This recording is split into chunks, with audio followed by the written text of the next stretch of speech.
to say, but no, apart from joke. So it's challenging, of course, to work in these different domains. But once, of course, give us the opportunity to insert soil in biodiversity, to insert soil in ecotourism, and trying really to show that all these things are just connected. Okay, stop here.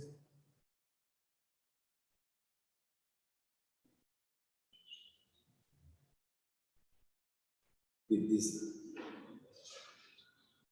Sorry.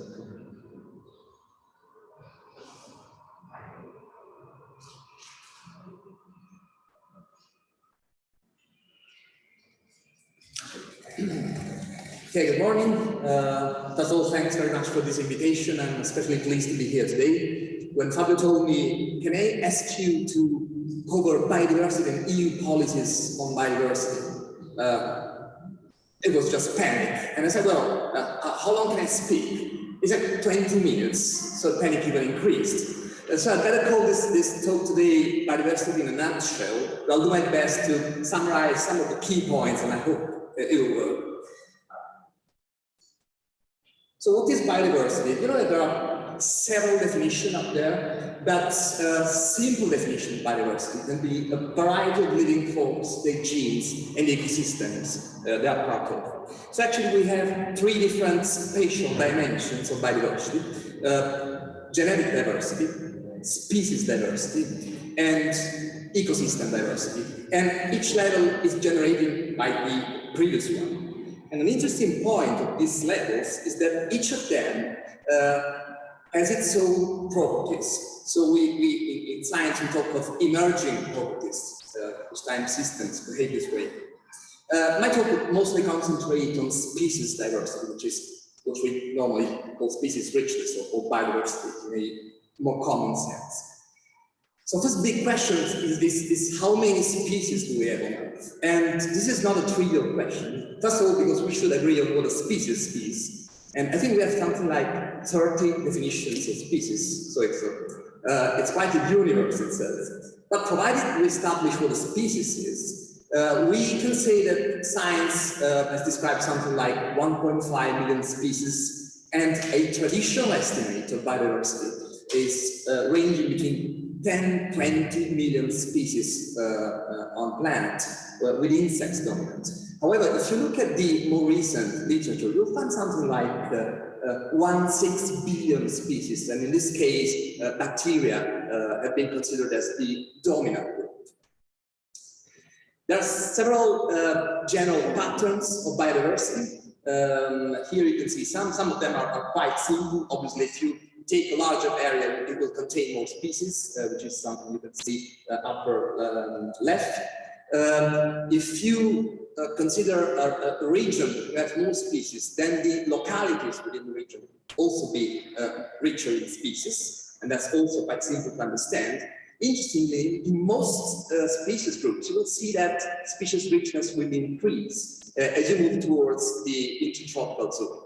So near the equator and between the tropics, you will have the higher species richness, which is a pattern found in many groups. And even groups which today are not richest in species in the tropics, quite often originated in the tropics. So the tropics are really the cradle of species richness in a way. And it's something you can see in the middle to the left, lake fish, North America. Another couple of interesting relationships. You will find fewer species at higher elevations, just because higher elevations, environmental conditions will be harsher for many organisms.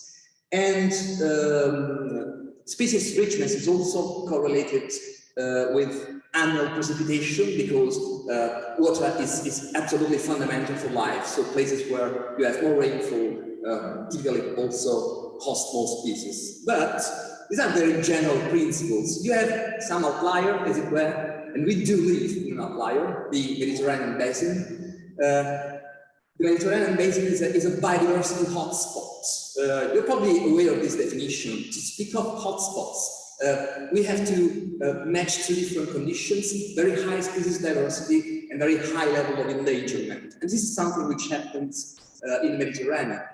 But the interesting point is that more than the, I would say, original conditions, it is the presence of humans in the Mediterranean who generated much of diversity. You know, it's the constant change of landscapes carried out by over 300 human generations. So a very, very long history which shaped cultural landscapes. And biodiversity is connected to these landscapes in a very tight way.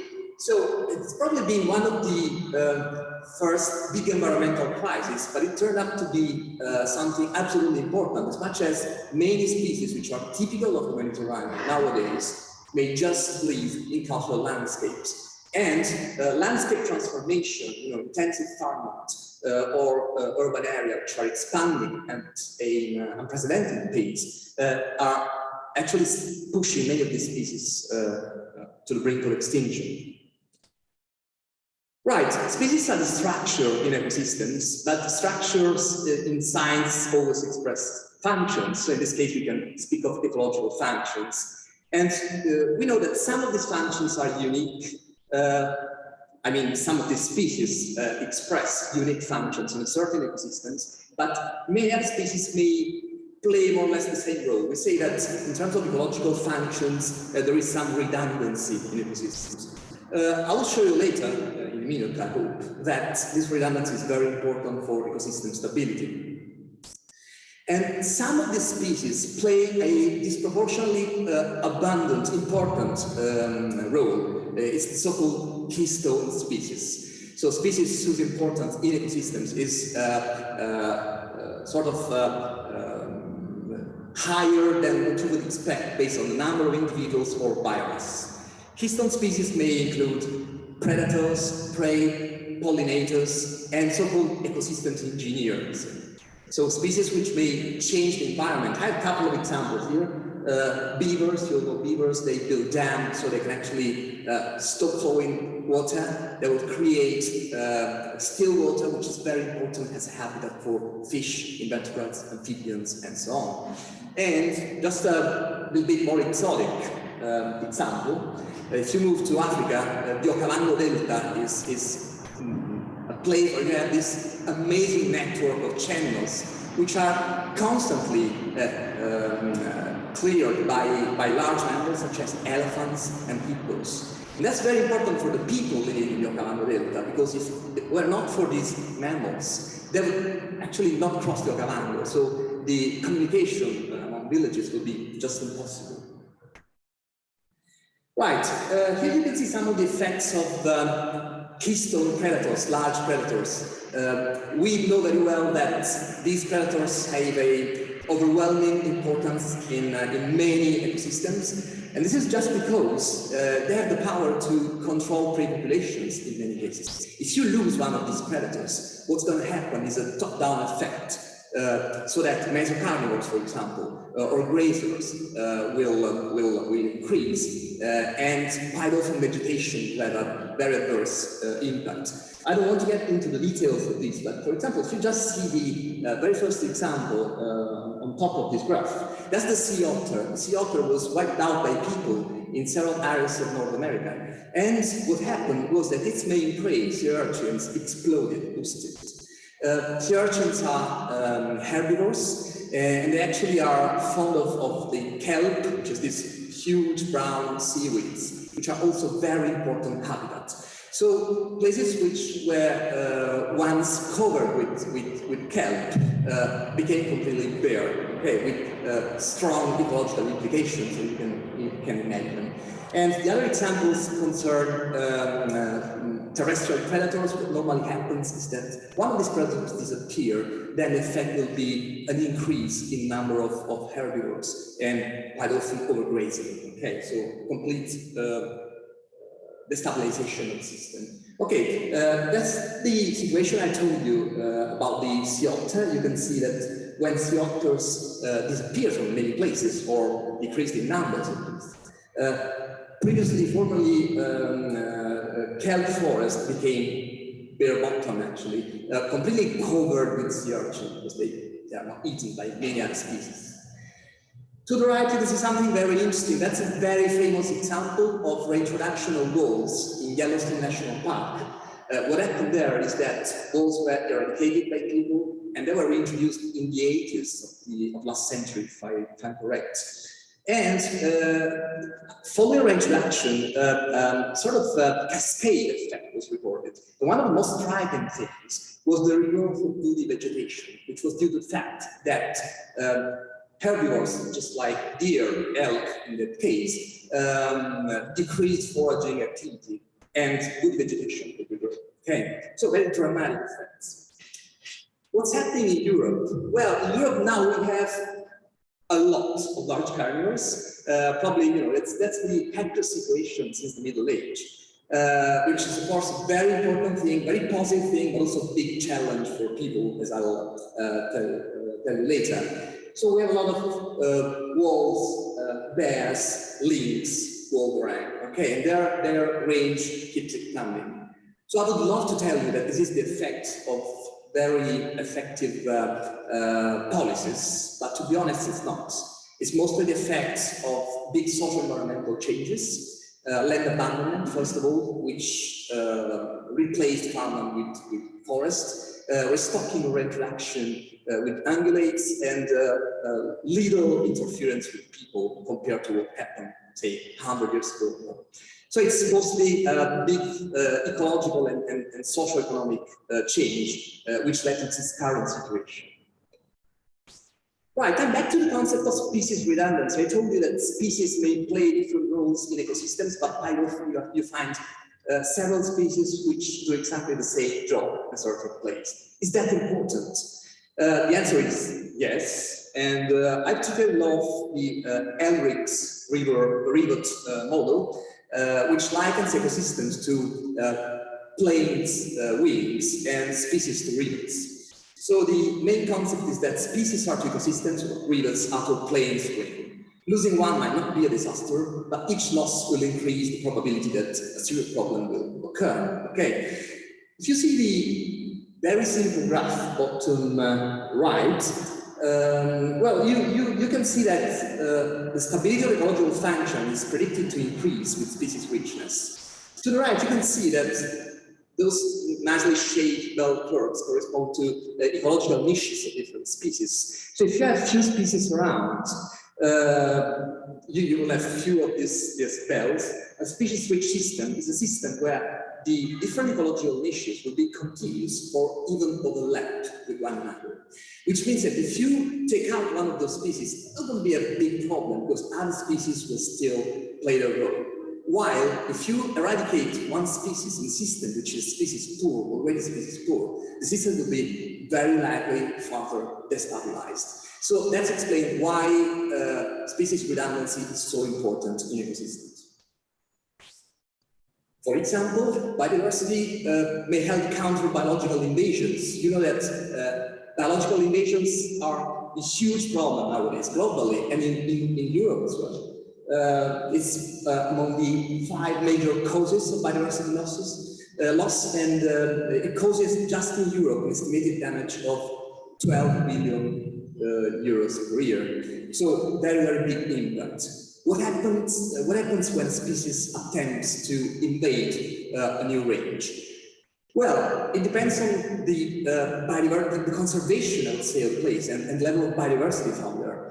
If you have a species-rich system, then you'll have a lot of biotic resistance, a lot of predation, a lot of competitors, a lot of parasites, and so on. So I would say the species will have big difficulties in finding an ecological space suitable to invade a system. While if the system is species poor, because it's degraded, for example, there will be plenty of space for these species to enter and cause damage in many cases. I'm not going to get into the details of the concept of ecosystem service, and I'm pretty sure that all of you know very well what I'm talking about. Some of the ecological functions played by species are important to humankind and can be valued, monetized in a way. That's the traditional classification of ecosystem services, supporting, cultural, provisioning, regulating. Today we tend to use different systems, but it's not very important. what's important is that often so-called minor species, not charismatic species, common species, play much of this role, okay? So our life is quite often dependent on very humble organisms, as it were, not pandas, but ants, if you see what I mean. Take the example of bats in the US, okay? In the US, insectivorous by bats account for something like $3.1 billion per year, which is the figure you should spend buying pesticides if you want to replace their insectivorous activity in terms of countering pest insects, which with obvious consequences for human health and environmental issues. And a few years ago, a nice paper was published showing that if we manage nature properly, we can even use nature to combat climate change. We speak of natural climate solutions. So if we conserve habitats, we restore them, we improve land management, all these actions may increase carbon storage and or avoid greenhouse gas emissions, accounting for over 30% of the emissions reductions which we need by 2030 if we want to target that famous 2-degree threshold within which we are dreaming of staying. Okay. We are losing biodiversity at an unprecedented rate.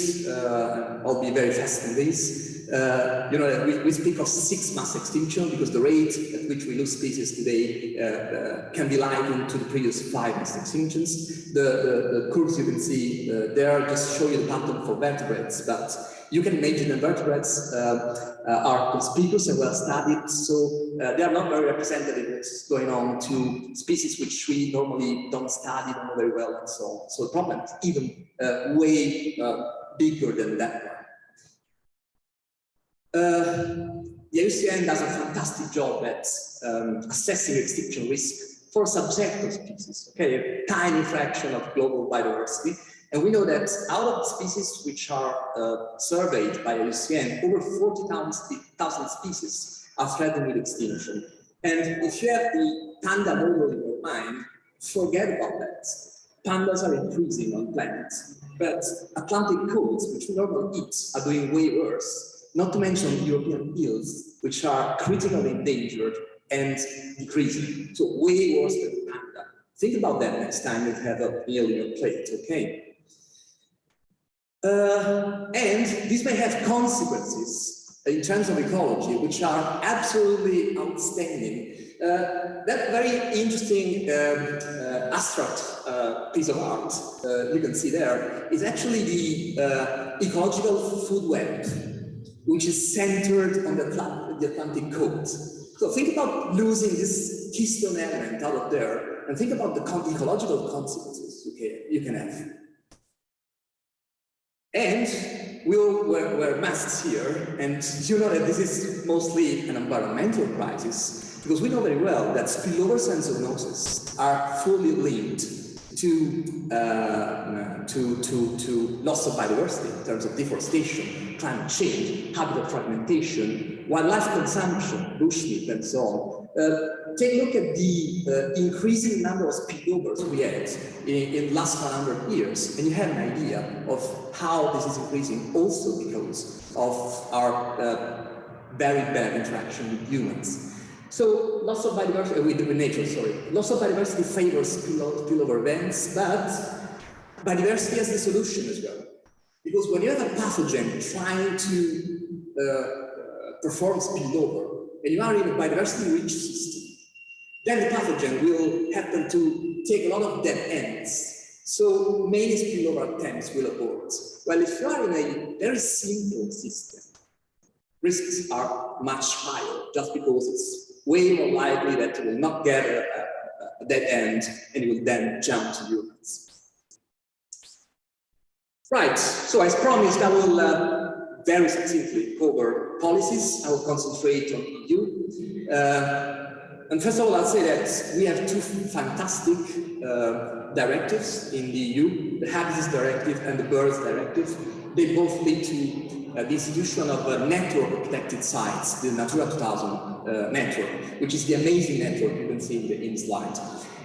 Why is it so nice? I mean, being born in 1968, I remember when people just spoke of species protection, but you cannot protect species if you don't protect habitats. So the shifting philosophy of these two directives is that thanks to these directives in Europe, we started to protect habitats on large scale and generate site networks. So a very important key concept of landscape ecology, the existence of corridors which will allow gene flow and species to interact among otherwise isolated populations. But there's a but here. In several European countries, there's complete lack of enforcement. And Italy is a very good example of that. So that's one of the big limitations, I think. Anyway, the principle is still there and the system is absolutely amazing. And ecological corridors as well. We have a lot of Natura 2000 sites which are actually not connected, not really connected, because they are embedded in a matrix, hostile matrix of farmland and urban areas. So that's something we should really work on better. The EU has also issued a very effective policy on biological invasions, founded on principle of prevention, setting priorities, coordination among countries. If you don't coordinate efforts of nature protection, it's a complete failure. And a key element of this philosophy is a list of invasive alien species of union concern. So this blacklist puts a ban on introduction of these trade, detention, and reproduction of these species. Obviously, we have a lot much more way to work, but still, it's an excellent start, I would say. And in Italian, we say cherry on the cake. I don't know whether it works in English, but anyway, we have a fantastic biodiversity strategy for 2030. Let me say that I'm a bit anxious whenever the EU sets dates, okay? And this is the case with 2030 as well. But the plan is absolutely outstanding because we're going to have new reserves of over 30% of terrestrial and marine areas, recovery of over 30% of habitat and species with a favorable conservation status, restoration of degraded ecosystems, completion of Natura 2000 network, implementation and protection of ecological corridors, recovery of at least 25,000 kilometers of rivers, inverting the trend of birds and insects, pollinators in farmland, over 25% of farmland surface devoted to agroecological practices, and planting over 3 billion trees in a scientifically sound way. That's an amazing plan. If we manage to do this in 8 years, that's just dream. I keep saying that if we reach 50% of these targets, the planet will be way better.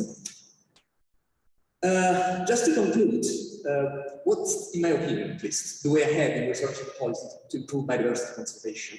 First, we have to work more on identifying functions and services. That's extremely important. It's something which is very well investigated, but still there's a lot of black boxes we have to explore.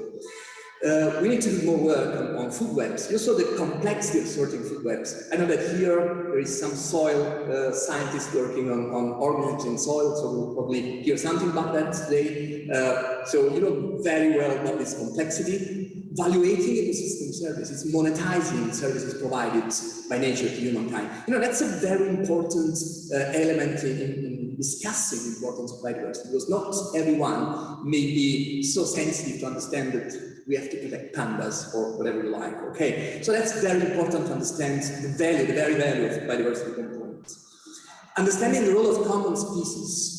We have a lot of funds to work on endangered species, but please don't forget that it's common species that in most cases do the job. So deliver ecosystem services, for example. And we have to know those species way better in many cases.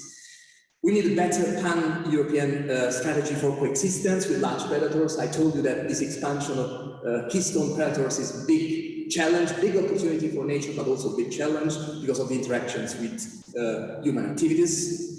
We should establish reserves, keeping a focus on ecology rather than political interests. I've seen too many parks whose boundaries were drawn just thinking about the local political interests. But I mean, we should hear ecologists rather than politicians in these cases. And we should act to make the 2030 biodiversity strategy work. I show you, it's just fantastic. But in Italy's recovery plan, which means a lot of money now available, there is not a single mention of this EU strategy. And I may be wrong, but I don't think I saw the word biodiversity mentioned once in the text. I may be wrong, I will double check. Okay, I think I told you enough. Thanks very much.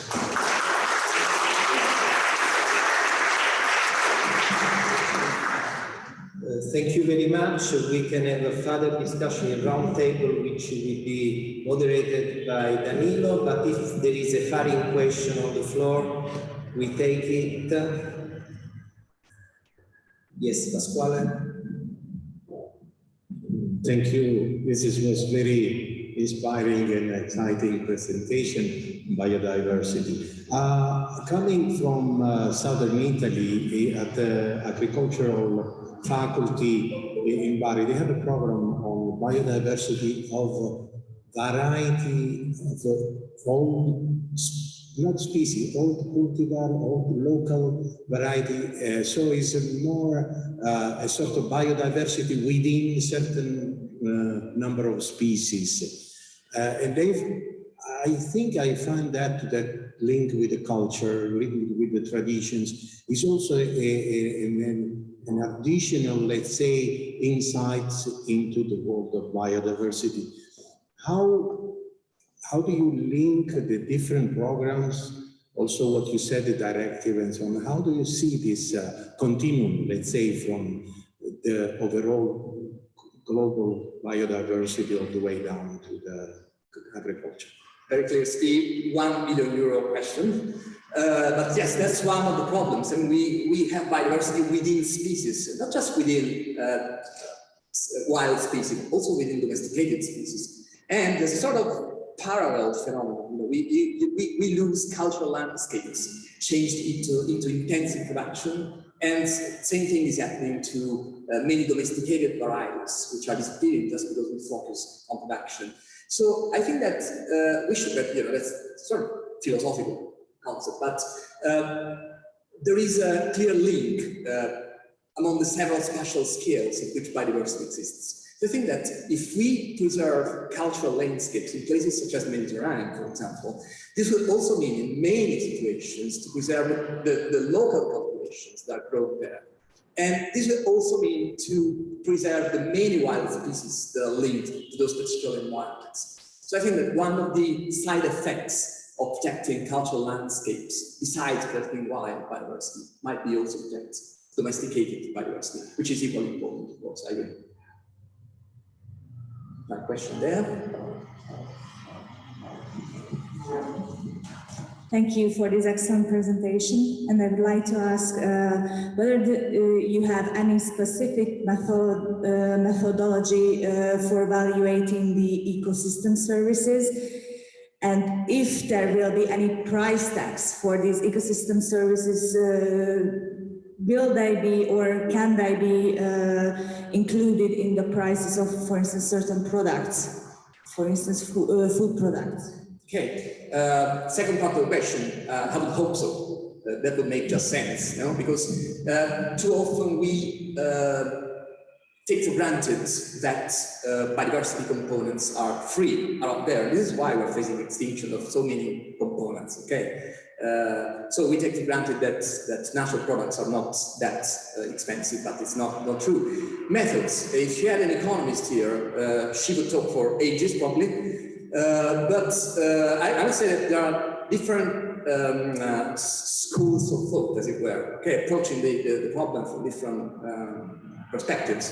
As an ecologist, I can tell you what we are doing now. I work on bats, I'm a bat specialist. What we are doing, for example, we are carrying out exposure experiments. So we have certain cultivation, we cover one plot, so we exclude the action of predators from that plot, and we leave a control, which is exposed to predation. And then we compare damage made to the treatment versus the control. And then you can monetize that particular damage and come up with some figures, which can be an attractive way of explaining to people why bats are important in agriculture. Okay, thank you very much. We have perfect timing. Adrian, I ask Adrian help to moderate this session to help us to be on the track. Thank you, Catherine. All right. Thank you very much. Thank you, Danilo, for your keynote on biodiversity. We're now leading into linking soil biodiversity and soil health by Stefano Moccali from CREA in Italy. So, Stefano, stage is yours. Thank you. Thank you so much, Catherine. Good morning to everyone. First of all, I'd like to thank Fabio and all the organizers for inviting me and giving me the opportunity to make this short presentation, so that to give you some insight about the relevance of soil biodiversity in promoting soil health. And most of all, I'd like to raise some key questions that are according to the topic of the session, hoping that it will be useful to stimulate the discussion at the end of the movie. So, what I have to do, just click on the screen. Okay. Oh, there's no, okay. Okay, it's better now. So the background, again, is the European Soil Mission, so for Europe. As we all know, about 60 and 70% of the European soils are being defined as unhealthy. So the European Soil Mission is, together with other initiatives like coming European Soil Strategy, the Biodiversity Strategy for 2030, European Soil Observatory, and other policy development initiatives are moving and supporting toward the achievement of the UN Sustainable Development Goals. And more specifically, the contribution of Soil Mission towards these targets is, let's say, more focused on some of this, like SDG 2, towards zero hunger, for example, the SDG 3, regarding health, SDG 6, clean water, and so on. And as you can see in the picture, I highlighted with green sign, those targets that cannot be achieved without improving the status of soil health and the management of these soils. So, as you can imagine, this is why we have to understand which is the role of a key component of soil, like soil biodiversity, in achieve these targets. We have just seen a very nice presentation about biodiversity. So we are all aware about the relevance of biodiversity for our planet, for our lives, but most of the people ignore that about a quarter of this huge amount of biodiversity is under our feet, below ground. It is, of course, an estimation, but this represents a huge amount of unseen biodiversity that rules and drives most of the soil processes, interacting each other. So we are talking about organisms, species, let's say species or taxa or whatever, that are not isolated. They interact dynamically among them, but also with soil. We are talking about billions of bacteria, thousands of arthropods, or kilometers of fungi. So we're talking about a huge amount of life. And but remarkably, we don't know so much about this life. We know only just about 1% of this huge amount of biodiversity, and this is a problem. This is a problem.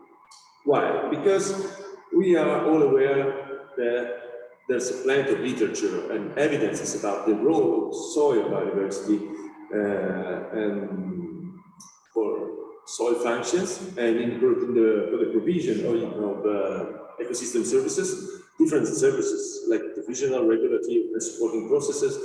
But we can say that most of them are driven by soil biota, and in particular by soil microorganisms, by microbiome, that rules the processes that are responsible for the provision of food, for the carbon sequestration, for water purification, for also regulating the climate by driving the fluxes of the greenhouse gases, etc., etc.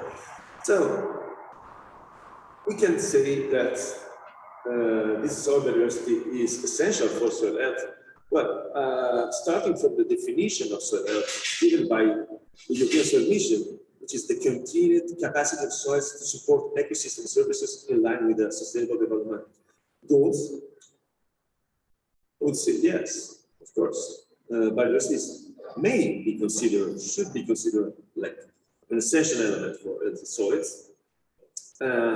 This is quite obvious, but we have some conceptual and not only conceptual problems in my point of view. If you look at the status of the soil health established by Soil Mission in 2020, you can see, you can give a look to the values of soil health indicators selected for this survey, and you can find values indicating the range and extent of the critical failure, let's say, of the health status of soils across Europe. And remarkably, if you look at the soil biodiversity indicator, you can see, you can find this statement that there are not actual UA data on soil biodiversity, on biodiversity change, of course. And among the 8 indicators proposed by the Soil Mission implementation, regarding soil biodiversity, again, we can find this statement. Ongoing research will soon deliver indicators for soil microbial parameters, etc. So, what does it mean? This means, in my point of view, that we are quite far from to have a common solution, common approach, reliable approach over information or knowledge. There's a lot of work to do. Moreover, in my point of view, we should also take into account other limitations or gaps, let's say. Let's imagine that we can select proper indicators for assessing soil biodiversity. Okay, once we use these indicators to measure biodiversity in soils, we should compare these values with some, standard value or threshold or whatever, above which or below which we can define that soil as healthy soil or not healthy soil. So this consideration is not that easy, because as we all know, soil is extremely complex. We should take into consideration land use, soil type, climate change, so site-specific conditions that can vary a lot. And this is one critical point that should take into consideration when we talk about assessing soil biodiversity. And we will increase soil biodiversity by 70% or whatever. So this is one point.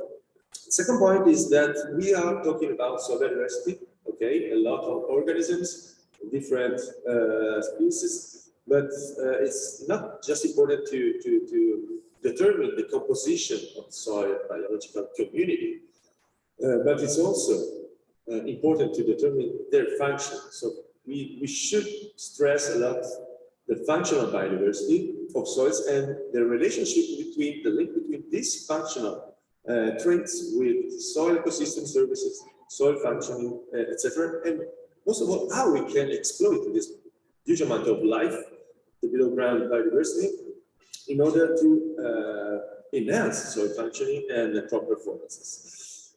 So in this context, the Excalibur project we are managing is inserted. The focus of this project is not to achieve any SDGs or to promote soil health per se, but the main purpose of the project is to, first of all, to enhance our knowledge of soil biodiversity dynamics in terms of composition, but also function, the relationships occurring between soil, plant, and microbes, in order to enhance the efficacy of biocontrol and biofertilization practices in horticulture farming. More specifically, we conducted our experiment on 3 model crops like tomato, apple, and strawberry.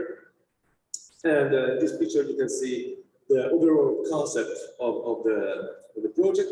So the starting point is on the left, where we have some critical situations. Crops grow on stress soils, under biotic or abiotic stress. And depending on the stress, we selected specific bacterial or microbial strains that were already known to be effective against that specific stress.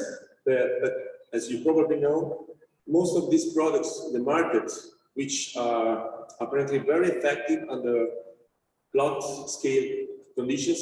When are applied under real conditions, under field conditions, they are not so efficient at all. We took this opportunity to use microbial biostimulants like a starter to stimulate the native soil biodiversity and investigate what's going on there. And giving also to some industrial partner to develop and optimize the formulation process and application protocols.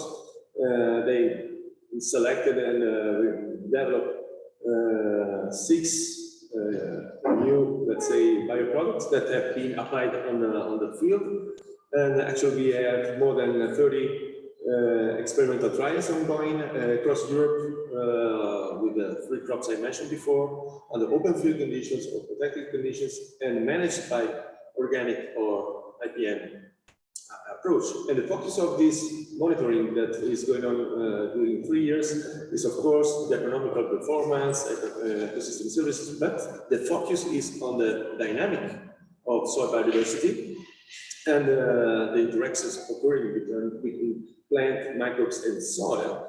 And this information will be used of course, to implement the activity of the industrial partners producing the biostimulants, but at the same time, the main goal is to provide some useful tools, ESS, and guidelines and practices for farmers in order to let them understand the relevance of their native soil biodiversity that they have in their own soils, in order to adopt a biodiversity-driven soil management. So, summarizing, these are the main goals, outputs expected from our project. So, first of all, as I said, we aim to generate new knowledge on soil biodiversity, to optimize the bioapplication and formulation, reduce the use of chemicals, pesticides, and fertilizers. So, at the same time, enhancing the sustainability of this kind of systems and approaches, monitoring the effects of this approach and strategy on the soil quality and ecosystem services, but providing also models, tools, diagnostic tools, and biodiversity-driven practices for farmers. And this is something that is not common in research projects, because what we'd like to do with this project is to provide concrete tools for farmers, okay? Because they don't care about soil biodiversity. If we talk about pests, of course, yes, but usually they don't know and they don't care about soil biodiversity. So, in my point of view, our project is pretty much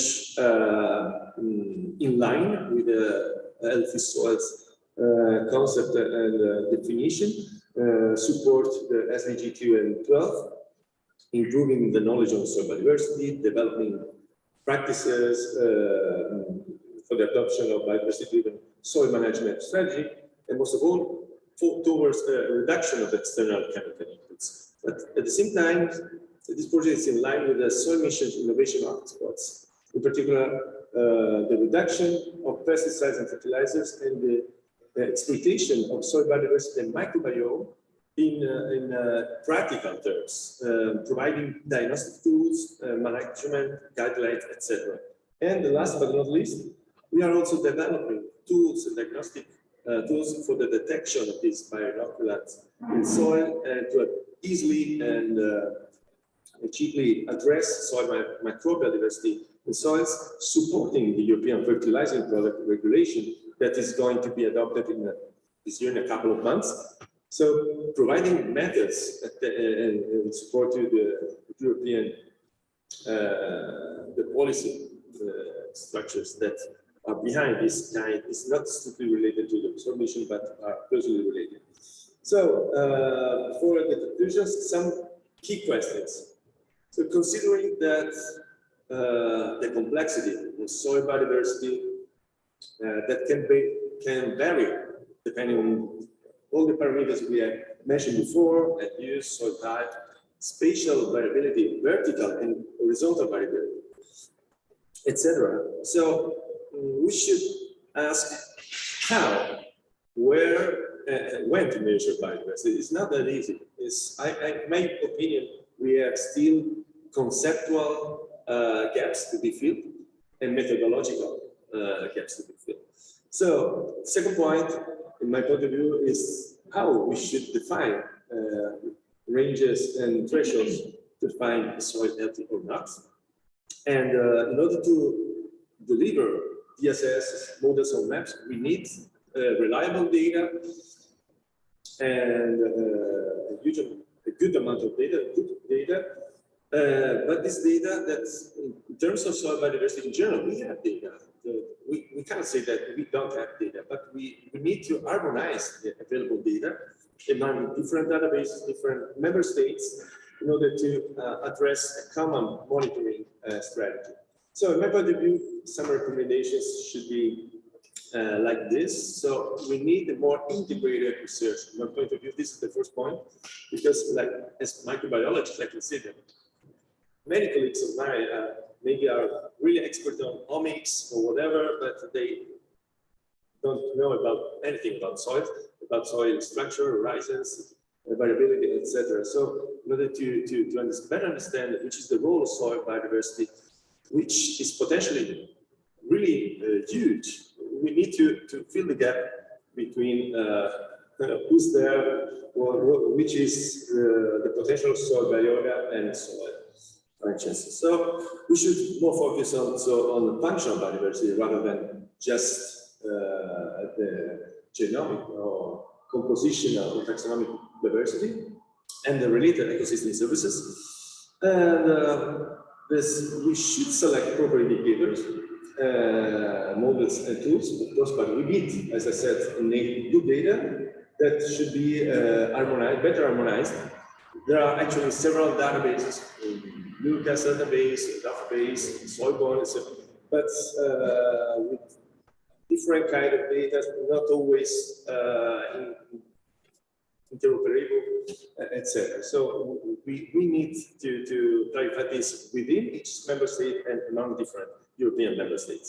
So in conclusion, I would say that it's pretty clear that soil biodiversity is an essential element for healthy soils, keystone towards more sustainable soil management. But our actual knowledge, but soil biodiversity is pretty complex and full of gaps. When we talk about soil biodiversity, we should specify which species are we talking about. We saw in the previous presentation that we should divide the species into predators, different functional roles. Please, we should better define what we are aiming to measure with soil. And the implementation of the European Soil Mission, my point of view, is actually limited by this kind of gaps. So we miss harmonization of data and the selection of proper sensitive indicators for soil monitoring.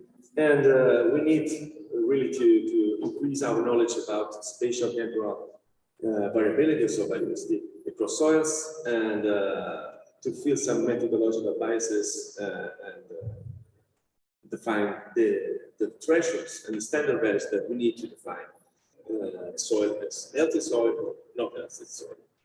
So thank you very much for your attention. I hope that I've been in time. For more information.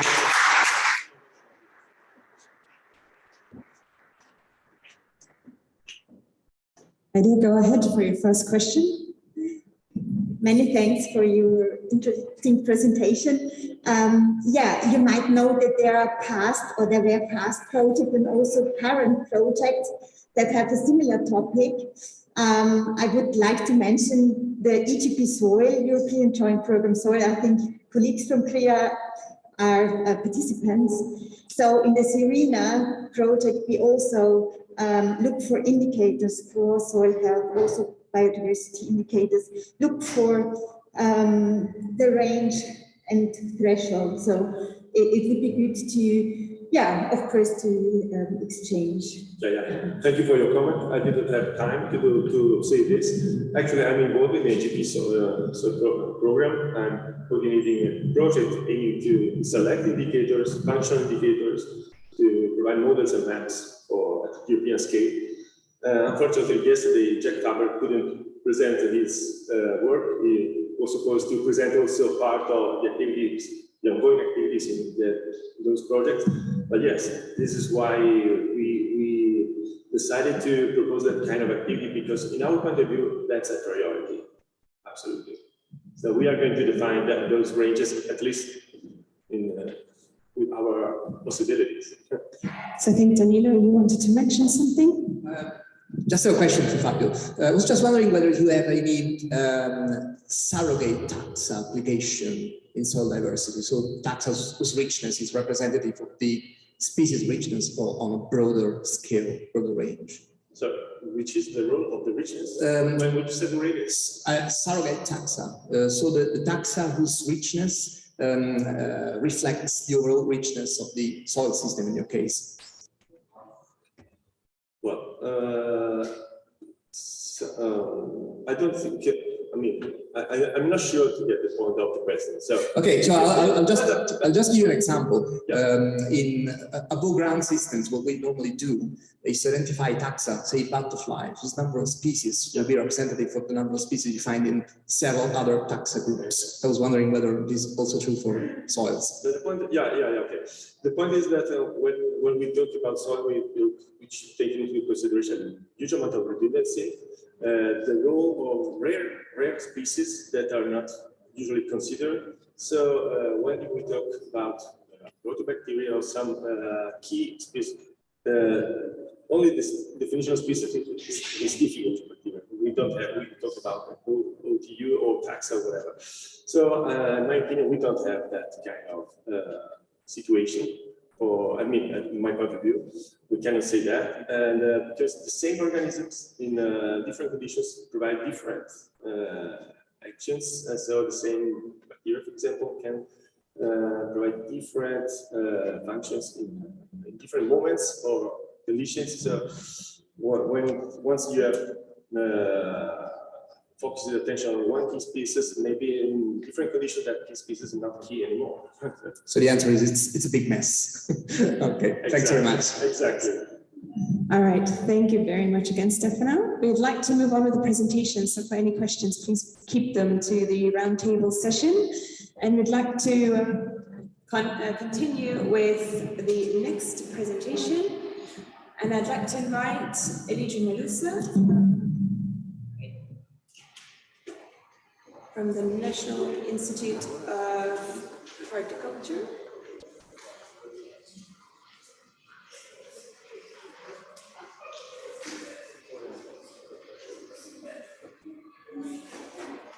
Thank you, Catherine. Now, we've been talking a lot about the so-called big picture, I would say, and also in general. So what I'm going to present you today is a little bit going to the detail of what is normally our work as agronomists or people that are working in agriculture. So to present you what, how the implementation of different practices in the agricultural system can really have or make a change in what is the biodiversity, generally speaking. And I will talk also a little bit about the economics, as there was also the question about that, because actually I think it is very important for policy point of view too, because if we can really show that if I implement a practice that is increasing the biodiversity in my farm, then normally this practice is not, I mean, it's not giving to the farmer a higher income, because the income is always given by just the yield of the crop production. But there is a social advantage. So these are so-called externalities in economical terms, which normally are not considered in the cost or price of the product, but the society and the government should pay, because there are some benefits that are not only for the farmer, but for the society, which from a policy point of view, I think it's important. Now, it has been mentioned today that the big, let's say, strategy of the European Union, the Green Deal and so on, which actually the 25% increase, I mean, of organic farming and all the limits are just aspirational. They've been said just a few months ago by the big guys that have developed the strategy. So they are already aware that it's very difficult to be achieved. Besides, with the current situation in Europe, I think it's even worse situation. But let's start with an aspect that it's I'm going to present you about organic farming, which is a part of agroecological approach. I mean, it's considered an agroecological approach. So what we want to do is to improve the biodiversity, as it was said, we need to reduce the dependence on external inputs. And we say either fertilizers or pesticides. Even those that are approved in organic farming, which are, let's say, a little bit less invasive or less impacting than the conventional one. So the idea is to really that we need to reconsider the way the crops are built. So we need to go from, I'm working mainly in horticulture, so with the food production. So in an orchard, but that's the same also for normal animal crops. We want to increase the biodiversity, and this will help us to minimize the external inputs. So what shall we do? We need to change the cropping system. So from a system that considers only one crop to a multidimensional cultivated ecosystem. This is the idea. And eventually we could have also that's a secondary crop, or even not a crop, but something that can give us some ecosystem services which can be then monetized somehow. So what we started to develop, it was a project that we started in 2018. It's a domino. The name was European under the core organic program. One of the tasks we had was to develop the system with an additional secondary crop, not on the interrow between the trees, but in the row. So it's really secondary crop. And then we thought, what kind of function we want to have with it? I mean, what is the benefit that we can have?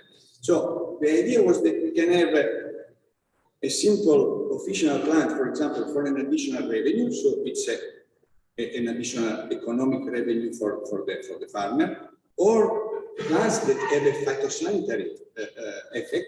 So that is not a real income for the farmer, but it is a saving because it does not have to, for example, apply herbicides or pesticides or to control the weeds, for example. Or we can have multifunctional plants, as you see here, so that they can function either as additional income or can also provide some ecosystem services, for example, for pollinators or for attracting beneficial arthropods that are predators of the pests that normally are present into the orchard.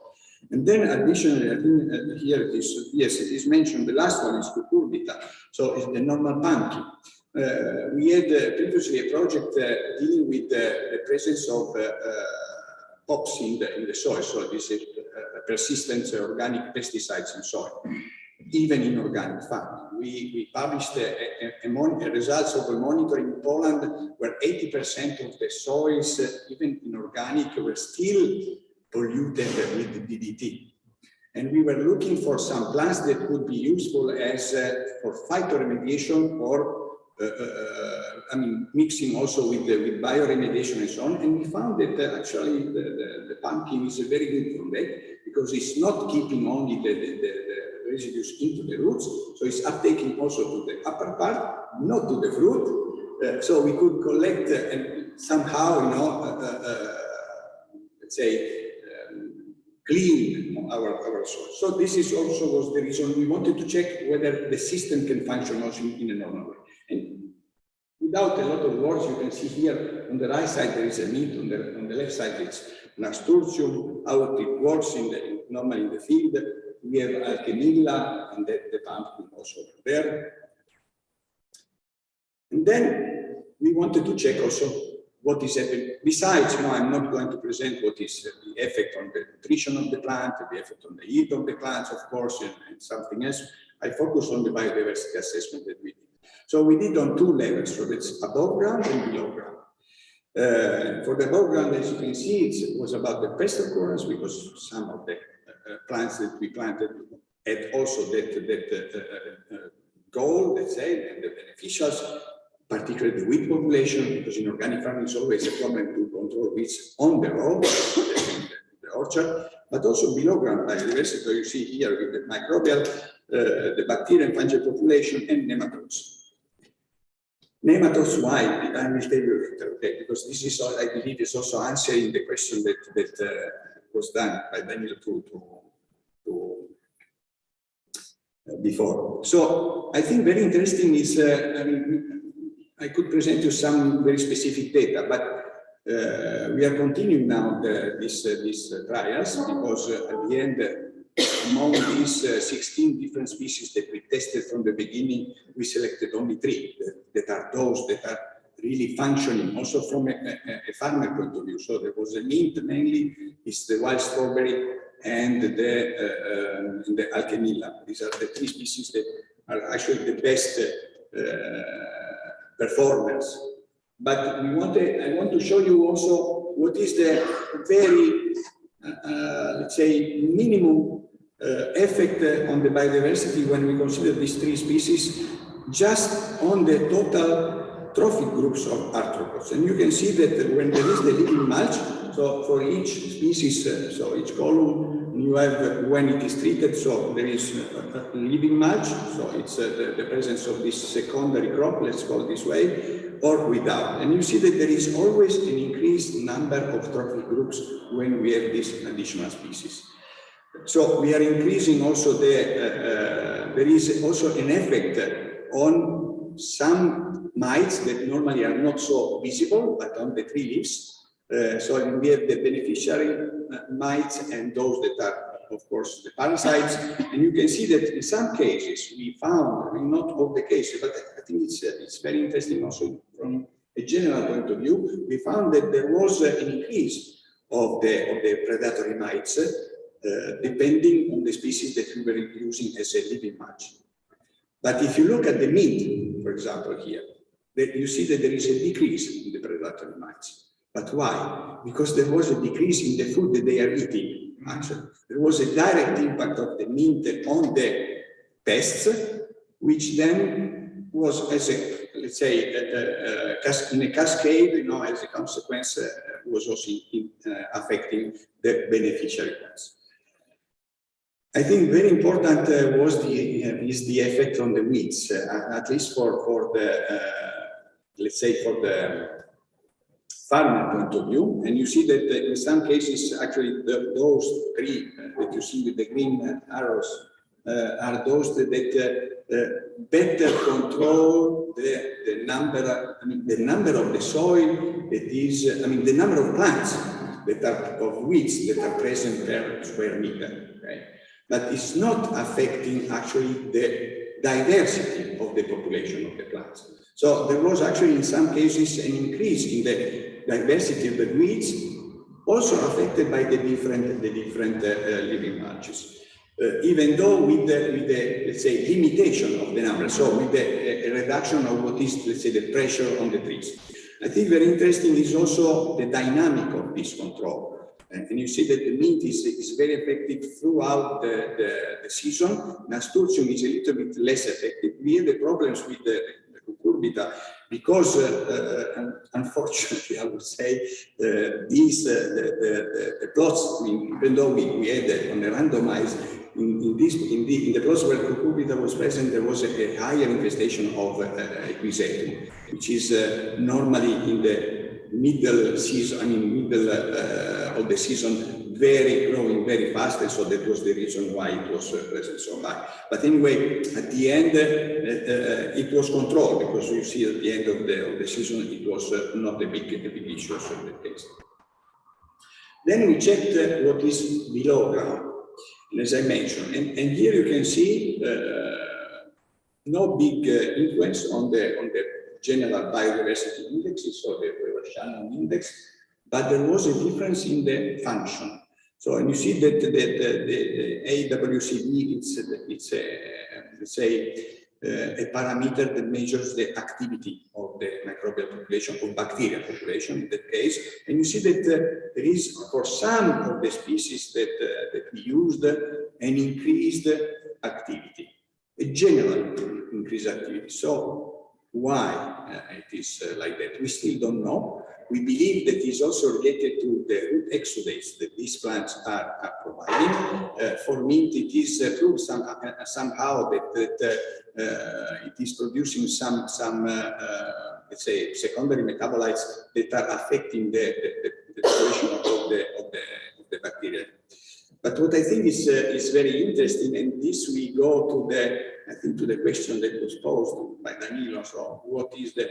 I think that what Stefano said is correct, meaning that we still do not know what's going on in the soil. But I think that we need to consider the web, the food web, so-called. So, if we look at the higher level, then we can have a more or less estimation what is going to a lower level. And this is the effect on the nematode population. So for nematodes, for example, we can also identify or classify the nematodes that we collect according to the species. But it's much more useful, according to our experts, let's say, because I'm not an expert in nematology, but to consider the trophic groups. And so we consider normally 5 trophic groups. And among them, there are those that are eating the bacteria, those that are eating the fungi, those that are eating their own, so this is the predators, so-called, those that are eating anything, and the plant parasites, of course. And you can see here that this kind of, I would say, consistent effect when there is the green arrow, there is a reduction of the plant parasites. So it is an increasing of all the others. And what is interesting is this one. So after 4 years of treatment, so it's a kind of a long term, you see that the treatment with Alchemilla, there is an increase in the maturity index. Maturity index is really an index that is considering the presence and the percentage of the different trophic groups and give you the maturity of the population. So there is an increase in the maturity of the maturity index when we use Alchemilla. There is a little bit increase when we have with the mint. It's a bigger, I would say, variation if we compare with the control. So this gives us also, I think, a hint on how a very simple, simple, generally speaking, to apply practice into the orchard can really affect something that we don't see or we cannot really appreciate from just a broader vision, but just with it. I think very interesting was also because the project we had in the different countries was the observation that local biotypes are those that are more suitable to be used in this kind of cropping system. So here you can see that in case of mint, we used the different trials in Europe, different kinds of plants, different kinds of species. But generally, those that really are staying are those that are present already in the field. The example, I think, with the vineyard here in Italy, it's very exemplifying because they started with 100 meters of wild strawberry, and now they are planting 6 hectares of the vineyard on their own, so taking the plants because they saw that there is a benefit. And the benefit is not only because of the agronomical aspects, it's also marketing, because if people are coming and see that there are these plants, they can sometimes at the right time, let's say, also collect the strawberries. Just a few words about the economics. So this is the model that we used. It's a so-called cascade model, so that there is a link directly between the environment and the social and economic services. And in this way, we applied the so-called participatory approach. So we asked the farmers actually, what do you think is the impact, which kind of ecosystem services are these, let's say, and you see here, we tested different kinds of innovations. So we asked them, which ecosystem services you think could be impacted by these innovations?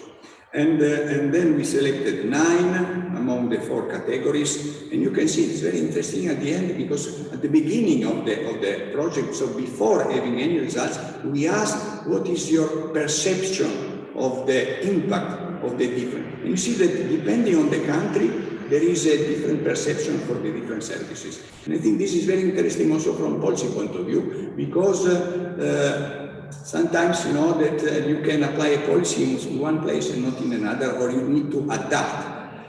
Similar to the farm, you need to adapt to the conditions. And then we used different methods to really monetize the service, as I mentioned at the beginning. So these were the market price based or cost based or replacement cost and so on for the different kinds of services. And that's the calculation we did. I want to underline only one about the meat. The beginning, we thought the meat is the one that will give the highest, let's say, revenue to the farmer. And at the end, it appeared that it is negative because there is you need to have more labor to keep them. You need some other activities. Okay, so the amount of leaves that you can get from the field is not sufficient to cover all these costs. And this is where the policy, I think, can come in. I mean, if we really want to pursue, and yesterday there was the presentation about these eco schemes, no, that the new CAP is introducing. So this is actually where we can also, as a scientist, provide information to the policymakers in order to really, I would say, direct in a better way how the money can be spent and how they can support what we would like to achieve. So the increased biodiversity, with different approaches, and the adaptation, which is a problem. So the policy supports can really help to support these practices. So in this case, we think that living mulches could represent a good option and be an added value also in terms of customers' perception and marketing, as I was mentioning before, because this is really something that can be somehow exploited. Thank you very much for your attention.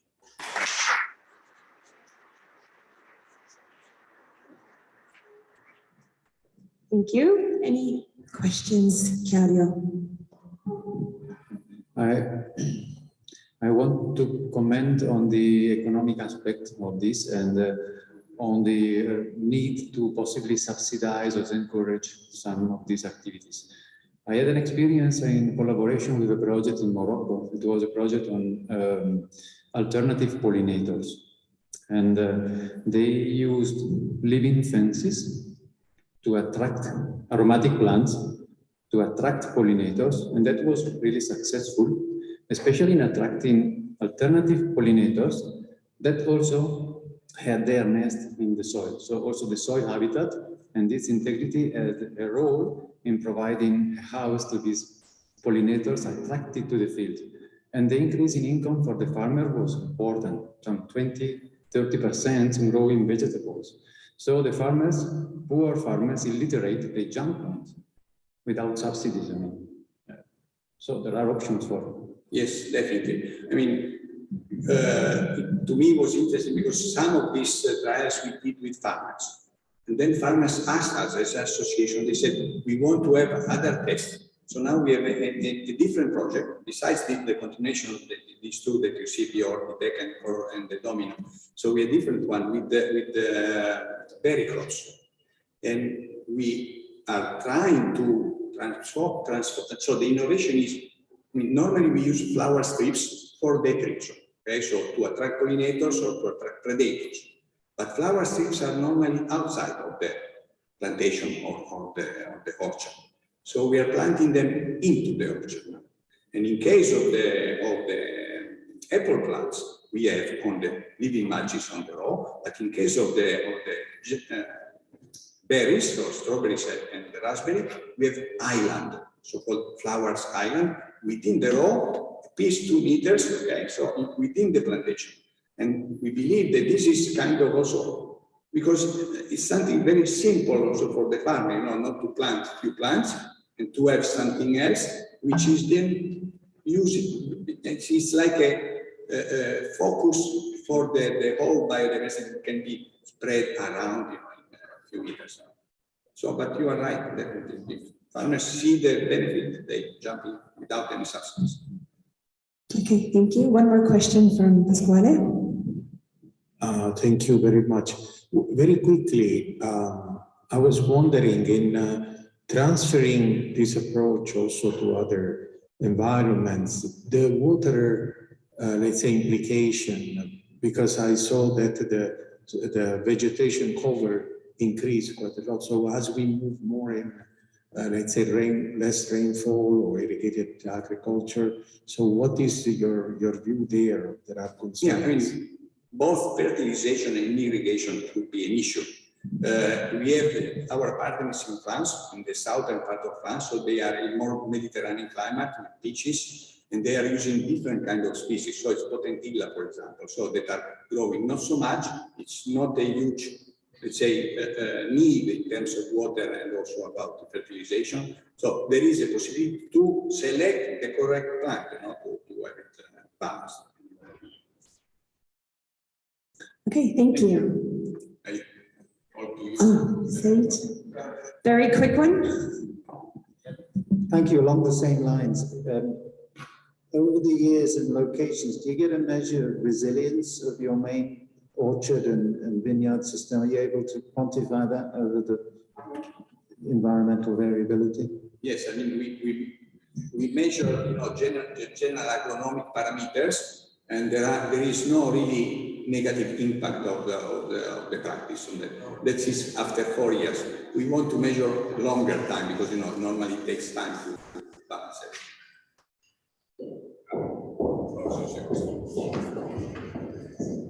All right, thank you very much. The next presentation we're seeing is from Beavers from the Technical University in Graz.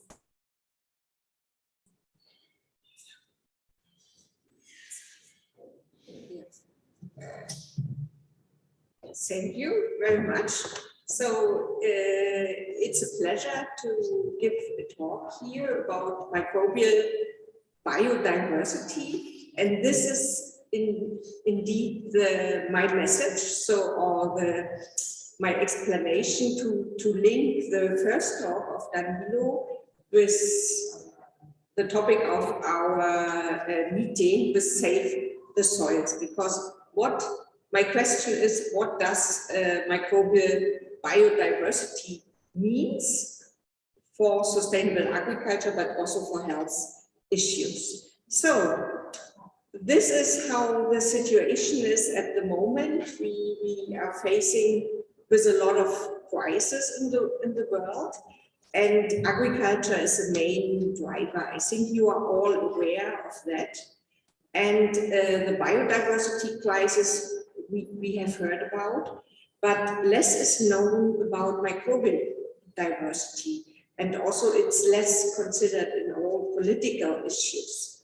So, but what I can tell you is that all these crises are more or less linked to microbial diversity, and this is a little bit the key to understand everything. And this is what I would like to show you here in my talk. And therefore, I selected 3 different projects, also European results from these 3 projects, to show you that microbial diversity is crucial and that it's interlinked. So the diversity of soil, of plants, and at least also with our human health, and altogether, this is then connected to the planetary health. So, and here, in my eyes, this is the most important function of biodiversity, is really ensure also health of organisms and ecosystems. Yes, my first example is tomato, and to explain you a little bit how does it work. So, this invisible world which Stefano mentioned, it's colonizing everything. And what we studied here is what is coming from the seed and what is coming from the soil. So which biodiversity. And I can tell you that the vertical transmission, so from seed to seed, was ignored for a long time, and all our laws for seed trade and treatment ignore that microbial diversity completely. It's only considering the pathogens. So, and what we found here is we used tomato and started with the first generation of seeds, analyzing then also the rhizosphere, the endosphere, the tomato, and the second generation of seeds. And we found out that the core is transmitted to the next seed, and these are mainly plant beneficial microorganisms. So also the plant is taking care on the next generation, not only humans.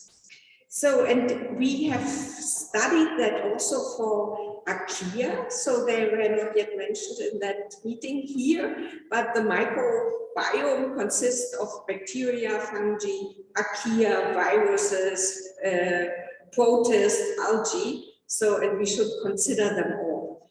And these archaea, they have an important function also in terrestrial ecosystems.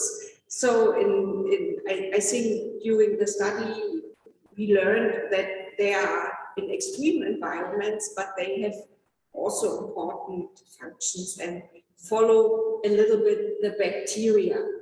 So altogether in that project, which was an IGN network, we found out that both is important. So first, this vertical transmission to give the beneficial bacteria to the next generation, but also the horizontal acquirement was very important. And this makes ecological sense because the plants have to adapt to the local conditions. And this is what happens here. So they are taking also microorganisms from the surrounding soil. And these are a lot, so this microbial biodiversity is in high abundance and number. So my second example is from our Excalibur project. So, and here we are also studying the biodiversity along the plant stages and the plant stage and also the organs. So there is an interconnection, but I will show you the results, which are published, I think, last month or this month. So, and we studied here the soil, the rhizosphere, and then also the flowers and the strawberry. And it was very interesting to link or to follow the way of the microbes. And this confirms as well that we have a transfer from the soil, but we have also a vertical transmission. My third and last examples are the apples, so because they are really, really important. And I would like to start with that result, which is always impressive because with each apple, we eat approximately 100 million of bacteria. And these bacteria, the number or the abundance is more or less always the same, but we eat completely different ones if we pick it up from a conventional treated or from an organic tree. So, and I think this is very interesting and shows also the importance of soil, but also treatment. So there are a lot of influencing factors altogether. What we have done also is a study which shows the opposite. And this is a long-term effect of using on soil microbial diversity. And for that, we analyzed 120 or 116 different soils in Styria. So this is southeast Austria, the region where we live. And so we have mainly orchards and vineyards. And I will tell them that they should compare with pumpkin because this is also our main crop. And so what we found is that we have completely different soil microbial diversity in the vineyards and in the orchards. So these trees or the crops, they are influencing also completely the biodiversity of soils. And in the orchards, there are a lot of apple pathogens are enriched. It is interesting because this was a very huge data set which we analyzed here. This was an effort project. And so it was difficult to find out something, but we have the data. And now we have a project on entomopathogenic fungi. And so we analyzed the data, and we found out that in the highly fertilized soil, we don't have entomopathogenic fungi anymore. So, and this is also, I think, an interesting example that if we have such databases, and the LANDSUPPORT project also deals with a lot with big data. So then we can reuse that, and maybe it's difficult to find one bioindicator, but whenever you have a question, going back to the data, so this is also an important way.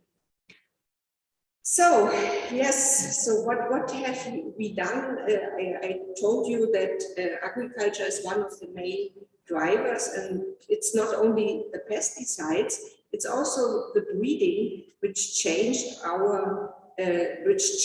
microbiome of our crops and fruit and vegetables. And we have done here a large study in apple. So the first apples, or the origin, is coming from the Tian Shan Mountains. And then there was a lot of breeding all over the world, and it's difficult to follow the line. But what we found out is really that all our modern cultivars, they have 50% new microbes, and these are mainly fast-growing ones which love the sugar, but they have also the 50% still they share with their old relatives. So I showed you the influencing factors and the link between soil and the plant, and it's completely clear that soil microbial diversity is crucial for plant health, and they are influencing themselves vice versa. But how is it with us? So we are eating these apples, and I mean, after birth or during birth, we get from our mother in an oculum, and afterwards we try to get as much biodiversity as possible. You know, the babies put everything into their mouths. But for us, so we don't have so many sources for microbes, and raw eating vegetables and fruits, they are one of the main sources. And this is the objective of a new project which we have on the exposome. This is also a hot topic in the European Union, and they fund 9 different projects. And we are studying here the impact of the food microbiome on humans. And first is we want to know what happens also due to processing. And surprisingly, we found out that, for example, cooking shifted a little bit, but killed them not completely. Yeah, however, this is the next question we are focusing on, because we think this is very important to understand what happens also with human health, but of course also with planetary health, because you know that everything is well connected. And a last point which I would like to mention. So what we have observed, and Tomislav and me, we published that and put everything together, is that we see also a shift due to the Anthropocene in microbial diversity. So it's not only macro diversity. And it's a little bit similar. So what we see is these nutrient-dependent bacteria, the fast-growing ones. So it's similar to the vegetation, for example. But on the other side, the microbes have other skills, so they can be pathogenic and they have antimicrobial resistance. And therefore, there's urgent need to do something and to go back. Another parallel to macroecology is also in the microbial ecosystems. We have these keystone species and the beavers. And this is what we found out also by massive sequencing, which discovers the whole microbial biodiversity, is that these beavers also exist in the microbiome. And there we can found not only disease-causing microorganisms, we can also find disease-preventing microorganisms. And these are the keystone species of the microbial ecosystem, and they we have to find and to protect and maybe to add. So I hope I could fill a little bit that gap of microbial diversity here for our meeting and show you that everything was correct what was said before in these talks. And but those which are doing the job, these are the microbes, and don't forget that. Thank you.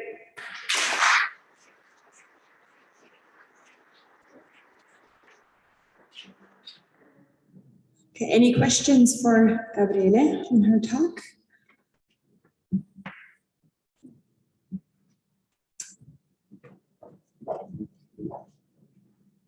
Very interesting at the end when you say that if we restore the, let's say, ancient situation, then we can get rid of any pesticide. But how long it would take? That's because, you know, this is what the farmers are asking. I mean, they try to transform into organic and all these things. That's the point, I think, that we need really to provide the kind of... And to be honest, we don't know what we have lost. And for the humans, this is now well known because this is easier to understand. If you go, for example, the hunter-gatherers in Tanzania or the people from the Amazon, so they have double, triple richness of diversity. At the moment, there is a huge fight for their microbiome, so to whom it belongs, and if all the rich Americans can take it. So, yeah, this is really the question. Okay, Pasquale, one more. Oh, along the same line, we are not able also to factor in what will be the impact of climate change on this restoration of the past biomes, and also that statement that 100%, you know, not using pesticide is possible, is exposed to some doubts because of the emerging issue that even if we restore, you know, whatever we can from the past, still we have other factors might be very, the same, pushing back or disrupting this condition that can be ideally or hypothetically restored. How do you see it? I have no doubt that I have no doubt that it would work. So, because what we have seen is if you reduce really fertilization, then the microbes start to work and to doing their job. So I think combining this diversification of the cropping systems, and then it maybe not 100%, but it's also not necessary to have 100% always. So nature is not perfect. It's trying out a lot of things. All right, now let's round up our journey through biodiversity with Giuliano Ferraro giving us an insight on the biodiversity tool of land support.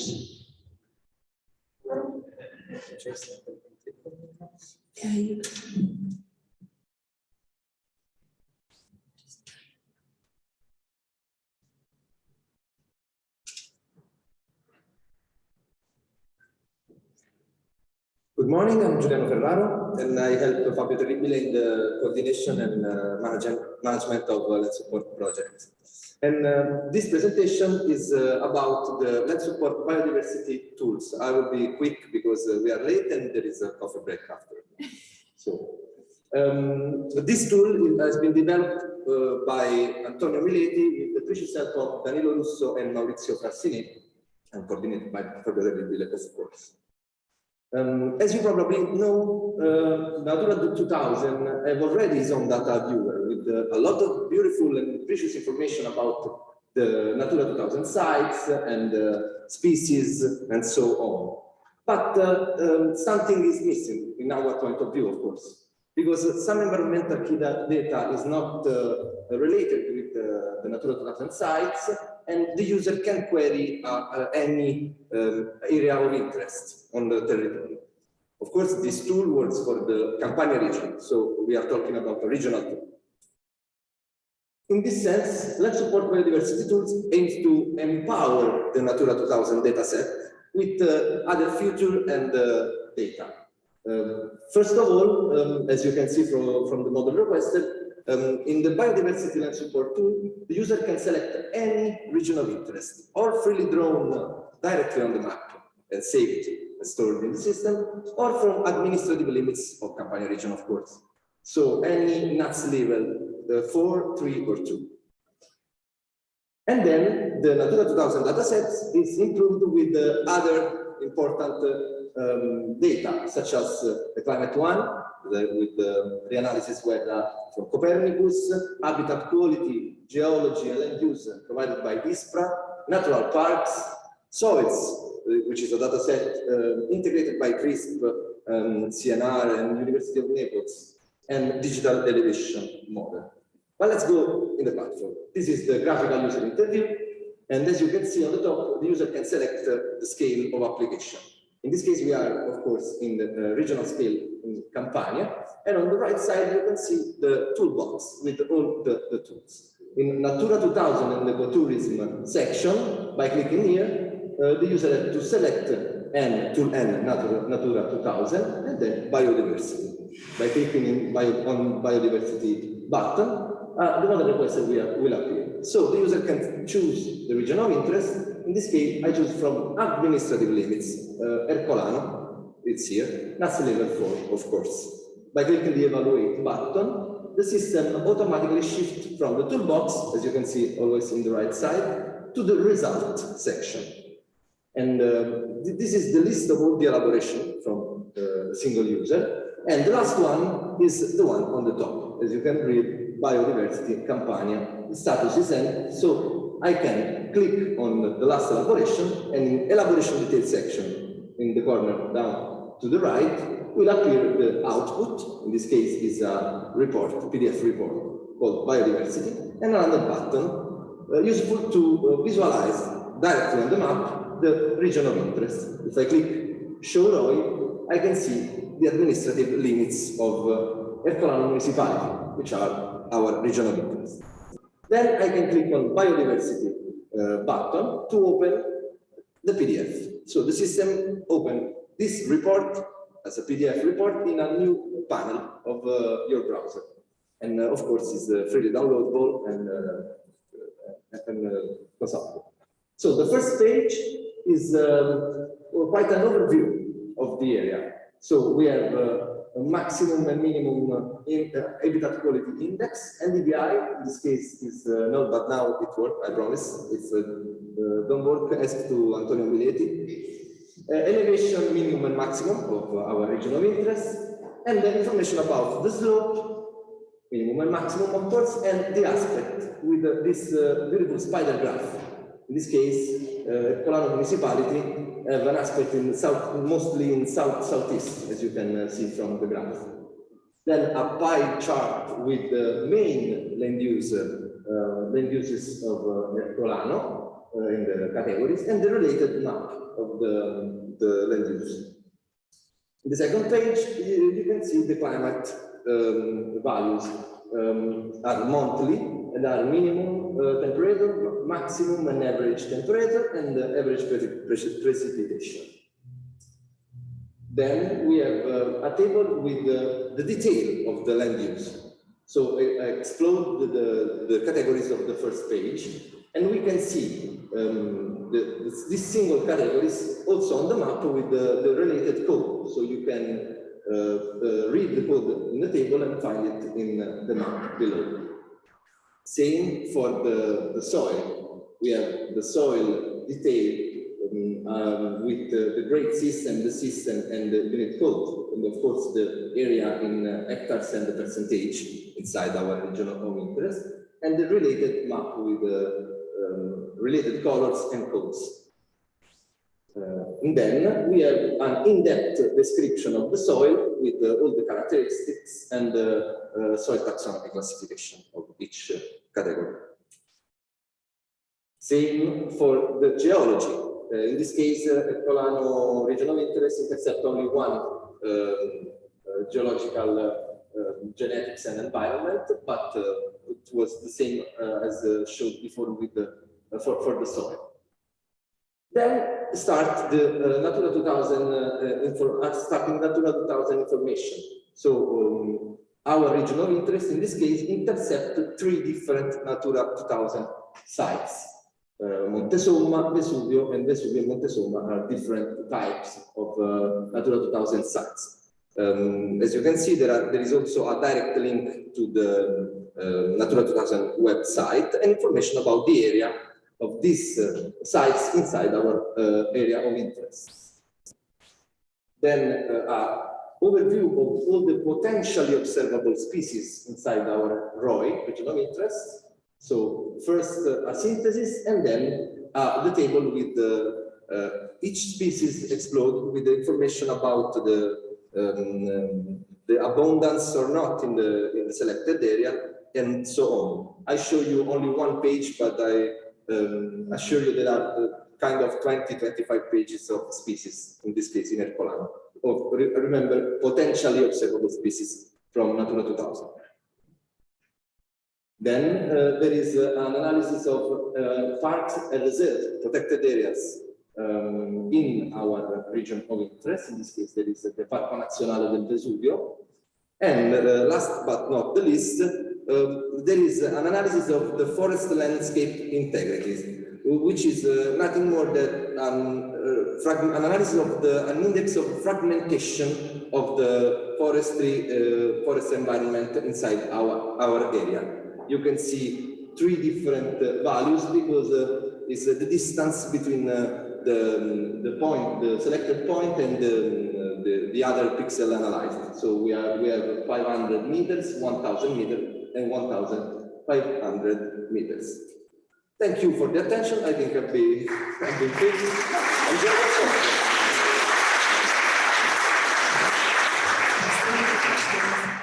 Any questions for Giuliano? Any immediate questions? How long it takes to put all the data inside, and what do we need? Because if we have a region where there are a lot of this data, okay, how can we use that? Okay, I'm not the developer of the tool, so we have to ask this to the IT people. So I can ask to Giuliano Langella or Antonio Mileti. If would you like to, Antonio? Would you like to comment, Giuliano? So I can just provide a general answer to this. This is true for every tool we were just showing you also in the previous days. If you have this kind of data, what we need to do is very simple: to insert this data in our geodatabase. So as you see, the requests are always geographic requests. So in this case, if you already have this geodata in whatever format, it's just a matter of putting this information in our database. Then of course, according to the current development, you may understand that we have some constraints about how you have to shape this data. But I think in a couple of days, it can be included in the system. Okay. Thank you. Maybe I just integrate what is interesting of this tool is that employs data sets which are present for entire Europe. So the marginal cost again of using for other Italian region or for entire Europe is not huge. So it has a huge transferability value, different from the WebGIS system of the European Environmental Agency. You can select any area in any place, and so you get a very simple PDF, which are typically very much welcomed by people that are used to this type of PDF reporting. So it's a very, could I say, it's a very good cost to benefit ratio, this type of tools. Yes, in addition to this, of course, you can consider what you have already seen, but of course also different data sets coming from your own study. The difference is that maybe you will not get all the other information from the same study area. For instance, soil, geology. Of course, if you would like to build the same kind of tool, of course, you have to provide also the other information apart from the biodiversity one. Okay?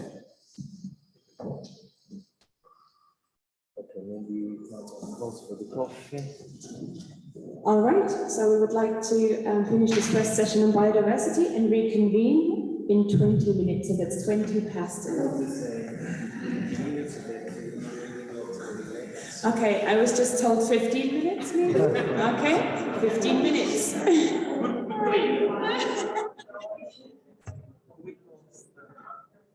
Oh, no, but that's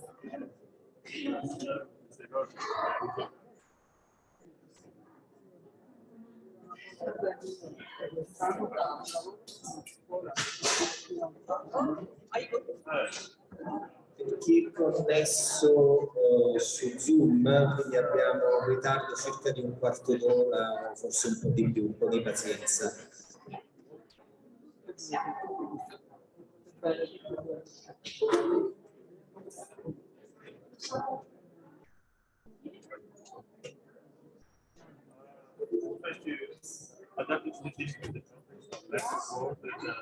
The topic of the discussion.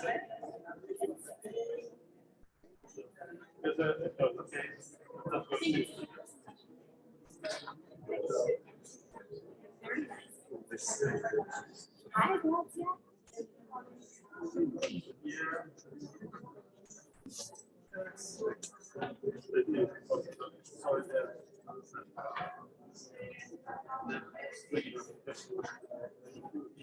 Yes,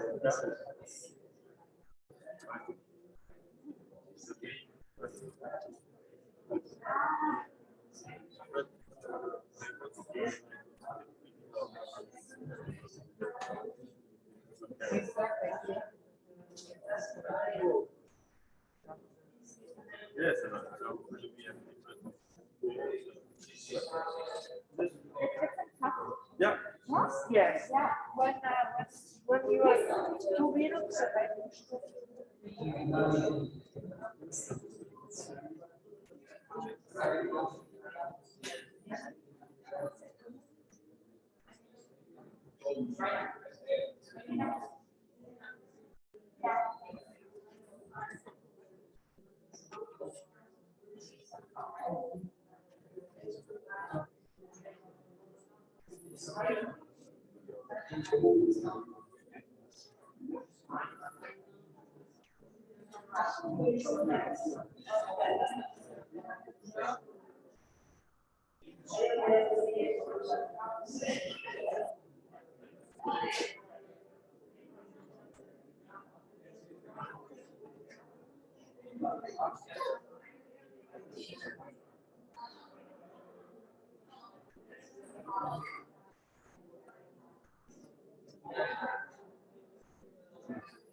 Questa qua lasciamo perché ci serve.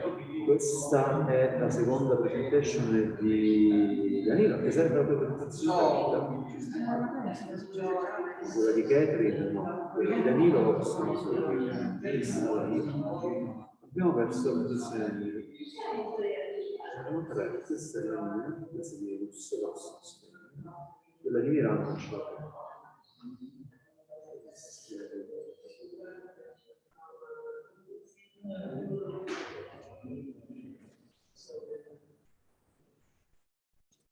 Il russo che fidato. No, questo è tuo. Sì.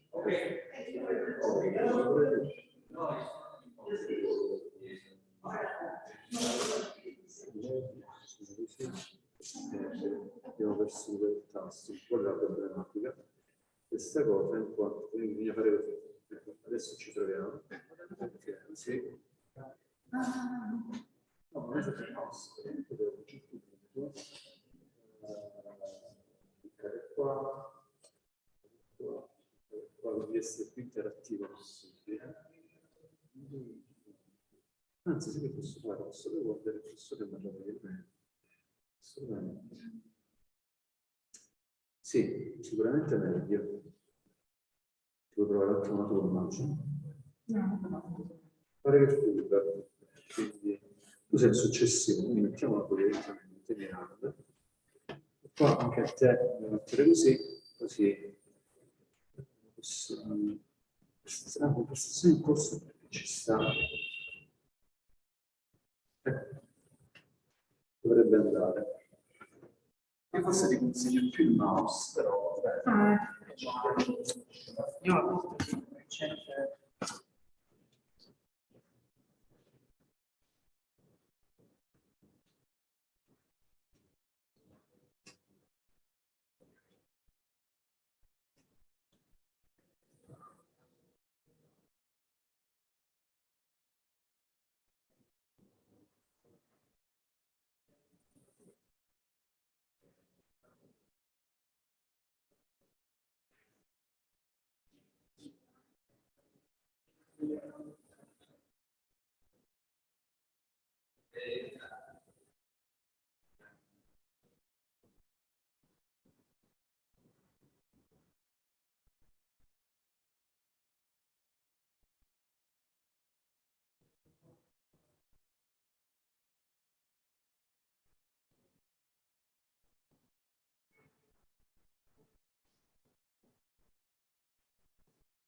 Mira, ayer que salí solo, porque desde aquí y me veo más pequeños.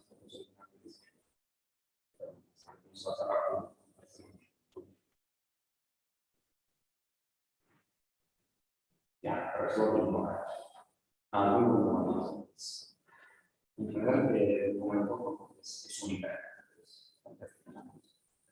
Porque escape in frente delle sopravvita.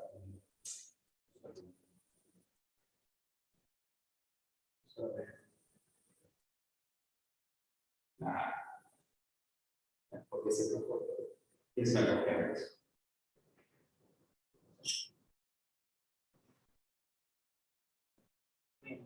Gracias también.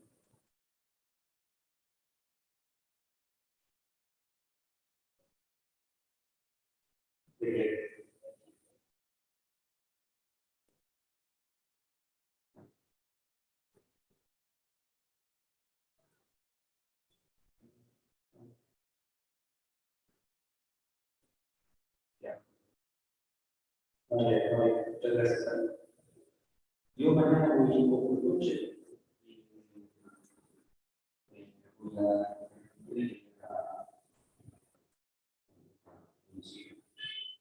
y vamos a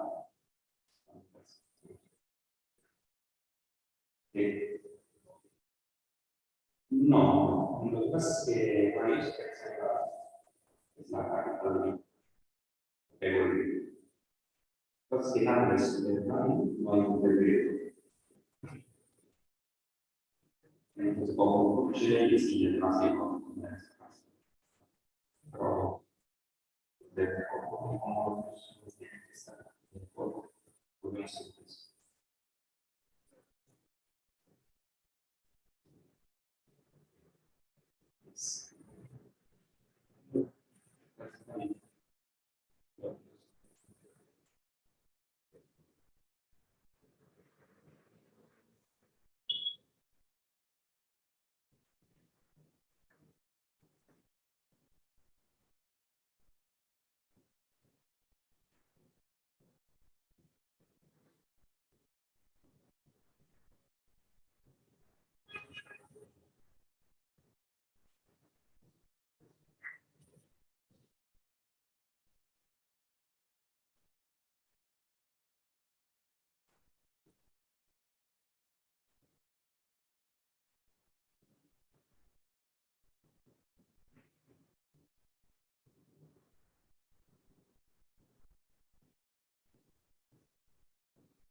Io mi chiamo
Hello.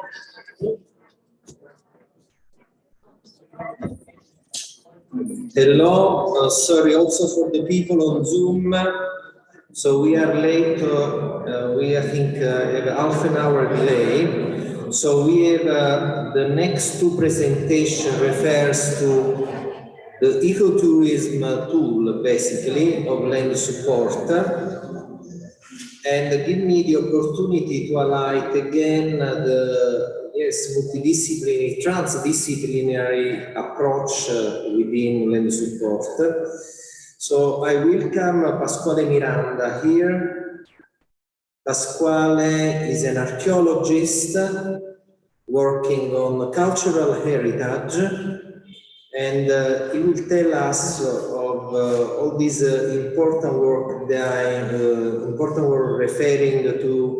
Of course, we need the data, not only soil data, etc. But for such tool, we also need the cultural data, and he will tell us about his 2 years work for us. Good morning, and as Fabio Terribili said before, I'm an archaeologist, and for 2 years I worked for increasing the ecotourism tool. So I read the text in order to stay to 15 minutes.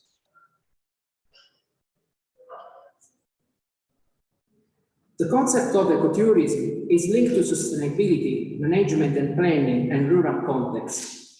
Indeed, ecotourism represents a fundamental resource for the sustainable development of a territory. Elizabeth Gu has defined ecotourism as traveling responsibly to nature, where the flora, fauna, and cultural heritage are primary attractions, in such a way as to conserve the environment and improve the well-being of local people.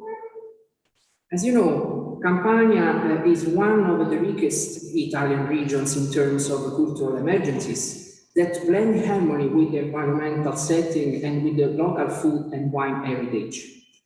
For this reason, Campania is affected by remarkable tourist flows. However, these tourist flows are directed above all towards the great destinations that are better known to the public, such as Napoli or Caserta Vecchia.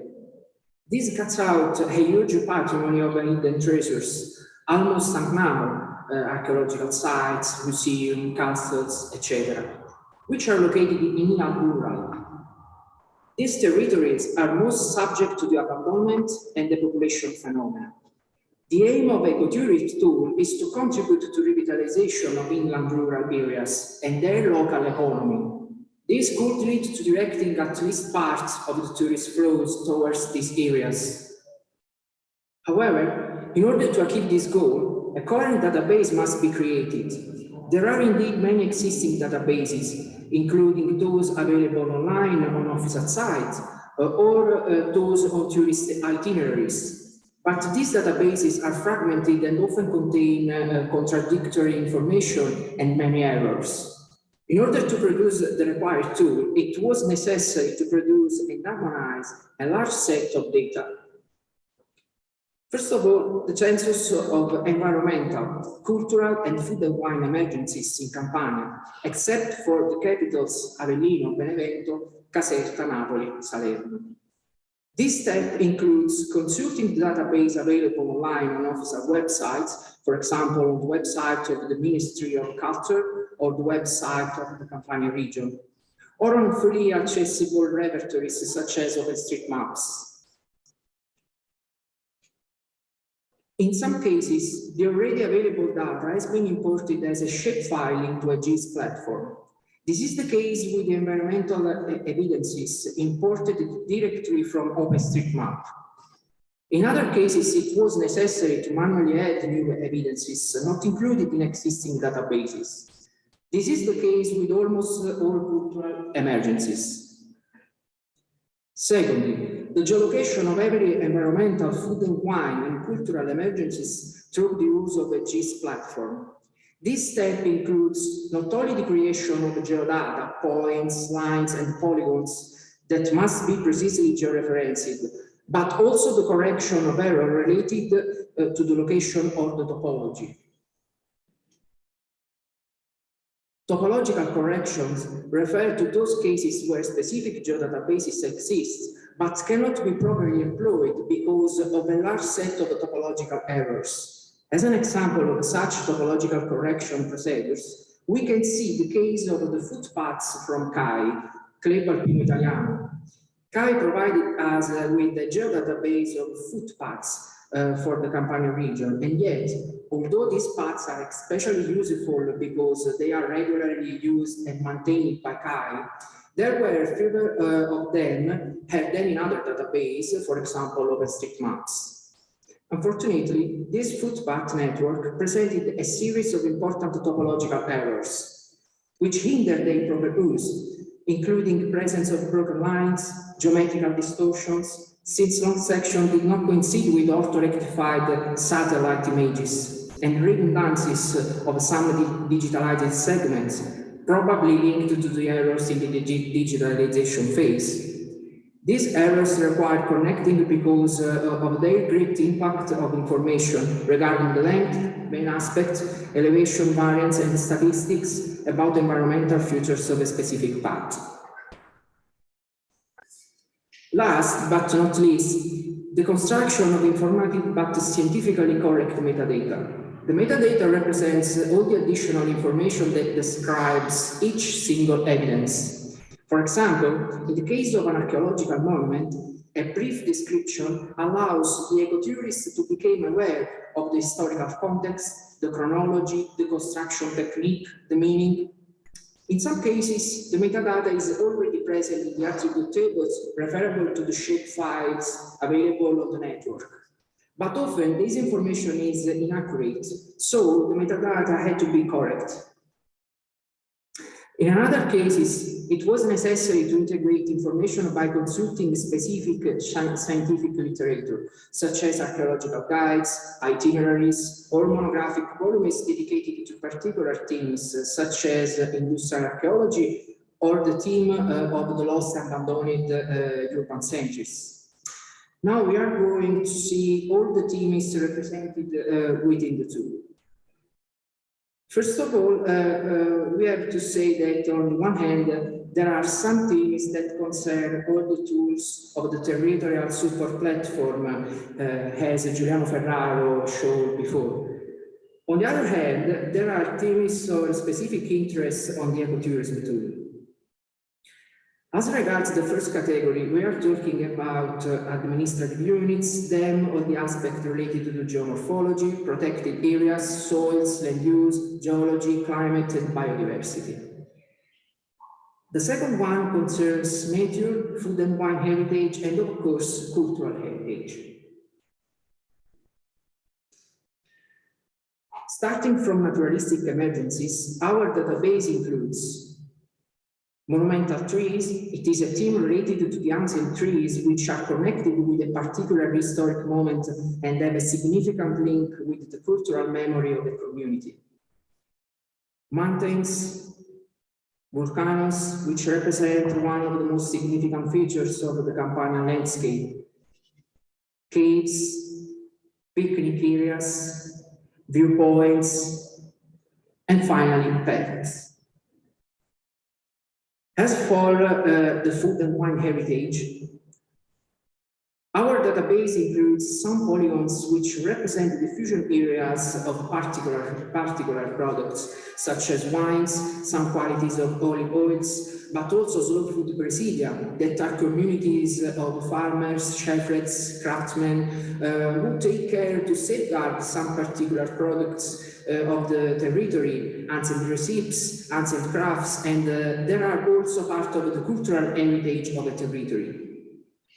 For example, this slide shows the area where Saragolla bread is spread. It is a bread made from an ancient variety of wheat that is to have been introduced in the Middle Age by Bulgarian population. Indeed, as you know, when the Lombards invaded Italy starting from 6th century AD, some Bulgarian knights were part of the Lombard army. It is no coincidence that some burials of Bulgarian knights with horses were found not far from the spreading area of Saragolla spread. This is a clear example of how food and wine heritage is an integral part of the history of a territory. Finally, we can see all the cultural themes included in our database. First of all, museums. All types of Campania museums fall into this category, not only classical museum of archaeology, art, but also demo-ethno-anthropological, technical museums, etc. It constitutes a remarkable patrimony of 349 museums, excluding all the museums of the capitals Avellino, Benevento, Caserta, Napoli, and Salerno. The next category concerns archaeological sites. Also in this case, the category includes a huge patrimony of 278 records. It includes ancient cities, cemeteries, craft sites, ancient sanctuaries, Roman villas, ranging from prehistory to the Middle Ages. It also includes a large set of ancient infrastructures such as Roman aqueducts, Roman and medieval bridges, Italic and Roman walls, etc. The rock settlement constitutes a particular team of 92 records that includes all the caves with traces of human presence, ranging from prehistory to the Middle Age. Some caves were ancient shelters during the Paleolithic. In the early Middle Age, Ruprestian churches with a huge treasure of frescoes are spread, especially along the ancient Roman roads. Ancient military architectures constitutes a macro category of 362 records, including medieval castles, walls, towers, but also old watchtowers built during the 16th century in order to alert the population of the arrival of Saracen pirates, and forts built in the Napoleonic age. Our database includes 34 lost and abandoned urban centers. These are urban centers abandoned as a result of the war or for natural causes, such as the earthquake that struck Sirpinia in the 1980. Sometimes the abandonment was decided by the population who preferred to move near an infrastructure to be better connected with the other centers. Next time concerns industrial archaeology. The Campania region has 46 sites of ancient factories, hydroelectric plants, mines, mills, closely linked to the local history of a territory. The cultural heritage of Campania also includes a large amount of churches, monasteries, abbeys, etc. Our database includes 372 records, which represent the most important cases, but many others exist. Often, these architectures are important not only for their history, but especially for the works of art they contain, paintings, sculptures, silver, very often known only by a small group of experts. The historic residences. This typology with 205 records includes all those noble residences built starting from the early modern age, palaces, villas, and others. The only category whose records have imported from the OpenStreetMaps is that relating to monuments. It is an heterogeneous category that includes 189 records, including monuments to the memory of the war dead, historical fountains, and everything that does not concern the other categories. A further category concerns the reconstruction of the urban history relating to the 50s of the last century. That it was possible to reconstruct starting from old IGM tablets superimposed on Google Earth. The gray polygons allow us to understand the evolution of urban centuries from the 1950s to the present day. Our database also includes everything concerning ancient roads, Roman roads, ship tracks, in Italian we call tratturi, etc., and the reconstruction of the disused railway lines. Currently, these categories are not usable within the land support platform, as it is believed that they can be part of a specific tool dedicated to historical roads. Finally, just a few words about a tool that is still in its experimental stage, the 360 degrees videos. This tool is available on the land support platform for just a small portion of the Campania region, is about 20,000 hectares of the Valle Telesina. The tool allows the territory to be seen through short immersive videos, generally of 3 minutes, via virtual reality 360 degrees viewer. The model requester allows ecotourists to select either a natural of the cultural theme and to experience the site through the video, which also includes some form of storytelling, for example, description of a monument, description of a soil and landscapes. The best performance when using the immersive reality tool is obtained by using Oculus or similar. With this slide, I close my presentation, and of course, I leave the floor to Antonio Mileti. Thank you very much for the attention.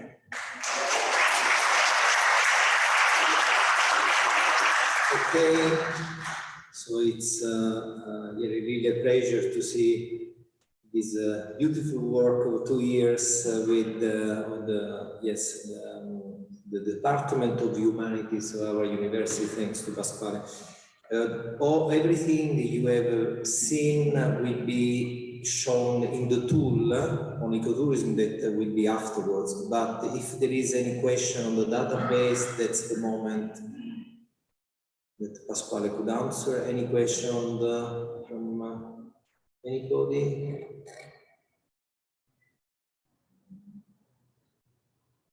Okay, Yuduria, maybe I just give a comment. It was a huge effort to homogenize, harmonize a completely fragmented scenario, which actually often not only in Campania. So I think this was very important, and only this was made possible to build the tool. So I will ask Antonio Mileti, please, to come here. Antonio, yes. Before giving the floor to Antonio, yes, there are a few of us, all those guys you heard from Angelo to Pierre to everybody, to Giuliano's, etc., are really the hero of this project. So I will give the floor to Antonio, who also he, as the others, have done really an incredible work to make this tool operational. Thank you very much.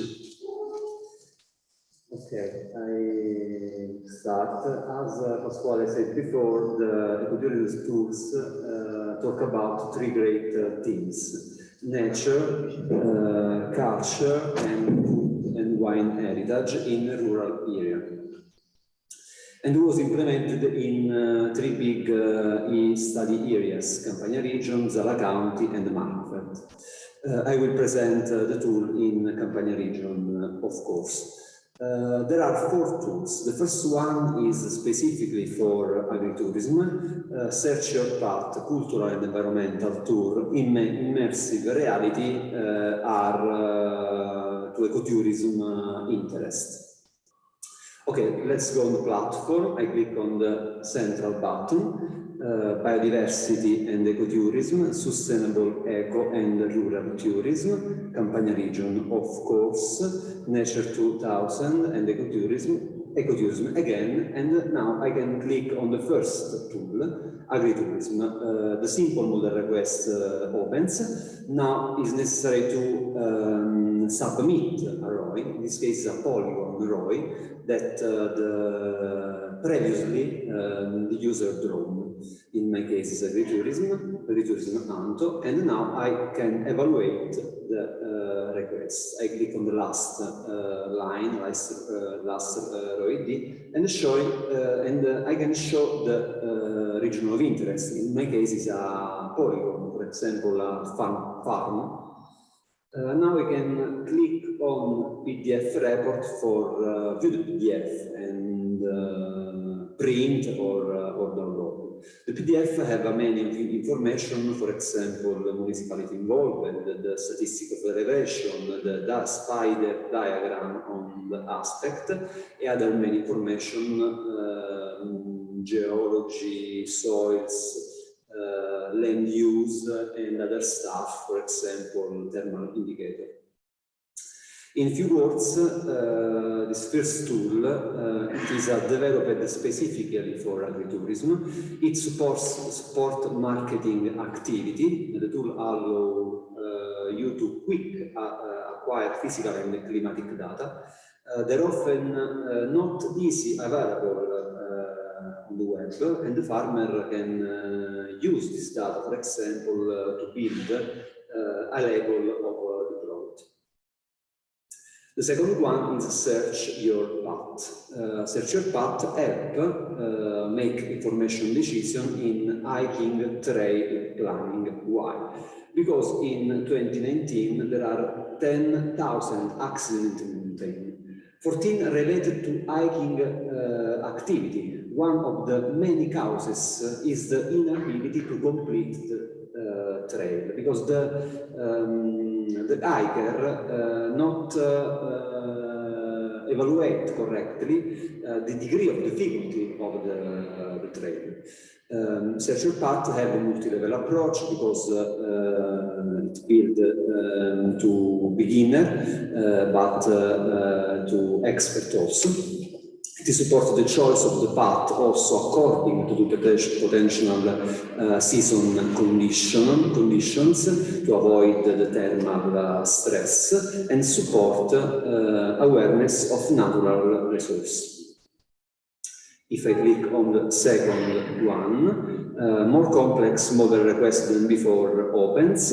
Now I can choose one of the 5 provinces of Campania region, NUTS 3 level, one or more level of difficulty, one or more length classes, one or more elevation max classes, one or more difference in elevation classes. Now I can choose in accord to season condition the exposure, the aspect, in this case, for example, cold aspect, and now I can evaluate the request. Then before I click on the last line, I can show the row, in this case is the Napoli province. If I click on the vector, the table of attribute will open. It's built with a series of columns. If I click on each column, I can order the data, and I click on the. If I click on the line, the correspondent path appear on the map. The button action allow me to view the PDF report that have many information, for example, the length path, the start point and end point, statistics on habitat quality, elevation, slope, l'elevation profile, the graph of land use synthetic, the map, in this case, for example, starting point is the same because the path is a ring. In second page, we have the 3 tables with land use detail, soil detail, and geology. And next, we can find path elevation profile. The first one is just a copy, but the second is an elevation profile theme in accord to land use. Each point, the color of each point represents the land use in a specific position. For example, the yellow is the agriculture, green is the forest. The second path profile is stated by soil type. In this case, the path across just one order to soil. And the last one, 10 profile by synthetic aspect. In yellow, the hot position, in blue, the cold position. The next, we find the table of protected area with site name, site type, more information, the link at the website, statistics information, and the list of the species that is possible potentially meet along the path. The last section is dedicated to point of interest, cultural and naturalistics. If there are a point near the path, the system print this point on the map and describe this in the report. Okay, cultural and environmental tool. If I click on this tool, this model request is open. Now I can submit administrative limit, for example, Santa Maria Capovetere NAZ 4, but I can submit a drawn ROI that is built by a point and array in kilometer. Now I specify which kind of type of interest, for example, cultural interest, and a new field appear, and now I can choose between many categories of cultural point. Now I evaluate this request. I click here on the vector. Sorry, this button allow me to view the region of interest. Here I can open a new table of attribute. If I click on a line, compare the corresponding point on the map, the action button allow me to open a pop-up with a smart description related to this point, of course, and other information, for example, address, website, if it is present. Historical urban map allow me to view the historical urban related to specific municipality, of course, related to 1820. Of course, I can view the report with many information, for example, road name, area in square meter, and other for municipality involved, elevation, statistical elevation, geology, and other information, for example, soil, wine, and cultural heritage. Okay, the last one is immersive reality. Immersive reality, the video. The immersive reality tool allows the user to view a video were captured with Insta360, a special camera that allows to acquire in spherical mode, and the view is usable using Oculus, for example, or YouTube. This is a prototypical tool because there are a few points in a small piece of Campania region, Valle Teresina. The model request allow me to select just cultural or naturalistic or all point. I can evaluate the request. I click on the vector to view the point and I, like before, can orient the point with the column, or I search one specific word by the filter in the description, for example. Thank you.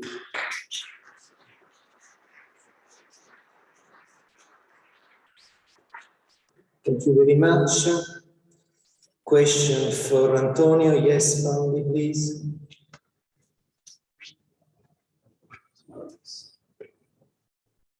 Okay, thank you. Very interesting. A very simple question for someone who is not familiar with the system. Is there any way, like a user manual or help that how to navigate within the system, how to find out what you need and so on? So just no. Yeah. It's a technical sheet in the documentation on the website.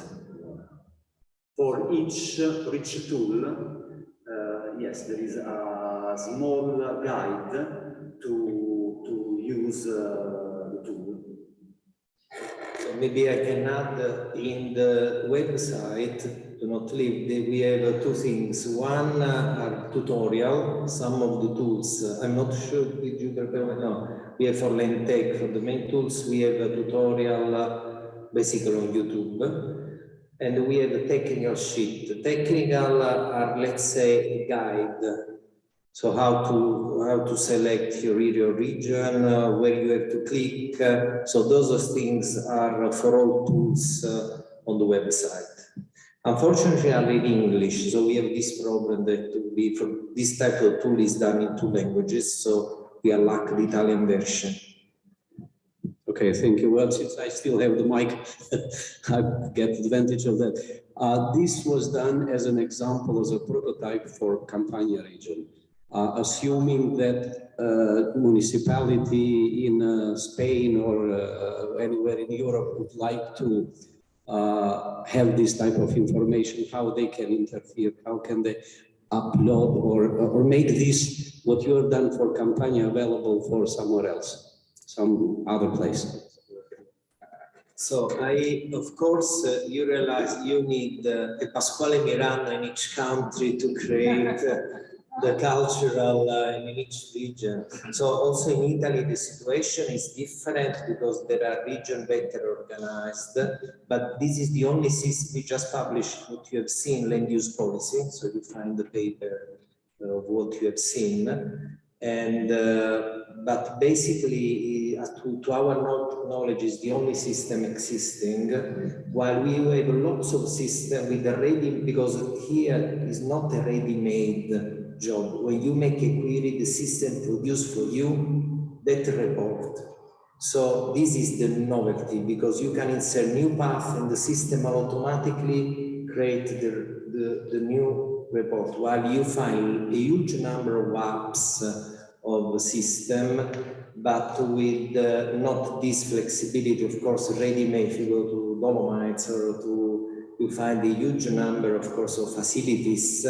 So the idea was to empower inland area where nobody goes, and it actually is done, of course, thinking about expert ecotourism, but especially for companies who want to build maybe journeys for tourists. That's the main focus, because of course is not, but we receive lots of requests to create smartphone application that can query our system. This is why Web API is also important, because these allow maybe to use this I call highway inside our system in order to get some information. But potentially, as Giuliano and Angela said many times, there is a huge transferability value. So once the data are there, of course, many of the things that, for instance, that Antonio developed, the codes he developed for this tool can, depends by Campania, of course. Campania, it is available to mark per If I may, just a comment, Fabio. I don't know if you had a chance to read the latest book of Franceschini, the Minister of Culture and Tourism. Actually, he's expressing the same concept you just mentioned with the word empowering inland, because he thinks that as a policy, in fact, to expand the tourism not to the most well-known center, but going in the land up to those places that are less known. So probably in this interfacing with the policy, you should consider also not only the ecological transition and technological transition, but also the Ministry of Tourism would be very much interested maybe in those type of tools. Just a comment.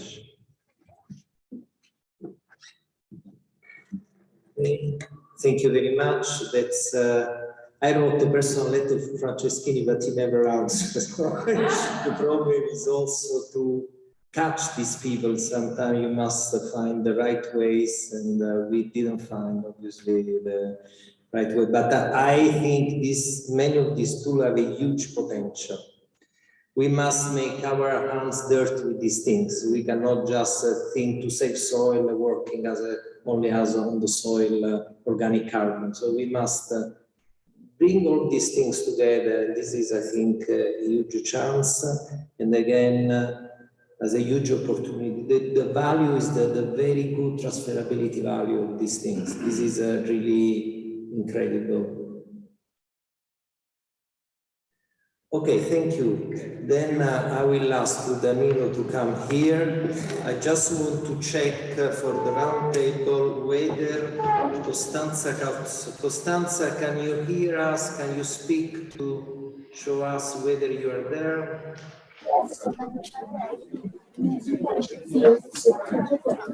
I'm here.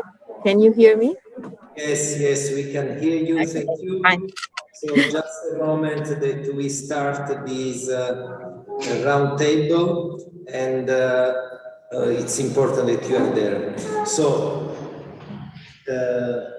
yes, Danilo Russo will moderate this roundtable.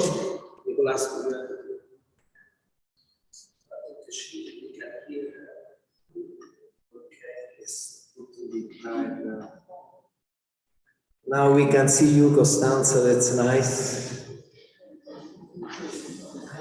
Okay. Thank you very much. So the roundtable today will be about science into policy and biodiversity and ecotourism. How can we transform insights to improve related policies? And I have the pleasure to be here, Costanza Patesi, online. She's from the Fondo per l'Ambiente Italiano, the Italian Environmental Fund. It's an NGO highly concerned with protection of cultural landscapes, buildings, and environment in general. Carlo Iacomini, Dr. Iacomini, could you please come here? From the Italian Institute for Environmental Protection and Research, Rome. Hello, welcome. And Maurizio Frassini. Maurizio Frassini is an ornithologist, but also former politician and an environmentalist. So it's the ideal crossroad, as it were, try and answer some of the questions we'll ask today. Right, yes. Voglio solo dire che c'è la traduzione simultanea, there is a simultaneous translation. So if you need the Wi-Fi system for translation, go to the registration desk where Luciana will take care of you. Okay, and in case I can speak both languages, so if you need a human-made system, it's me. Right, so as a conservation biologist, I'll try to break the ground today by saying that in many cases we publish very nice papers describing how in the ideal world we will manage to protect species, habitats, ecosystems, and so on. But then we end up with big frustration because we do realize that our papers have very little impact on real world because they quite seldom translate into policies. So my very first question here is, where's the mistake? So what should we improve to improve communication between science and policy to make our research alive and you know, implement it as effective laws, regulations, and policies? Okay, would like to start? Maurizio, please. Io gradisco parlare in lingua italiana e ringrazio per avermi invitato a questo interessante convegno. In primo luogo vorrei rispondere alla questione che poneva il professore Russo. C'è, tra l'altro, il tema che breve, sintetico, che affronterò, poi alla fine arriverà alla stessa conclusione. Effettivamente c'è un forte divario tra le questioni, tra chi lavora, opera, cerca, ricerca, conserva la biodiversità, cerca di trovare anche un'applicazione, un indotto su questo lavoro, e chi poi ha la responsabilità politica di amministrare il territorio.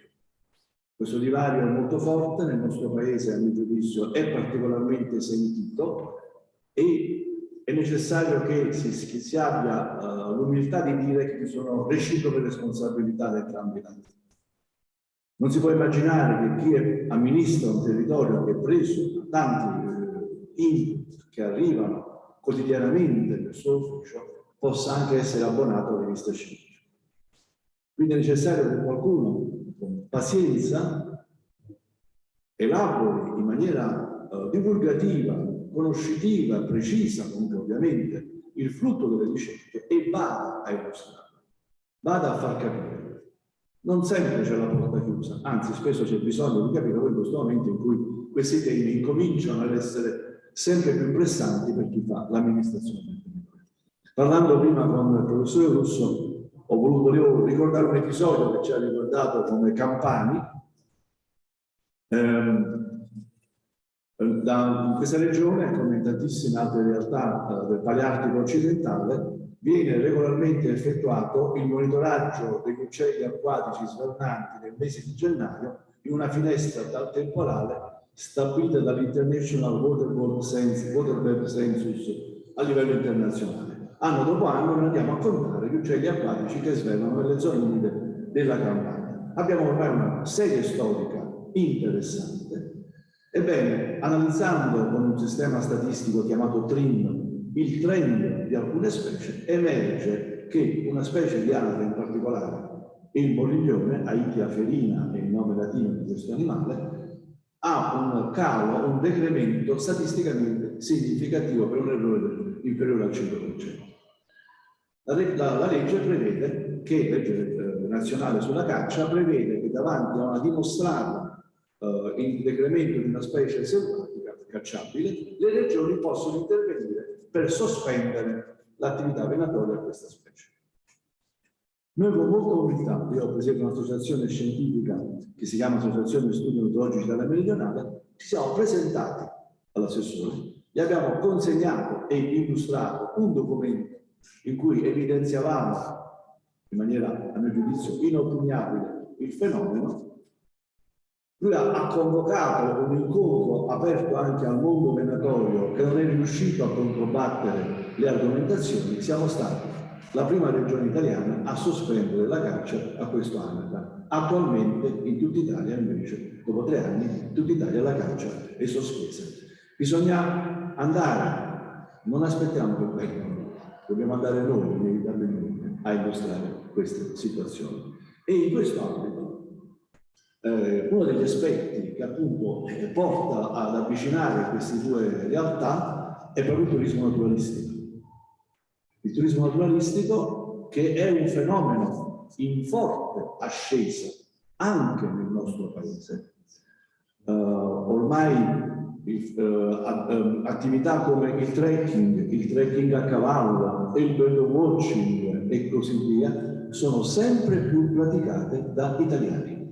Al punto che ormai abbiamo anche categorie professionali, anche codificate in albi, per svolgere attività di accompagnamento, di illustrazione a queste persone interessate. Per esperienza personale, noi organizziamo frequentemente, almeno ogni 2 anni, a parte il fenomeno pandemico che ci ha fermati, corsi di avviamento al bird watching, e ogni volta dobbiamo fermare a un certo punto le iscrizioni per la forte richiesta di iscrizioni di persone che vogliono imparare ad andare in natura a riconoscere, in questo caso gli uccelli, ma poi c'è anche il biowatching, il sea watching, quindi a riconoscere anche altri animali. È molto sentita questo nuovo approccio, frutto di decenni di attività, di sensibilizzazione, di divulgazione, non sempre corretta ovviamente, in campo naturalistico. Quindi ormai sta maturando in parte della popolazione italiana questa sensibilità.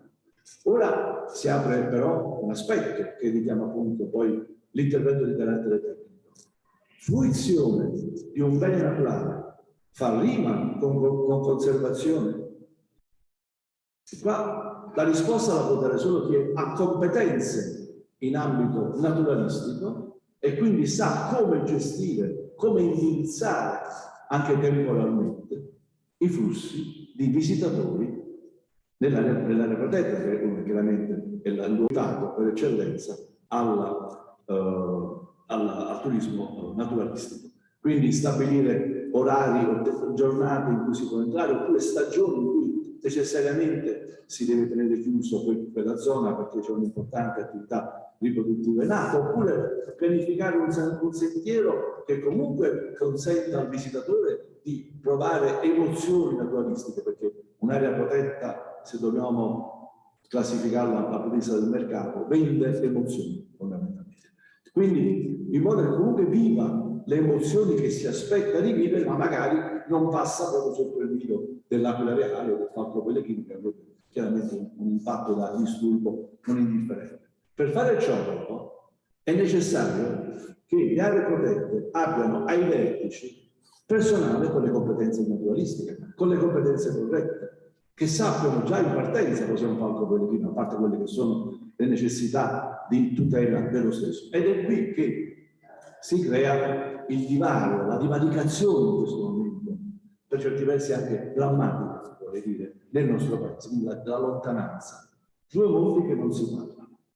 Pertanto chi poi deve scegliere politicamente le figure, perché questa è la responsabilità che ha l'amministratore, ovviamente politico, non si discute, che deve scegliere le figure che dovranno essere ai vertici delle aree naturali protette, le sceglie non basandosi sulle competenze di queste, ma purtroppo gli esempi ormai sono enormi, quindi ormai quasi la regola, al momento vengono scelti soltanto per appartenenza politica a una tale formazione, se non a un'altra formazione che politica, che in questo momento governa il territorio in questione. Un errore terribile, che mostra anche un disinteresse nei confronti del mondo della conservazione, perché se fossero interessati ci penserebbero a scegliere figure con una certa competenza. Ed è un errore grosso, perché in realtà invece la popolazione, con questa sensibilità che cresce, chiede aree protette ben gestite. Tra l'altro è un diritto di tutti noi che venga conservata la natura e la biodiversità del nostro paese. E allora da cosa nasce questa indifferenza, almeno al momento ancora la registriamo? Da 3 aspetti. Uno, quello che accennava il professore Russo, questa difficoltà di andare, e in questo dobbiamo fare anche un meno, inevitabilmente. La seconda, dal fatto che in genere l'amministratore arriva sempre in ritardo a percepire, non è per colpa sua, arriva in ritardo a percepire. L'amministratore sale con una campagna elettorale che avvertiva certe esigenze, poi le esigenze nel frattempo maturano, lui è rimasto a quelle esigenze di partenza. E quindi è quello che dà ragione. E poi, non possiamo negare, ci sono anche interessi lobbistici che premono su chi amministra, spesso chi è eletto è espressione di interessi lobbistici che mal si conciliano con i dettami della conservazione della natura. Quindi abbiamo anche casi di amministratori che rivestono cariche politiche di una certa rilevanza anche in questa regione, che in dibattiti pubblici continuano a parlare delle aree protette come vincoli eccessivi al territorio che ingessano il territorio. Io di ingessato di territorio conosco solamente l'asfalto e il cemento. Tutto il resto non è necessario, è vita. Ma qua sta a noi a questo punto veramente educare, convincere, istruire e muoverci per andare noi verso il palazzo e non aspettare che il palazzo ci chiami. Grazie ancora per avermi invitato a poter dire queste mie poche riflessioni sull'argomento. Grazie Maurizio. Your comment started in a very optimistic way and then just dropped. So, Costanza Bratesi, what is your perspective from your 5 experience? Sì, grazie. Proseguo anche io in italiano, ma molto bello anche questo dibattito bilingue. Lasciate che vi premetta che cosa fa il FAI di fatto, così è più facile capire quanto uno strumento come questo di Land Support possa essere realmente efficace per noi. Cioè il FAI gestisce in tutta Italia un numero di beni, abbiamo 68 beni di proprietà della Fondazione che vengono lasciati alla Fondazione, li restauriamo e li apriamo al pubblico, metà di questi sono aperti al pubblico, quindi abbiamo un contatto diretto con il pubblico. E qui, scusate, suonato il telefono. E quindi uno strumento come questo ci permette nei nostri beni stessi di approfondire la stessa conoscenza e quanto possiamo poi raccontare anche al pubblico nei beni stessi che gestiamo, perché il racconto è cambiato. Abbiamo parlato di ecoturismo, il racconto è cambiato anche per noi, mentre fino a 30-40 anni fa raccontavamo al pubblico principalmente dei contenuti storico-artistici, oggi raccontiamo molto di più, raccontiamo tematiche naturalistiche, raccontiamo dell'acqua, raccontiamo del suolo e lo vogliamo raccontare sulle caratteristiche di quei luoghi per far conoscere quei luoghi. Quindi il nostro ruolo, che è poi quello di sensibilizzare, di far conoscere al pubblico le tematiche ambientali, locali e paesaggistiche, sono estremamente facilitate da uno strumento come questo, perché possiamo avere noi stessi, come dire i nostri property manager che gestiscono i beni, possono avere una quantità di informazioni utili da raccontare e trasmettere al pubblico in maniera chiaramente molto più efficace, che richieda meno tempo. Ma sempre nella gestione dei nostri beni c'è un altro elemento fondamentale. Purtroppo adesso abbiamo visto lo sviluppo solo nella regione Campania, ma noi auspichiamo che ci sia uno sviluppo anche in altre regioni, perché quello che noi stessi cerchiamo di fare è quella di tessere reti con il territorio. Tessere reti, e quindi qui vengo per esempio alla possibilità di individuare sentieri, di individuare collegamenti. Questo lo stiamo facendo noi stessi da parte dei nostri beni, raccontando come a partire da un bene gestito dal FAI si possa andare anche altrove, si possa seguire un percorso tematico, e quindi avere uno strumento che è a disposizione anche del visitatore, che noi potremmo promuovere anche presso i visitatori per scoprire i luoghi nella loro area estesa, è fondamentale, perché è il nostro principale obiettivo quello di sviluppare e favorire un turismo dal punto di vista ambientale sostenibile, quindi non mordi e fuggi, ma fatto di conoscenza del territorio, della volontà, della voglia di fermarsi sui territori, di conoscerli in maniera più approfondita, e per questo noi stessi dobbiamo sviluppare racconti, ma anche favorire l'interconnessione tra i luoghi. L'abbiamo fatto noi adesso con un'iniziativa recente che si chiama Festa dei Circondari, ma costa a noi anche, no? Questo ricognizione dei territori per offrire, costa tempo, no? Costa molta attività, quindi a maggior ragione è uno strumento che la favorisce e dell'importanza anche di avere il dato in tempo reale, cioè di conoscere anche quali realtà sul territorio ci sono e sono presenti, quindi favorisce per noi e per gli altri, immagino, un'offerta di conoscenza maggiore anche per chi ci visita. E un ultimo stimolo che vorrei darvi, ma poi immagino insomma restiamo anche nel dibattito di quello che la tavola rotonda adesso proporrà. il FAI ha anche un'attività con le scuole. Noi tutti gli anni proponiamo, come essendo anche un'associazione riconosciuta dal Ministero di Protezione Ambientale, forniamo alle scuole di ogni ordine e grado dei materiali sia per gli studenti che per gli insegnanti di ricerca, di studio, ma anche attivamente chiediamo agli studenti di partecipare a delle forme di concorso che li portano a conoscere, a esplorare il loro territorio, no? Con poi magari appunto il tema può essere un concorso che è di tipo fotografico, la costruzione di percorsi, ogni anno varia.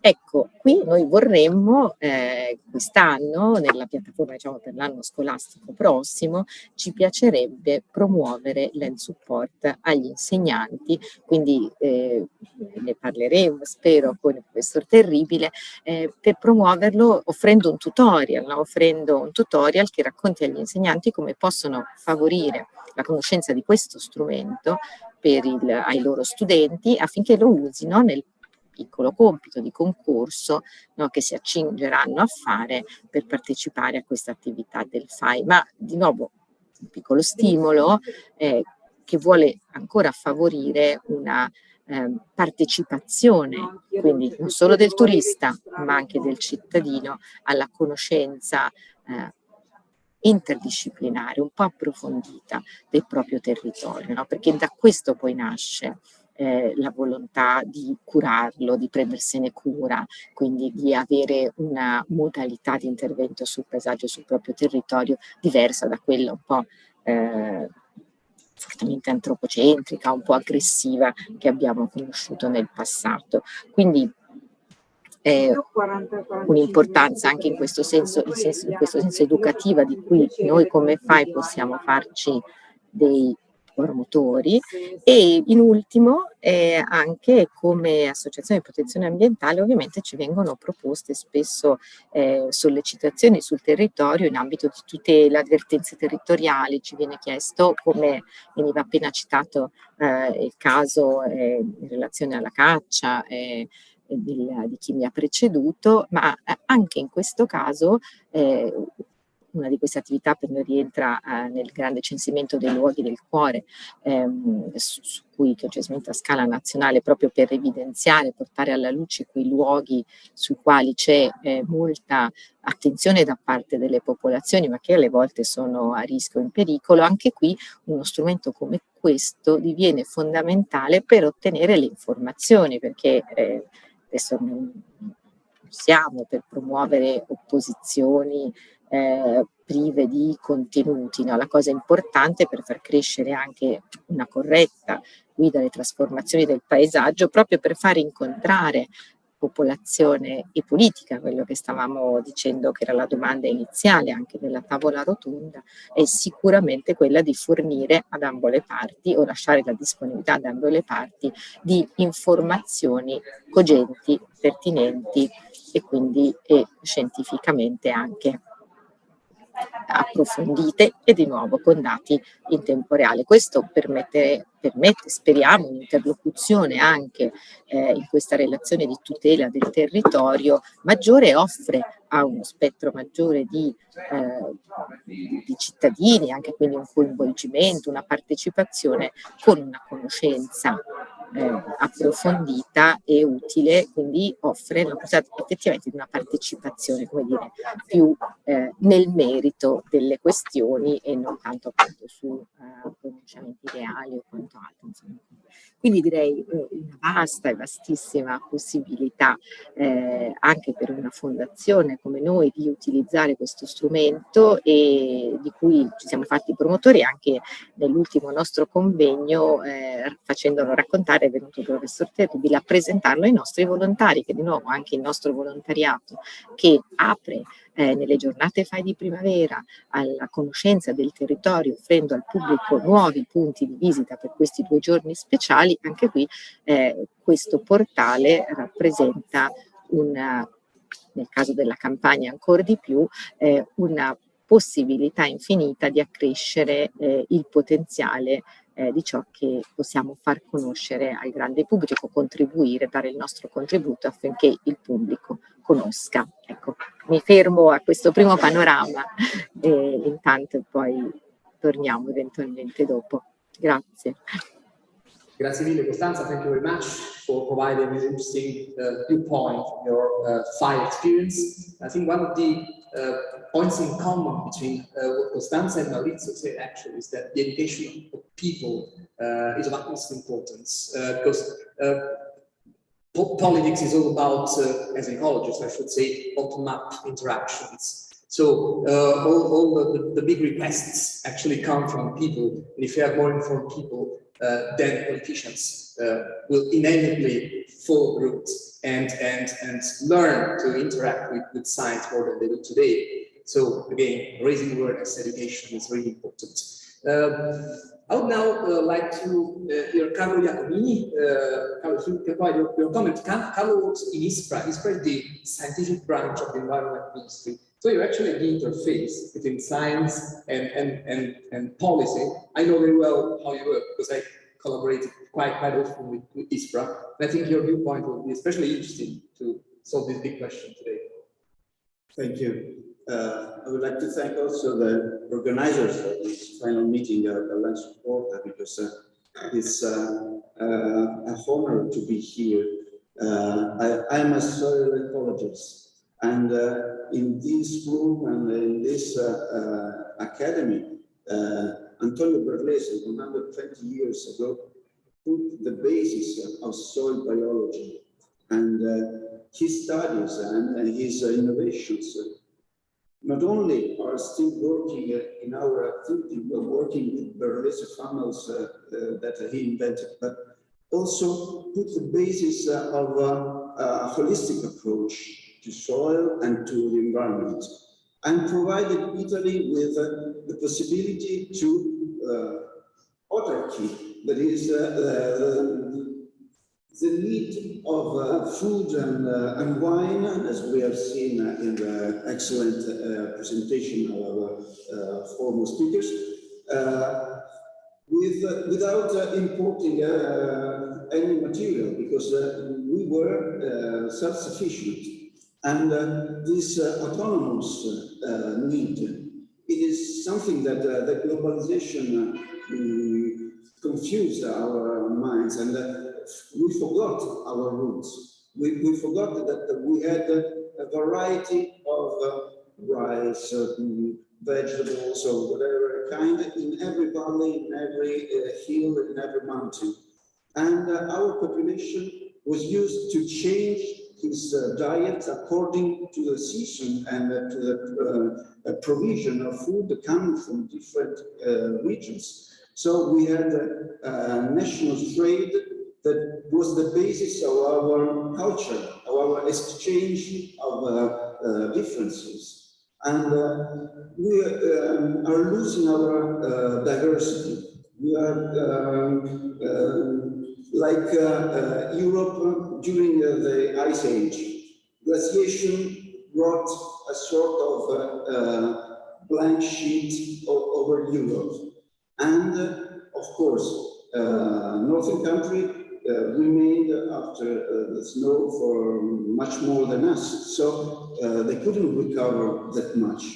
And the effect of this factor is that beneath the Alps, we have a biodiversity that is not only higher, but can be one order of magnitude higher than the rest of Europe. So I make this example that is fundamental for my study, but is also a great pledge for my activity.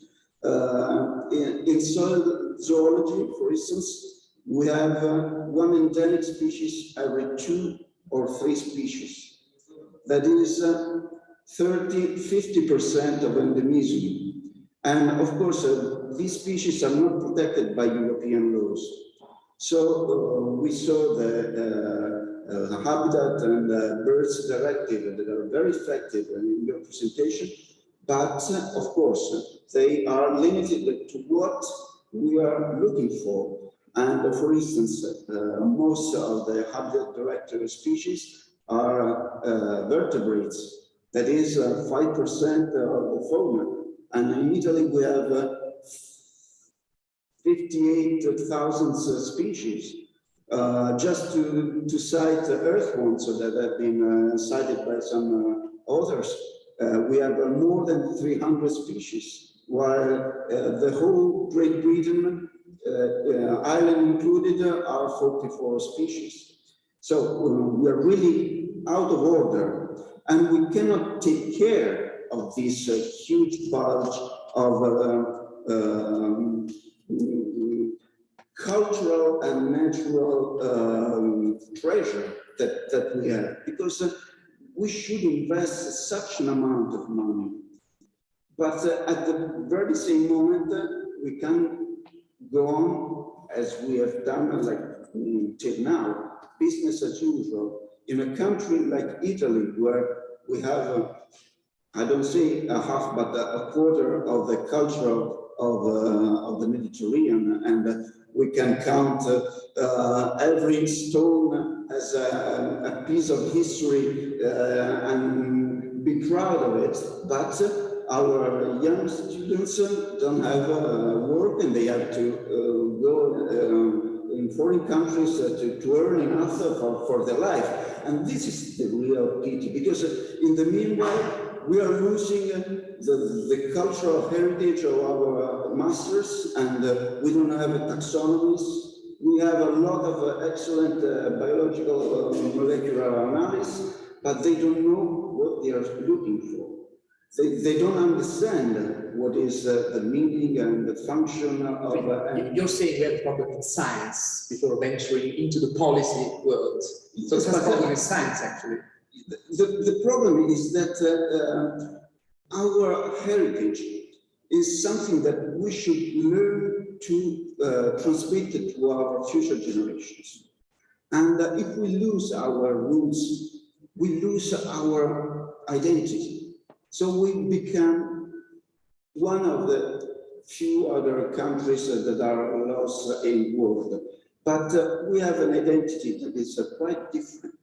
I mean, maybe Egypt can have a history comparable to Italian, but in Egypt there is a strong investment on culture, and the young researchers are financed with a good way to put roots and to continue to the contribution in the future.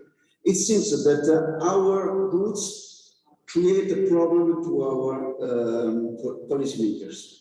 And this is a problem that I was facing for the first time in 2010, when I was in FAO for it was the countdown for biodiversity event with a conventional... One of the countdowns which failed completely. Yes, I'm terrified by countdowns. But in that event, the Ministry of the Environment in Brazil showed their program for protected areas, and within a few months there would have been a presidential election, and asked to the Minister of the Environment, aren't you afraid that the new government could cancel what you have done and transform it in worthless paper? And he looked at me staring like I was crazy. He said, why? The first thing that a government is doing in our country is to look what the previous one has done of good and try to overcome it, because it is the only way to create a strong political power for the future. And I said, that's how we should do, but that's not how we are doing in Italy. Every political election means to cancel completely what has been done, good or bad, and we have to start from the beginning again, and we are like terrorists that have to attack something from the beginning without having any link with what has done before. So we waste a lot of money without a continuous program. That's why I'm sure that from this program that has been so useful in putting a solid base for not an objectable, but a subjectable analysis. Every region now can use this tool to show what are their treasures, both from the cultural and the naturalistic point of view. Well, with such a tool, it's much easier to choose and to be prone to sustainability, because you know that you have to do a route for tourists if you want tourists. If you don't want tourists, just make a wall and they escape immediately. I was staring with a sort of fear at the images coming from cave, because I know that we had a strong food dependence on Ukraine, and I saw how many explosions are on those fields. So we're transforming a food plot in a contaminated site. Within 1 second, you just press a button and we fill it with poisons that we don't know how to take out of it. So we really should take good care of what we have, our culture, our tastes, our emotions, as you said, probably. We should try to put them on the stage and to bring it to our nephews and our future generations, because they are the real identity of ourselves. So I really hope that with this project we manage to speak and to be friendly with the environment and with our culture. Grazie mille, Carlo. Thanks very much. And I think it's very interesting to the focus you had on tools, which is something sometimes neglected. If we have to communicate our knowledge and inform the policy level, policy makers, possessing adequate tools may be actually one of the main keys to communicate effectively what we want to communicate. Yeah, but Maurizio was saying in his speech that the only sealed thing that I see are walls and buildings on the landscape. But we know from even Michele Munafo yesterday made an excellent presentation of what are the trends of asphalt and concrete in our country. We are risking to seal everything and to prevent our world of the tastes that are hidden inside. Devastating ecological. So we really have to program this, because we have a lot of degraded land that has to be recovered, and we took the pledge of the European Union to decrease by 1/3 these areas, and we should use those for building, for military bases, and not destroying nature or crop fields. Sure. Maurizio, c'è something. Volevo prendere spunto, complimenti, grazie per averci detto questa bellissima cosa. E volevo prendere spunto in questa fase della vita faccio l'insegnante di scienza nelle scuole medie superiori. Forse non tutti sanno che dopo la riforma Gelmini nei licei scienze sono 4 ore settimanali, nel quale l'insegnante di scienze deve insegnare scienze della terra, geologia, biologia e chimica, generale inorganica, organica e biochimica a secondo dell'anno, in queste 4 ore. Non solo, ma un laureato in chimica oggi può insegnare zoologia, botanica, scienze della terra e astronomia al pari di un laureato in scienze naturali e scienze ecologiche, il quale a sua volta può insegnare chimica. Prima della riforma Gelmini non era così. C'erano 4 ore di scienze in cui si faceva biologia e scienze della terra, e già là andava fatto a fare ai geologi, ma non e il chimico insegnava chimica. Tutto rispetto per i chimici, persone eccezionali, i professori, colleghi bravissimi, ma non hanno mai fatto un esame di zoologia o di botanica.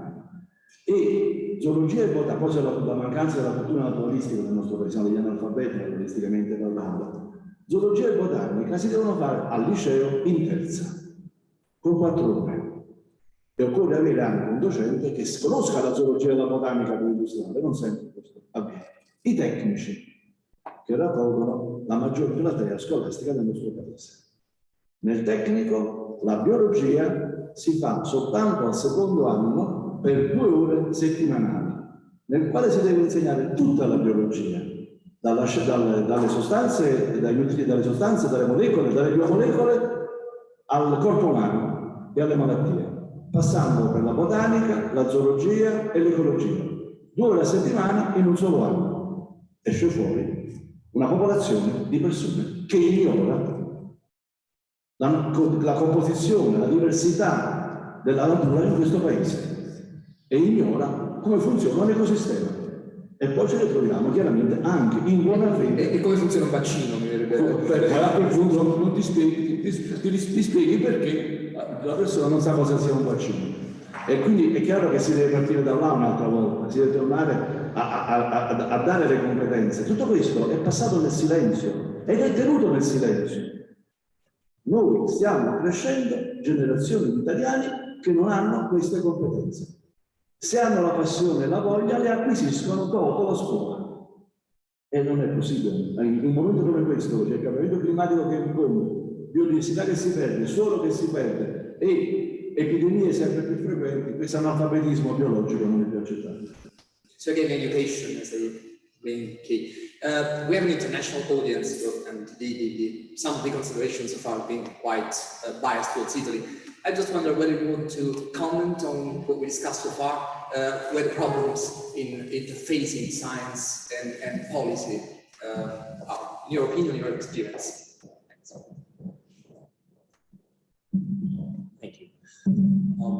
I was wondering why you are not combining your approach with these tools with the European Landscape Convention, so the Florence Convention, because the Florence Convention made these suggestions to have more teaching that themes, to have more, let's say, pressure on politicians to realize that cultural heritage is a very important theme. So I think you have tools to realize the things which are still enforced in this European Landscape Convention or the Florence Convention. So I would combine it.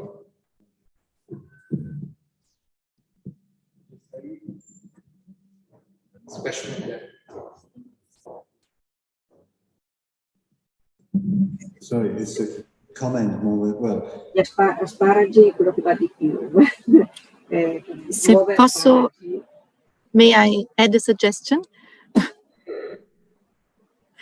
E se posso aggiungere a questo anche ultimo intervento, ma anche al precedente di Carlo Iacomini, un'altra suggestione aggiungerei, oltre al tema della Convenzione Europea del Paesaggio, anche la Convenzione di Faro, no? La Convenzione quadro del Consiglio d'Europa sul patrimonio, che ci ricorda come dire, il patrimonio culturale, inteso anche, intendo anche quello naturalistico ne parte, sia non solo un diritto di ogni cittadino. Per questo strumenti che portano ad avvicinare e permettono ai cittadini di avvicinarsi ai contenuti di ciò che li circonda sono fondamentali e necessari, visto anche l'intervento corretto di chi mi ha preceduto di una certa lacuna in Italia, particolarmente di un gap scientifico nella formazione in generale, e quindi questa importanza della Convenzione di Faro, sia perché ci ricorda quanto sia un diritto il patrimonio culturale importante, come è stato ricordato, per la nostra identità, per il nostro sviluppo, il sviluppo dei paesi,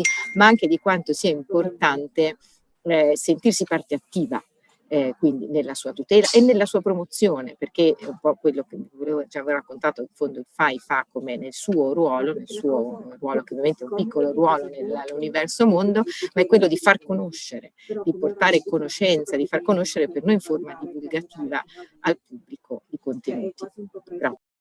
Grazie Costanza. We have a You can buy McDonald's in 120 countries, 37,000 outlets, so the forces of uniformity are very powerful and they work across countries. Can land support, and I thought your comments were fascinating, but could we see land support as a platform to support cultural diversity and the forces of diversity connected in the way that the forces of uniformity are connected, so that the platform provides that vehicle for locations and regions to connect, not to uniform their diversity, but to showcase their diversity in different locations using a common platform.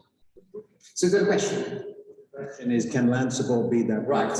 Okay, I think that somebody from the project should answer. I'm not the best person to answer. Okay, thank you very much. First of all, yes, thank you. I mean, we receive lots of comments in which you want lots for land support. Of course, we are happy about that. So I would start with the Costanza. We are very happy, of course, to the engagement, the endorsement of FAI, which is a very important organization for those of you who are not Italian. So for engaging the high school, the first day of our meeting, the 26th, was an internal meeting, came very clear that the young people made the difference of this project. You could get a feeling also today. So I think it's in this view, the high school are really, so we are very happy about this idea. And going to the two issue of, yes, potentially land support, as we were described, Giuliano showed, this replicability, transferability value is not a commercial software, it's a cyber infrastructure which may be complex, but has a huge potentiality in terms of modularity. So I would say to both of you, yes, but of course, on one side, the project ends. On the other, as we said, we put all what we can in order to guarantee for the moment 1 year of new development. So we can use, of course, will be development not full time, but we have another year to go where we together as a community, we must act as a community to further empower. And of course, all these suggestions are the most welcome. So our availability is there. We need a break, isn't it, Giuliano? We need a break now, but it's, yes, the potential is there. In theory, what is strange that this platform is made by us, but maybe science has to move before public administration, as was said, that the policy arrived late, etc. So we take on our shoulder on science the duty to trying to build these things, and hopefully this will be taken by our public authorities, etc. So I'm not sure whether I fully answer you, but in general, yes. Probably not enough to combat McDonald's, but still something. Okay, any other comment? Do you have comments there? Scusami Fabio, mi aiuti? Si siamo chiusi. Il microfono a lei. Grazie. Thank you very much. I would like to address the last comments of Mr. Frassine, if I may, just to underline the importance of the lack of education and the lack of ecological knowledge, which I believe can have quite a huge effect also on policies. Just to mention an example, in our case, in Hungary, we have around 800,000 hectares of grassland. 60% of it is delimited under the Natura 2000. And these grasslands were formed due to a long history of animal husbandry. That's what created these important ecologically important habitats. And if you look at the changes in the EU policy towards animal husbandry, I may say it won't be that beneficial, for instance, for our grasslands, because it starts to shift back a bit the animal husbandry, and then you have to choose other options for managing these grasslands, which will maybe homogenize all the grasslands. It will use also carbon fuel-based energy. So the lack of this holistic approach and the lack of ecological knowledge that what's behind, for instance, food production or the management of these sites can be traced back sometimes in EU policies as well. Thank you. I think you covered a very important point, because we are talking about the interactions between science and policy. It would be equally important, not even more important, to talk about interactions within policymaking worlds. Because if you just look at the EU regulations, directives, and so on, many of them are just contrasting with one another. So you may wonder why they don't solve this problem first. Any other comment from the audience? Sorry, just one comment. Yesterday in the panel also of discussion, we raised the same point that Dr. Frassine was highlighting about the lobbies and how, you know, the politician brings in strong lobbies, and there is and then at the same time, Dr. Giacomini highlighted the issue of our losses, of heritage. So there is something that, in my view, has to be reappropriated by the civil society. Too much detachment has been unfolding between the politicians representing their constituency, and this constituency is being vague, and, you know, we delegate somewhat, and then we have no more time, we are diverted from so many things. But democracy requires participation. I think that participation has been weakened so much that the politician could also become more and more unaccountable to their constituency, which is the people. So the education is maybe a long term, yes, but it provides the sensitivity, provides that education and capacity to appreciate the value of certain, nature, culture, and science, so that they in the participation can be more pressing at the end who represent them in the political landscape. So I was just wanted to commend exactly to redirect the attention wherever is possible in leveraging on the youth, on the education, on reappropriation of participation in the political discourse. That's only my comment. Yeah, I would say, besides formal education, informal education is also important. Think about citizen science, for example. I think that's a fantastic tool to get people closer to science and then to make people aware of many problems we face in terms of environment every day. More comments? Hungry? Any other comments from our speakers? Yeah, I would like to just add another comment on what has been just said by Pasquale. The fact that in this lockdown era, where everybody was closed in his home and had to go through the video to look for, there has been a sort of renaissance of hunting something that is useful.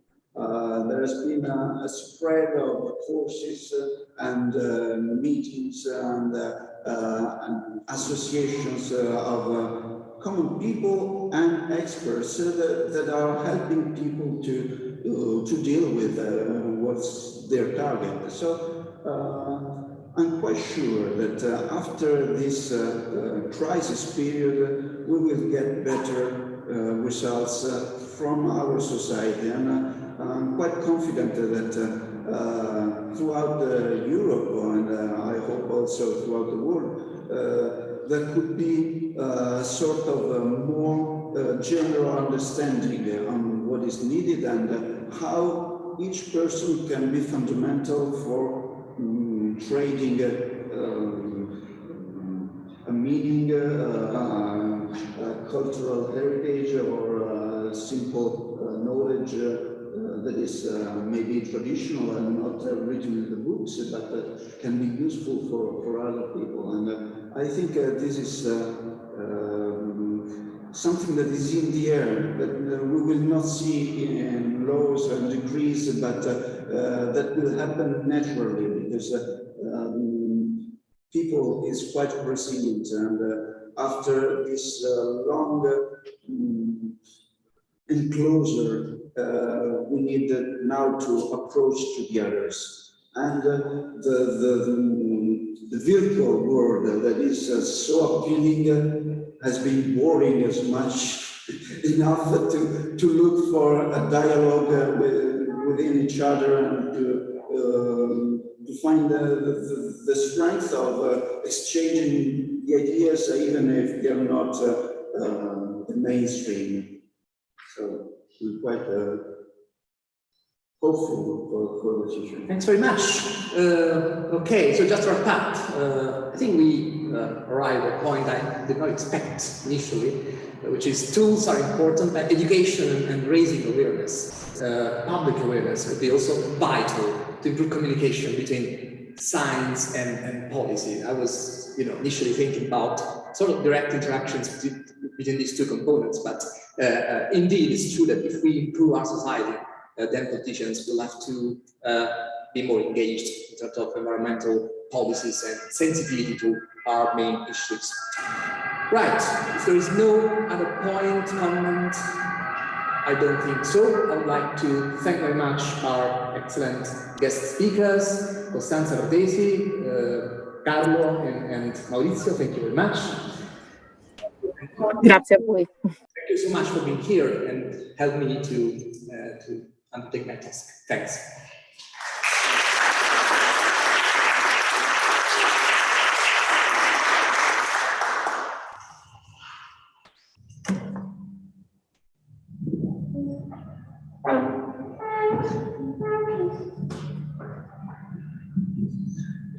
So thank you very much. Just a few words for thanking again. We finished with this session. Let's say most of our conference. We have an addendum, as you know, which is an addendum of this conference with the soil policy. I do not know whether Maurizio also wants to join.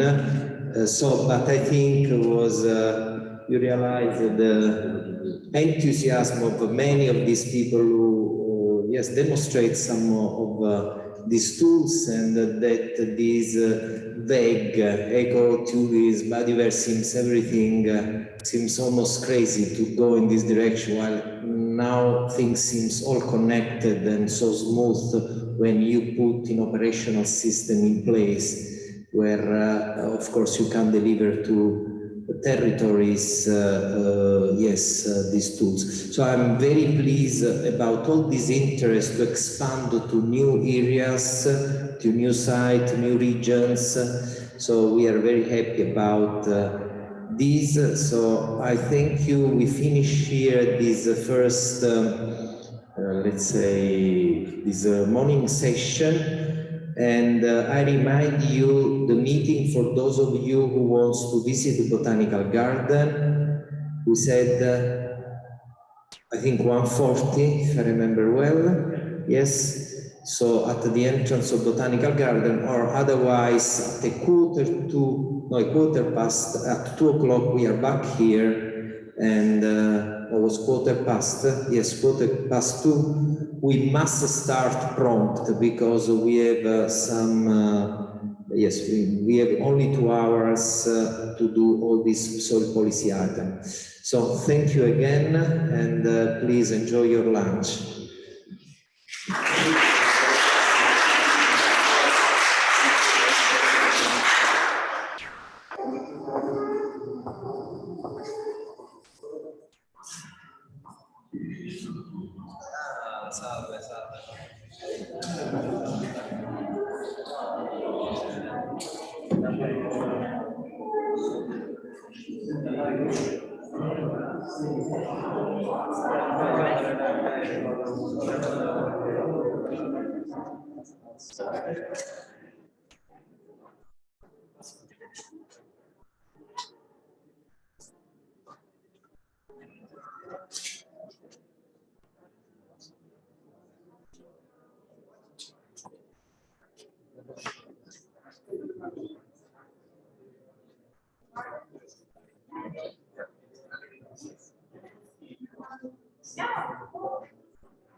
Just a second, I'm just solving something.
This is US index.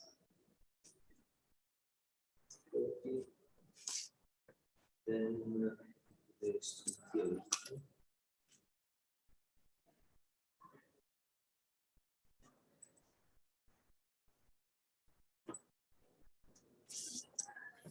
Then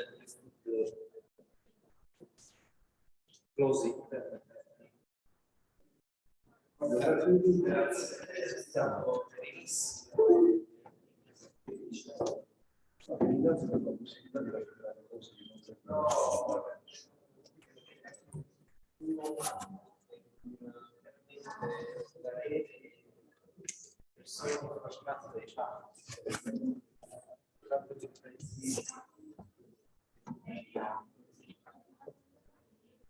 Yes.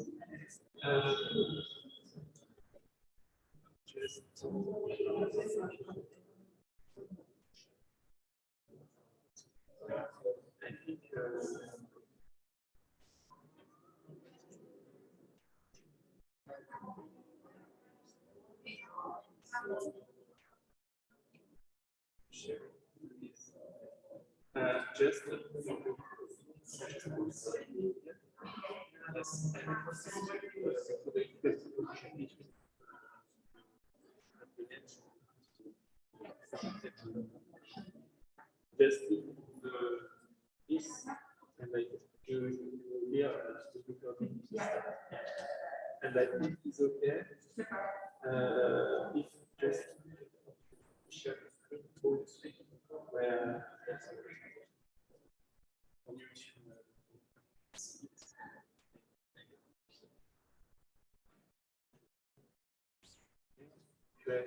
very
Assolutamente.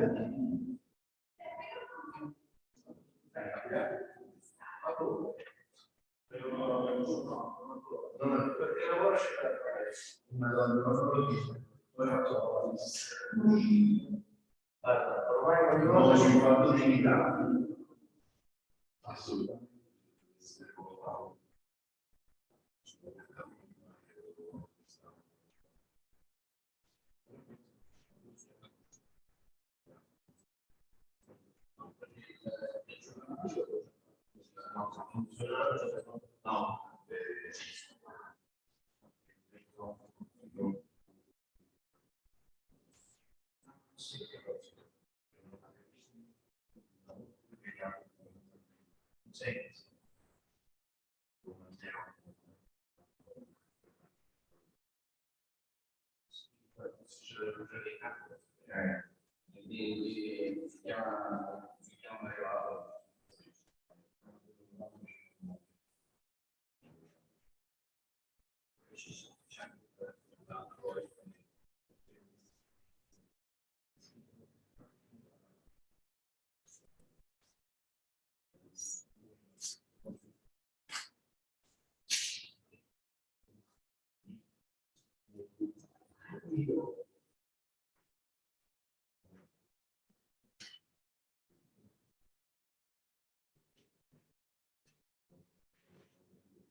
Yes, you want it? Yes. Yes, no problem.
Ok, everybody, buongiorno a tutti.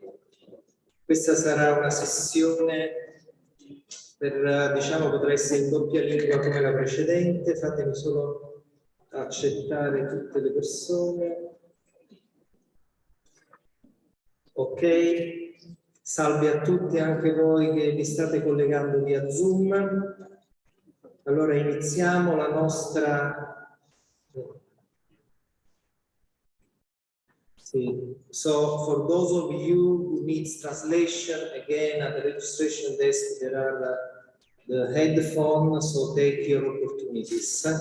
So I will start giving the floor to because we don't have Mr. Cingolani, we apologize, but he basically delegated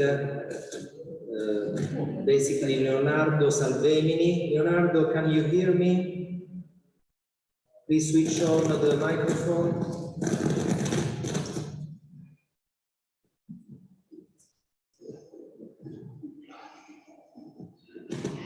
Leonardo? Leonardo, we cannot hear you.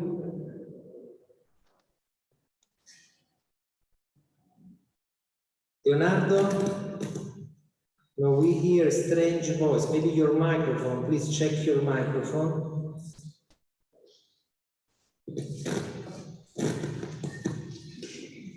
It's not working. Mi senti? Yes, now yes. Please, Leonardo, the floor is yours for those welcome by Ministry of Ecological Transition of Italy. Ok. Puoi parlare, è tuo, diciamo, noi continuiamo in italiano adesso. Benissimo. Siamo tutti. Grazie, grazie Fabio, grazie per l'invito e grazie per l'opportunità di intervenire a questo importante incontro che hai organizzato su un tema importantissimo su cui naturalmente c'è il massimo di attenzione da parte delle istituzioni e in particolare dell'istituzione che io quest'oggi rappresento, cioè del Ministero della Transizione Ecologica. Il tema del suolo è un tema centrale per qualsiasi politica ambientale e quindi in particolar modo per il momento che stiamo vivendo, sia sotto l'aspetto della programmazione all'interno del macro tema del Piano Nazionale di Ripresa e Resilienza ed anche, soprattutto, all'interno di tutte le sfide che naturalmente ci aspettano sotto questo aspetto.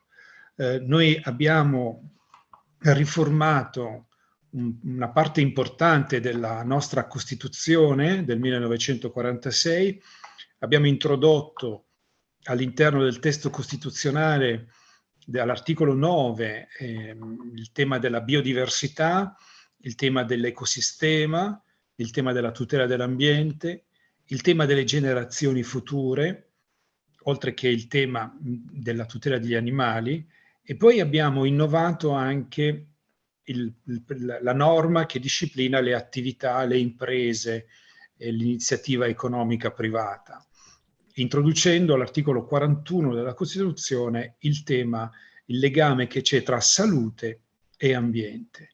Se poi questa riforma la colleghiamo con l'uso razionale del suolo, di cui è l'articolo 44 della Costituzione, ecco che abbiamo tutti gli strumenti per poter dialogare, fare in modo che il tema del suolo diventi fonte di dialogo all'interno di tutte le istituzioni, nel quadro costituzionale, e che rappresenti poi l'obiettivo centrale, naturalmente, di tutte le politiche ambientali.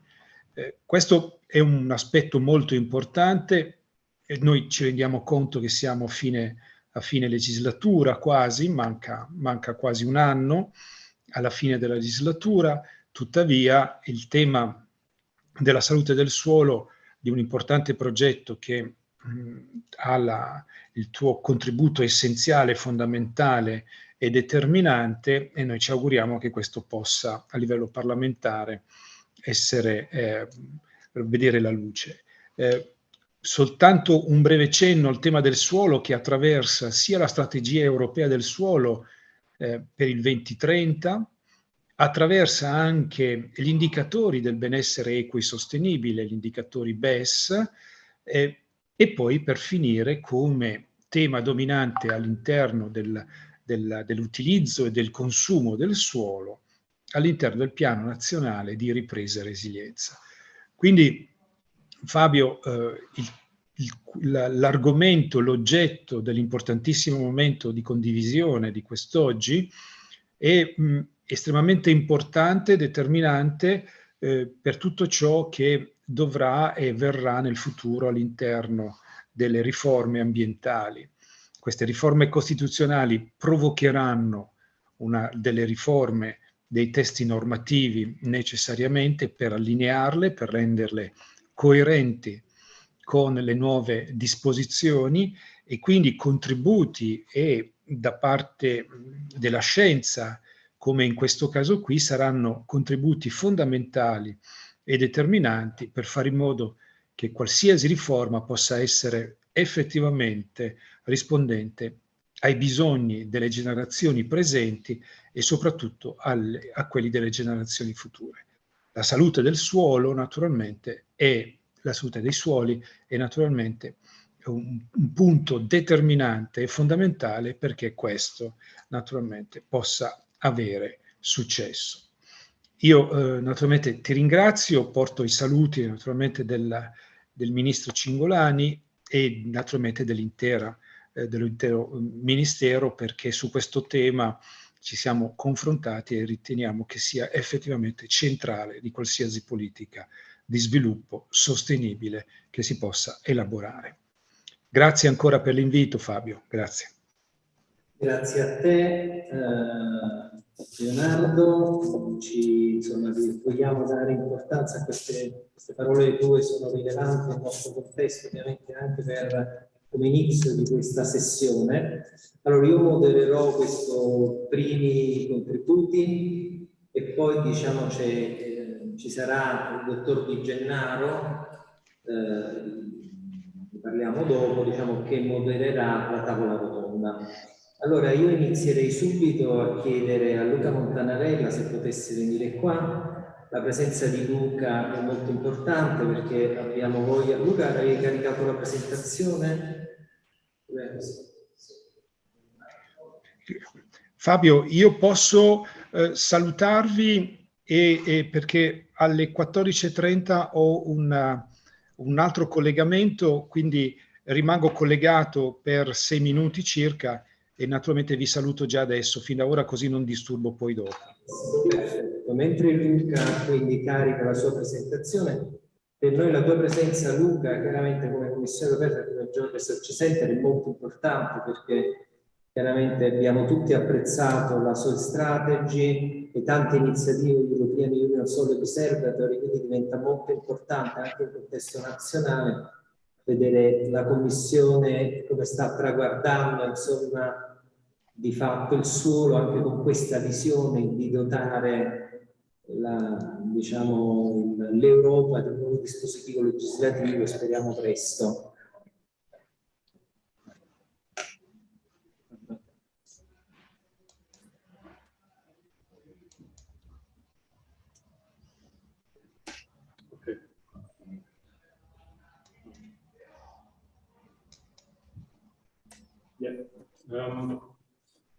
Yes, good afternoon, everybody.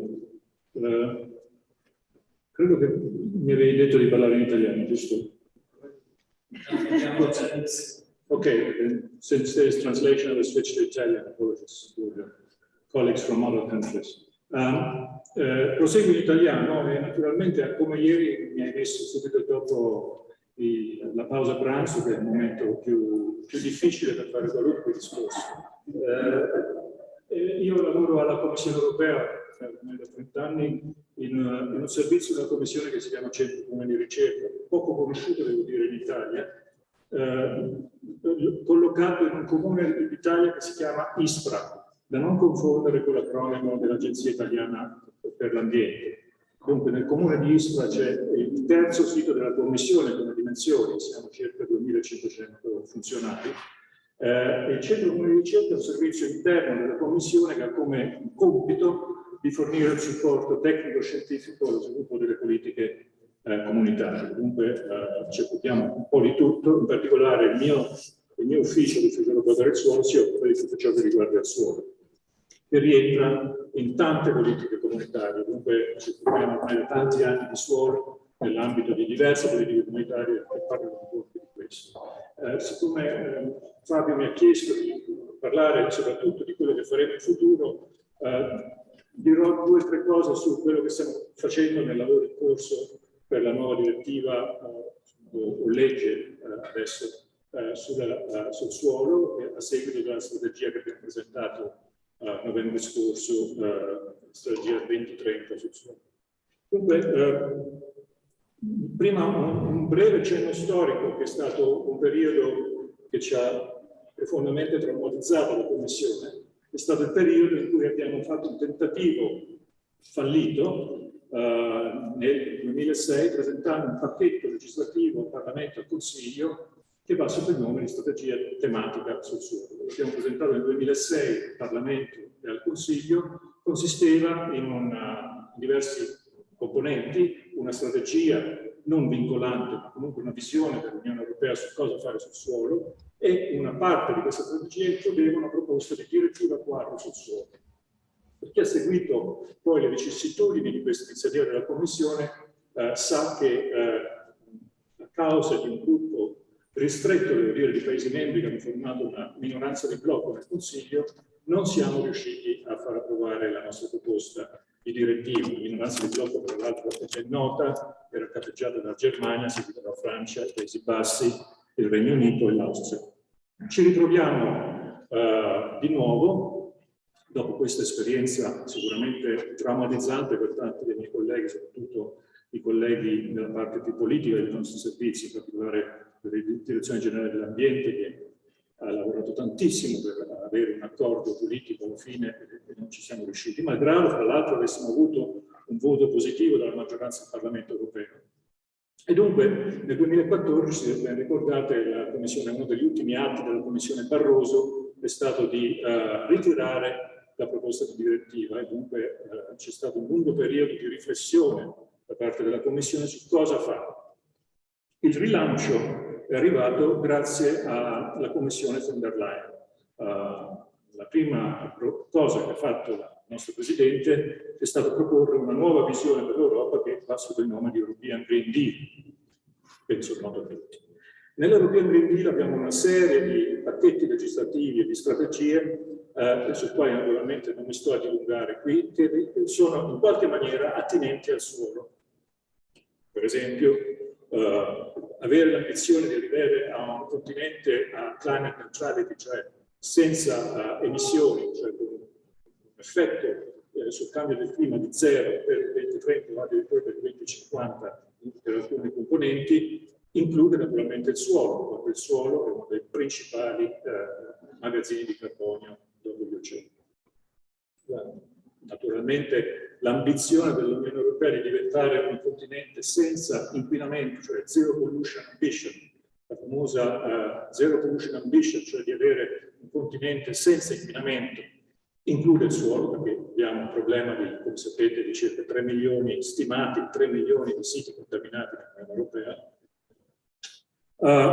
La strategia forse più rilevante per quello che stiamo facendo adesso, per questo ne parlerò un po' di più, la strategia sulla biodiversità. Quanto all'interno della strategia europea sulla biodiversità c'è un capitolo dedicato al suolo, c'è l'annuncio della Commissione di preparare una strategia sul suolo e dopodiché abbiamo avuto anche l'annuncio di preparare una legge sul suolo. E dunque parlerò più di questo più là nella presentazione.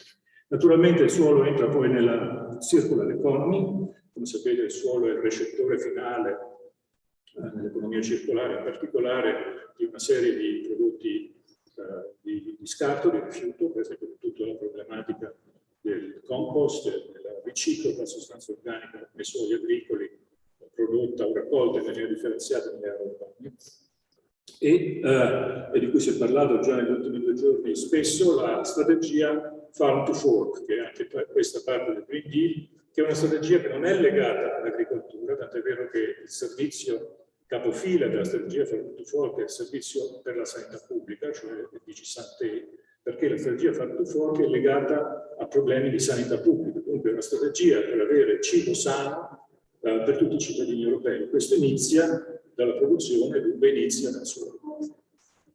E per ultimo c'è una componente dell'ambizione dell'Unione Europea di essere un leader globale per la protezione dell'ambiente, dunque all'interno della EU as a Global Leader c'è una componente suolo, siamo per esempio i più grossi donors, contributori per la Global Soil Partnership, il partenariato globale sul suolo di cui il segretariato è ospitato alla FAO.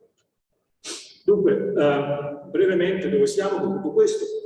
Devo dire che abbiamo fatto tantissimo negli ultimi 2 anni, malgrado la pandemia. Secondo i nostri servizi la produttività della Commissione è aumentata enormemente stando a casa e nel lavoro. Dunque siamo al punto che stiamo lavorando alla proposta della Soil Health Law. Questa proposta di Soil Health Law che è stata annunciata subito dopo aver presentato il 17 novembre scorso la nuova strategia sul suolo.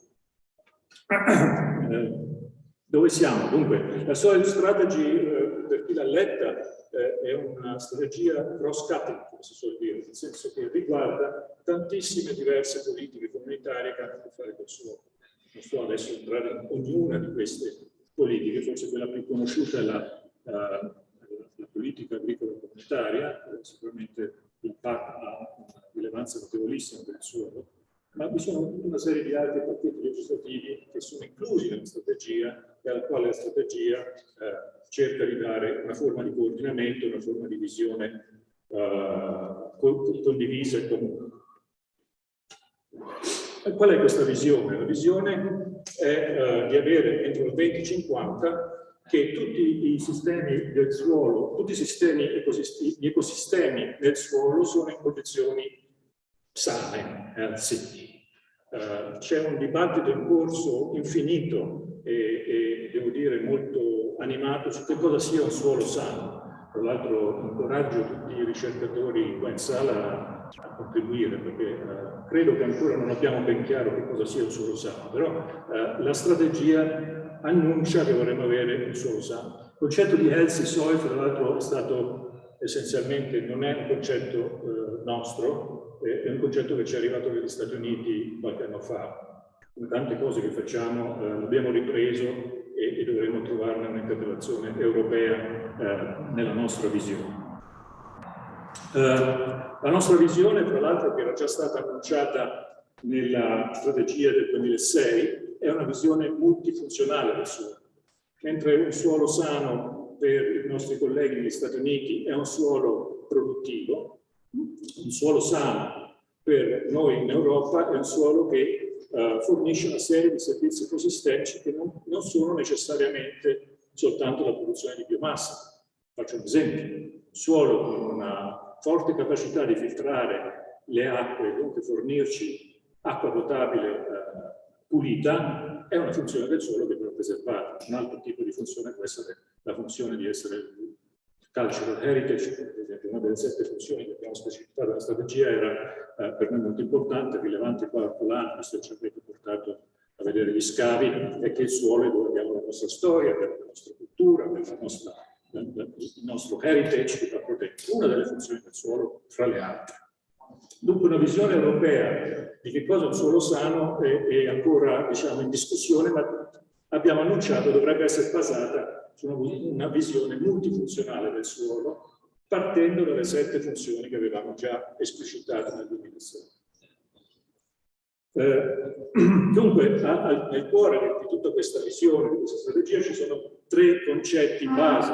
Uno è quello della salute del suolo, cioè healthy soil, suolo sano, che fornisce i servizi ecosistemici di cui parlavo.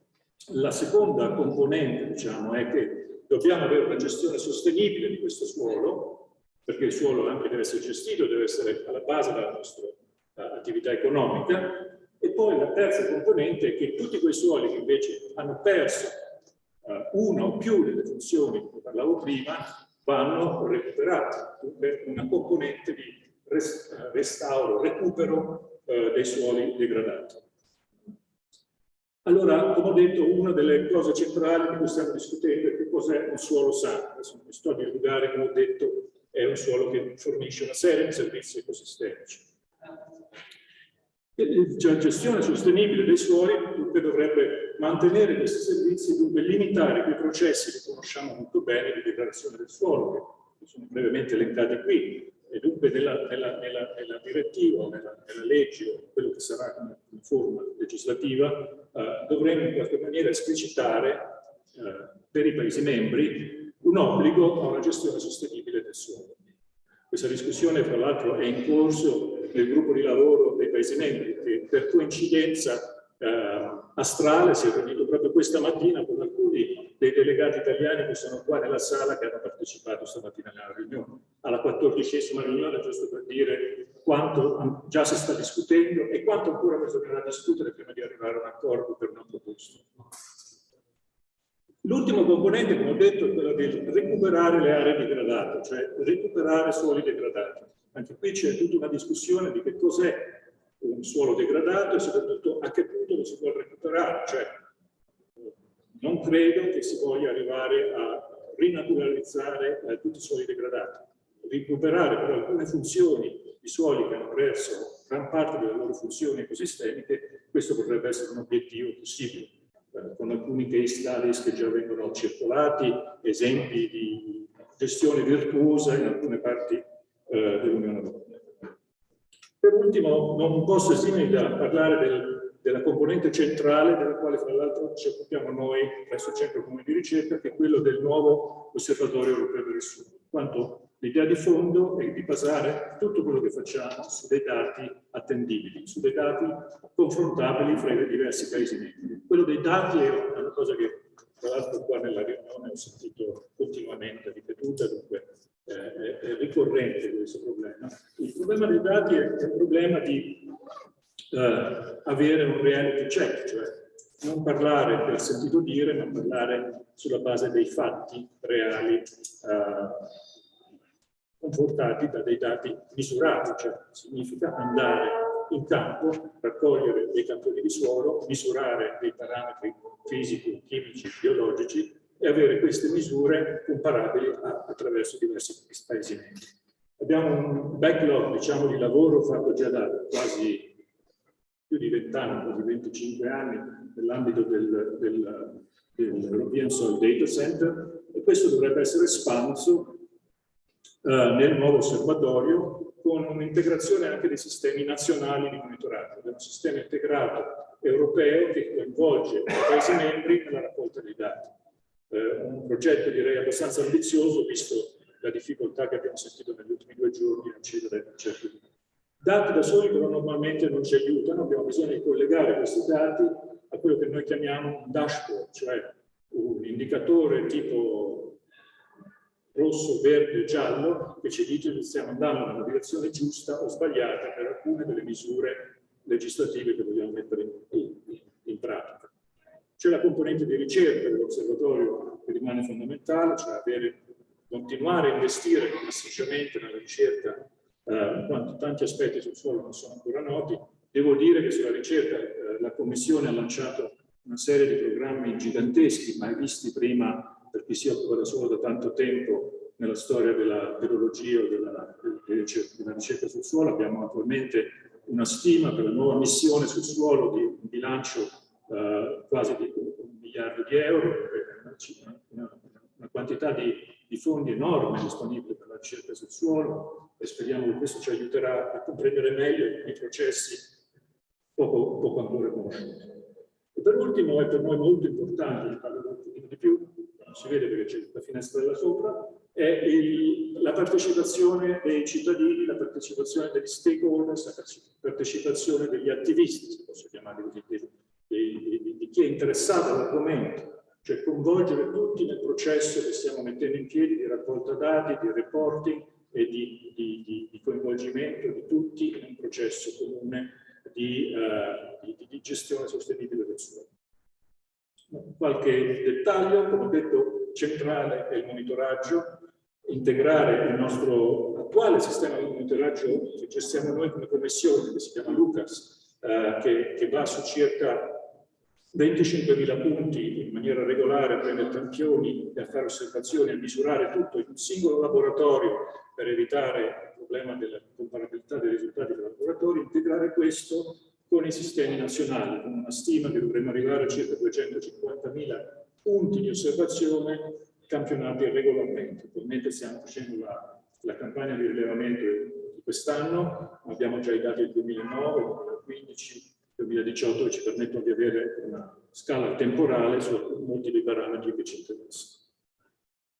Quali sono i parametri che ci interessano? Beh, questo dipende dalle priorità, come dicevo, della strategia. I parametri vanno da parametri di base che non cambiano poi di tanto, come la tessitura, i frammenti particle size o parametri abbastanza stabili, a cose che ci interessano molto di più, per esempio la dinamica della sostanza organica, l'inquinamento, la presenza di inquinanti, pesticidi, fungicidi, eccetera, eccetera. Dunque, tutta una serie di dati che adesso sono disponibili che ci permettono di vedere la realtà in campo sui parametri che ci interessano dal punto di vista della politica. Tutto questo poi sono delle osservazioni su dei punti, c'è tutto un discorso su come estrapolare queste informazioni dal punto alla superficie, non sto a dilungarmi su questo, per poi generare delle carte della distribuzione di alcuni parametri.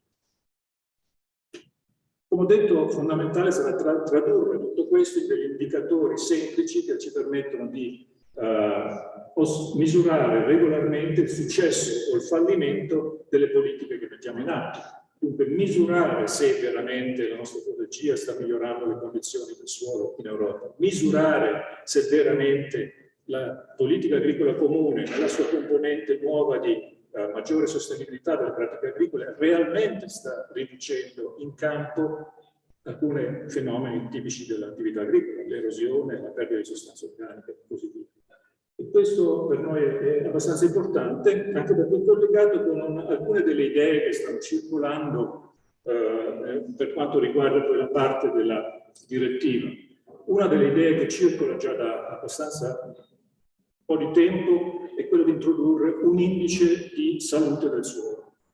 Questo indice già esiste in altre parti del mondo, in alcuni paesi. Un indice, io qua l'ho messo giusto per spiegare di che parliamo, analogo per esempio all'indice di efficienza energetica degli edifici attualmente che abbiamo, e rendere questo indice di salute del suolo parte delle transazioni fondiarie, cioè di compravendite di particelle di suolo, in modo che al momento della compravendita, come attualmente nella compravendita di immobili, dove viene richiesto la certificazione energetica, possa venire richiesta una certificazione di salute del suolo. È un'idea abbastanza ambiziosa, visto tutte le implicazioni che un'idea simile avrà, ma è una delle tante idee che sono in discussione da inserire nella proposta legislativa. Finisco parlando appunto di quello che è fondamentale, secondo noi, anche perché è stato dalla nostra analisi forse la parte che più abbiamo non curato abbastanza nella precedente avventura di presentare una direttiva quadro sul suolo nel 2006, cioè ci è mancato il sostegno del pubblico, ci è mancato il sostegno degli attivisti, ci è mancato il sostegno delle NGO. Non si può sperare di avere un processo legislativo politico se non vi è dietro una forte comunità di persone impegnate sul tema. E dunque, come ho detto prima, abbiamo investito ultimamente in creare questo forum degli stakeholder, cioè degli interessati, un forum aperto a tutti, in cui tutti possono partecipare. La prima riunione è stata in ottobre l'anno scorso, che adesso è creato per dei gruppi di lavoro informali, in cui la gente, i vari stakeholder partecipano in maniera attiva, e questo ci permette di continuare un'interazione e avere una partecipazione più forte, che è quello che ci è mancato nell'esperienza precedente. Concludo in summary di quello che stavo dicendo. Dunque, l'idea è combinare un'azione politica con una strategia, una proposta di direttiva o di legge, supportata da un sistema di raccolta dati a lungo termine che ci permette di misurare il successo o il fallimento della proposta, e una componente forte, come ho detto, di finanziamento di azioni attraverso un programma di ricerca dedicato, che è la SOILS Food Mission, cioè la missione sul suolo che ho lanciato ultimamente, e tutto questo insieme dovrebbe eventualmente permetterci di raggiungere l'obiettivo di avere i suoli sani in tutta Europa per il 2050, molto ambizioso. Concludo incoraggiando tutti a partecipare. Prima di tutto nel gruppo di lavoro dei Paesi membri, che è aperto anche a altri interessati. Il call è aperto fino al 15 maggio. Per chiunque è interessato basta mandare la propria candidatura al sito qui indicato, e il 15 maggio è ancora aperto il call for application for the selection of members of the expert group on the implementation of the EU soil strategy. E per chi anche voglia fare lavoro concreto, c'è aperto ancora il call per il supporto all'implementazione della strategia, tra l'altro finanziamento di mezzo milione di euro, dunque il tender è aperto a tutti. Questo sarebbe, diciamo, lo strumento che ci supporterà i colleghi della Direzione Generale Ambiente nell'implementazione di quello che ho appena presentato. Grazie per l'attenzione.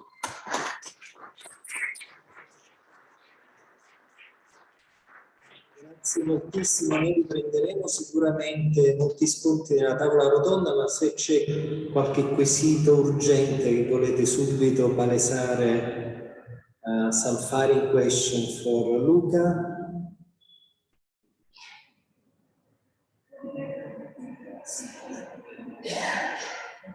Il sito. Il sito quale? Il sito del gruppo? Aspetta, questo o quest'altro? Questo lo lascio comunque basta scrivere suolo EU e si trova. Ormai si trova tutto. Va bene? Pasquale lì?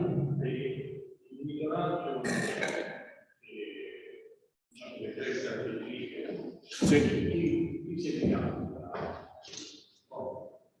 Il GRC. Cioè, meglio, noi offriamo l'infrastruttura che è già esistente, perché come dicevo abbiamo un European Soil Data Center ormai operativo da più di 20 anni, che viene, come ho detto, si spera, perché la discussione in corso è integrata con quello che fanno i Paesi membri. Nel senso, noi vorremmo vedere l'Italia collaborare con noi in creare un sistema di monitoraggio integrato, perché dovremmo avere una coerenza di visione di quello che succede sul suolo da parte dell'Unione Europea e da parte degli Stati membri, nel senso che il suolo, essendo una cosa estremamente locale, ci dovrebbe essere un processo dal basso di raccolta dati che poi si vengono aggregati a livello nazionale e a livello europeo. Attualmente questo non c'è, è esattamente il contrario. Siccome non siamo mai riusciti avere accesso ai dati dei Paesi membri, abbiamo lanciato il nostro programma con i nostri rilevatori che vanno in campo e raccolgono i dati, che è esattamente il contrario di quello che avremmo voluto fare, sostanzialmente così. Avere accesso ai dati anche per noi è, senza una base legislativa, praticamente impossibile.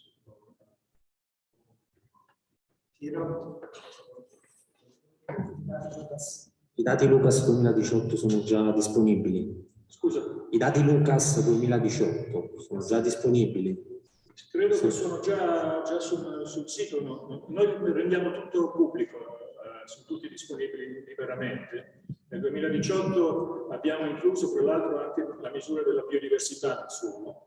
Abbiamo lanciato un grande programma di analisi del metagenomico, cioè di sequenziazione del DNA in tutti i campioni di suolo che abbiamo preso in modo da identificare i grandi gruppi presenti di organismi nei campioni. E dovremmo averli già messi online, sicuramente una parte, se non tutti.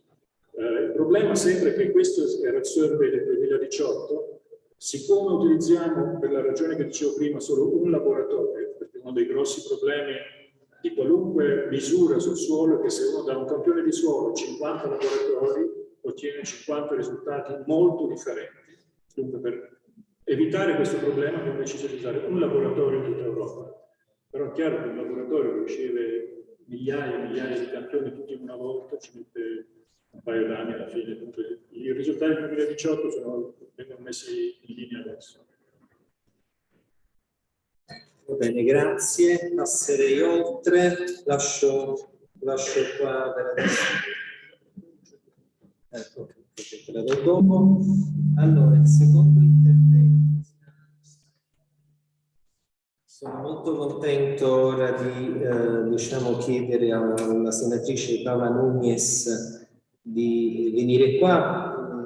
La senatrice Nunez per me è particolarmente importante perché lei è proprio in trincea, diciamo, nel Parlamento, in particolare al Senato, su tante è stata relatrice dei famosi DDL sul consumo di suolo, insomma, ora la rigenerazione urbana. Diciamo, è sempre in prima linea, quindi in questo contesto dove vogliamo entrare nel merito delle cose, la presenza di Paola è particolarmente preziosa. Grazie Paola, ti lascio a te la parola. Ringrazio io voi tutti e soprattutto Fabio, che è stato un faro nei nostri lavori degli ultimi anni. E chiaramente mettere insieme quella che è l'esigenza che nasce, che ci viene dalla natura, dai cambiamenti climatici, dall'esigenza di mantenere la sovranità alimentare e dalla spinta che viene dalla scienza, dagli studi, dagli accurati approfondimenti, no? Che come abbiamo visto vengono a tutti i livelli, insieme con la volontà politica. Questo è un dato estremamente difficile e si riscontra sia a livello nazionale che a livello europeo.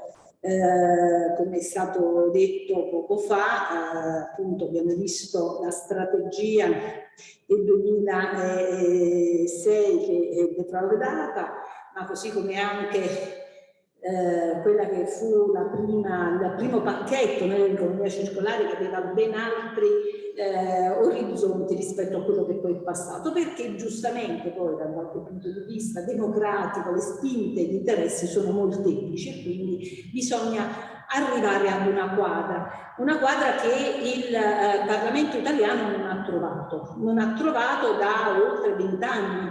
Noi ci troviamo a parlare di consumo del suolo almeno dal governo Monti nel 2011, sono passati 21 anni, eppure ancora adesso non si riesce ad arrivare ad una soluzione. L'esigenza è gravosa, sempre più pressante, no? Non è questo l'ambito in cui io devo dire quanto è importante il suolo, perché chiaramente mi trovo di fronte alle persone che mi insegnano quanto il suolo sia importante. Ma noi, come dice il professor Pileri, no? dovremmo toglierci il sonno per la questione della biodiversità. Noi dovremmo essere ossessionati da questo dato, cioè perché la biodiversità è esattamente quello che ci permette di condurre la nostra vita su questa terra, che è data da una combinazione di dati che è fragilissima e che può essere messa in discussione da appunto i cambiamenti climatici, che sono indotti, ormai questo è chiarissimo, dal nostro comportamento. E quindi come dice lui nel suo, scusatemi che il mio maestro, perché tra l'altro è un urbanista, io sono un architetto prima di essere un politico, e quindi ho molto appreso da lui, no? Dice: da questo cucchiaino di suolo dove ci sono 9 miliardi di esseri, di microorganismi che in pratica mettono in campo una fabbrica virtuosa gratis, noi sopra questa pelle invece siamo una fabbrica di morte, perché noi produciamo rifiuti, distruggiamo, usiamo materie prime, ma non portiamo nessun beneficio e non ci vogliamo rendere conto, no? Di quanto appunto il suolo sia assolutamente necessario, perché attraverso il suolo interagisce la litosfera, l'atmosfera, la biosfera e tutte le fondamentali diciamo, parti della vita, sia per il ciclo dell'acqua, del carbonio, del fosforo, dell'azoto. Quindi in pratica il suolo è la parte più importante di tutto questo, eppure lo trascuriamo moltissimo. In prima persona devo dire che alla scuola di architettura per me il suolo era la linea di terra, no? Quello che vedevo, dove si appoggia tutto. Sapevo, per conoscenza che mi era data dalla tecnica, che mi sarei dovuta rivolgere al geologo per capire come il suolo era strutturato, però sempre per sorreggere le strutture che io andavo a progettare. Ma non ne avevo, ero di un'ignoranza mostruosa su quello che il suolo rappresenta, ma questo non è giusto, che in una facoltà come quella di architettura non si abbia la conoscenza, no, della pedologia. E il professore questa cosa ce lo venne a dire e disse: sempre meno c'è questa conoscenza, laddove sempre più invece una emergenza. E per quanto riguarda appunto la strategia, la nuova strategia europea, inizia nella sua comunicazione del 17 novembre 2021 la Commissione con una frase che appunto riporta questo discorso: sono troppe poche le persone consapevoli che nel sottile strato di suolo sotto i nostri piedi giace il nostro futuro. Quindi avere la possibilità innanzitutto di sviluppare la conoscenza di questo strato da cui dipende tutta la nostra vita, perché appunto conserva l'acqua, la filtra, crea drenaggio, ma anche il carbonio, quindi è un naturale diaframma per il contenimento del clima e ci dà da mangiare, cosa che forse con lo sviluppo delle nuove tecnologie dell'idrovoltaico, non lo so, sarà il prossimo problema dell'immediato futuro, perché adesso per la transizione energetica si va da questa parte. Eppure già la strategia dice nel titolo quella che dovrebbe essere il programma: raccogliere i frutti dei suoli sani per le persone, il cibo, la natura e il clima, e mette in campo una serie di strategie, appunto di punti per affrontare la questione. Chiaramente, come tutti quanti noi sappiamo, non è vincolante, quindi l'obiettivo più importante è quello che abbiamo detto, sarà quello di avere una legge sul suolo entro il 2023. Però sappiamo anche che gli ostacoli ci sono, perché per esempio se già vediamo alla lettera che fu sottoscritta da molti stati europei per una legge sul suolo, che fu firmata dai ministri dell'ambiente e dell'agricoltura del Portogallo, del Belgio, della Spagna, di Cipro, della Lituania, della Lettonia, della Bulgaria, della Repubblica Ceca, della Romania, Slovacchia, manca l'Italia, manca la Germania, manca la Francia e la Gran Bretagna, che ancora reputo parte dell'Europa. Quindi ci sono delle resistenze politiche, di interessi, perché il suolo è soggetto ad un conflitto di interesse importante, che qui in Italia almeno non abbiamo risolto, quello del governo del territorio, no? Quello che riguarda appunto l'urbanistica, la gestione privatistica del suolo, e il fatto che il suolo invece sia un bene comune, che non è rinnovabile nei tempi della umana presenza sulla terra, e quindi non è rinnovabile rinnovabile, possiamo assolutamente dire che è una risorsa non rinnovabile, eppure questa prevalenza, questa persistenza, soprattutto con la modifica del titolo quinto della Costituzione che ha reso le regioni i governatori del governo del territorio, che hanno sviluppato nel tempo 21 leggi sul suolo diverse, tutte con linguaggi diversi, 1000 termini, 1000 parole per continuare a consumare suolo. No, ci verrà detto sicuramente con molta novizia di particolari dall'ingegner Munafò che noi ancora consumiamo 2 metri quadri di suolo al secondo, e siamo una penisola particolare, no? Perché a differenza del resto d'Europa noi abbiamo molta meno terra fertile per produrre il nostro cibo, ma anche per appunto la nostra attività antropica, perché siamo attraversate dagli Appennini, perché abbiamo 8.000 chilometri di costa e siamo anche un territorio molto fragile, franoso, e quindi avremmo bisogno di consumare meno suolo, però noi consumiamo esattamente il doppio, circa 8% del suolo italiano è consumato da impermeabilizzazione, mentre nel resto d'Europa diciamo circa la metà. Ecco, ho detto numeri un po' così. Cosa è avvenuto in Parlamento? Abbiamo detto che sono 21 anni che si sta cercando di fare una legge sul suolo. Forse sto prendendo troppo tempo, Fabio, se devo stringere io stringo.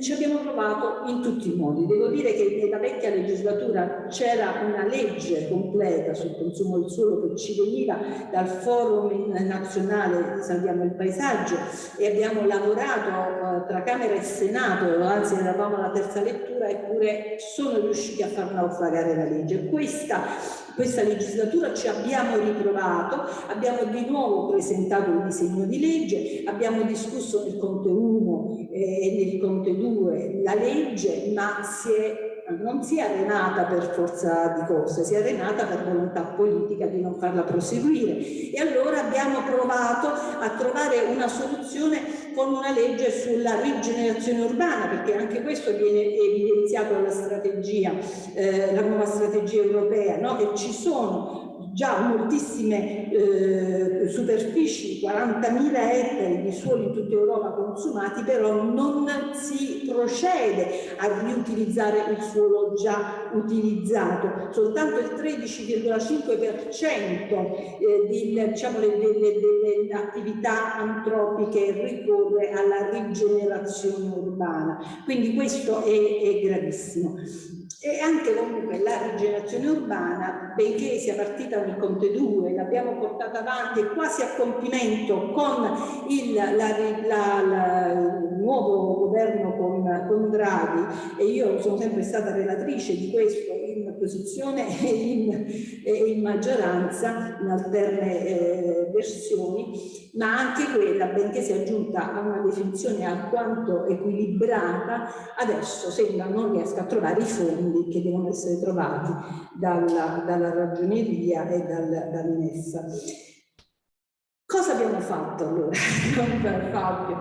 Che fra il professor Terribile ci è venuto in sostegno con una proposta che vuole appunto sganciare quello che è la necessità appunto di un suolo sano, e quindi di puntare alla qualità del suolo da quello che è il governo del territorio, perché quella è la parte che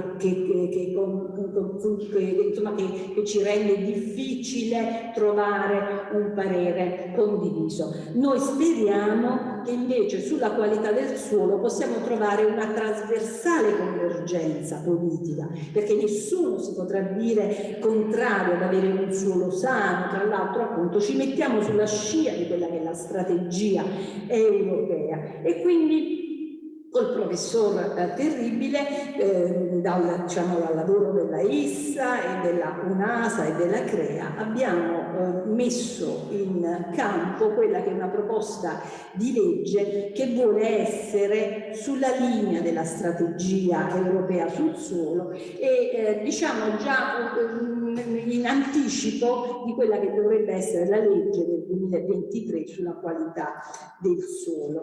questa legge, questo disegno di legge, chiaramente nasce da tutte le premesse che abbiamo fatto, dalla consapevolezza dell'importanza del suolo, dai dati allarmanti che abbiamo sul degrado dovuto all'erosione, alla diminuzione di materia organica, alla compattazione, alla salinizzazione, alle frane, alle alluvioni, alla perdita di biodiversità, alla contaminazione, al consumo per la cattiva urbanizzazione. E quindi cosa si propone di fare? Innanzitutto di dare una definizione del suolo, una definizione del suolo che è fondamentale, che ancora non c'è, non è condivisa, diciamo unanimemente, e che è lo strato superficiale della crosta terrestre, formato da particelle minerali, materia organica, acqua, aria e organismi viventi. Quindi due minuti, scusami, perdono. Questo però è fondamentale da renderci conto di cosa stiamo parlando. Allora, al di là delle finalità, si istituisce presso l'ISPRA un centro, il CESPU, che ha compiti di aggiornamento e prescrizioni tecniche delle linee guida individuate dal comitato scientifico, che deve dare valutazioni sulla qualità e sulle funzioni dei servizi ecosistemici del suolo e comprendere quelle che sono le minacce a cui è sottoposto il suolo, quindi mettere in evidenza tutte le minacce e quindi le conseguenze e azioni che debbano essere messe in campo per riportare il suolo quindi a quello che è un suolo sano. Il CESPU si compone di un comitato tecnico-scientifico, organo paritetico, composto da un rappresentante dell'ISPRA che coordina le agenzie, da un rappresentante del CREA, da un rappresentante della società scientifica di pedologia scelto dal Ministero, ancora da un rappresentante del CNR e dell'AISA, che ha il compito di elaborare insieme alle agenzie regionali quelle che sono oltre chiaramente il monitoraggio, quelle che sono le azioni da mettere in campo per il miglioramento.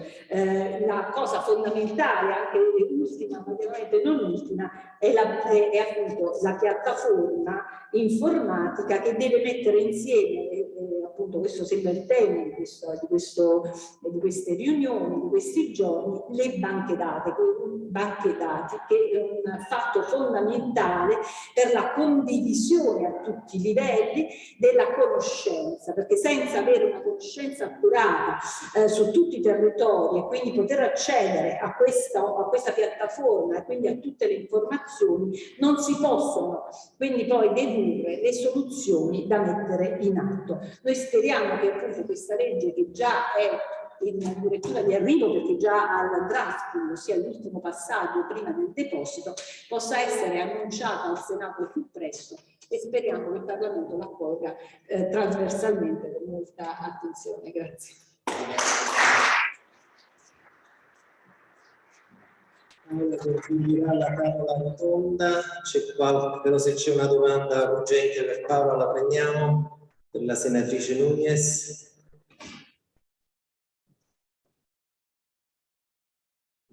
Se no rimandiamo tutto alla tavola rotonda. Intanto grazie moltissimo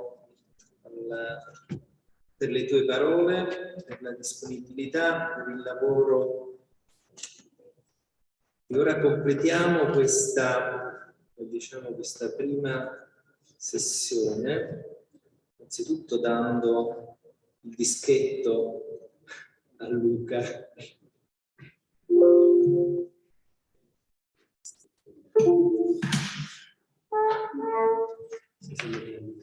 Se non lo dimentichiamo. Allora, completiamo con la mia presentazione.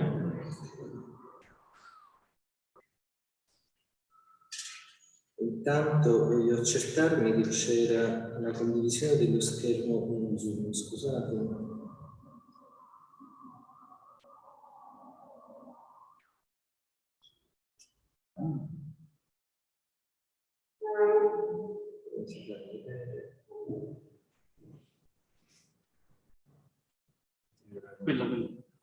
Questa? Sì.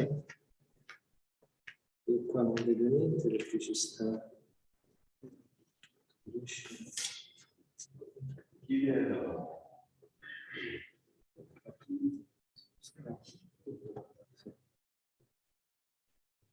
Grazie.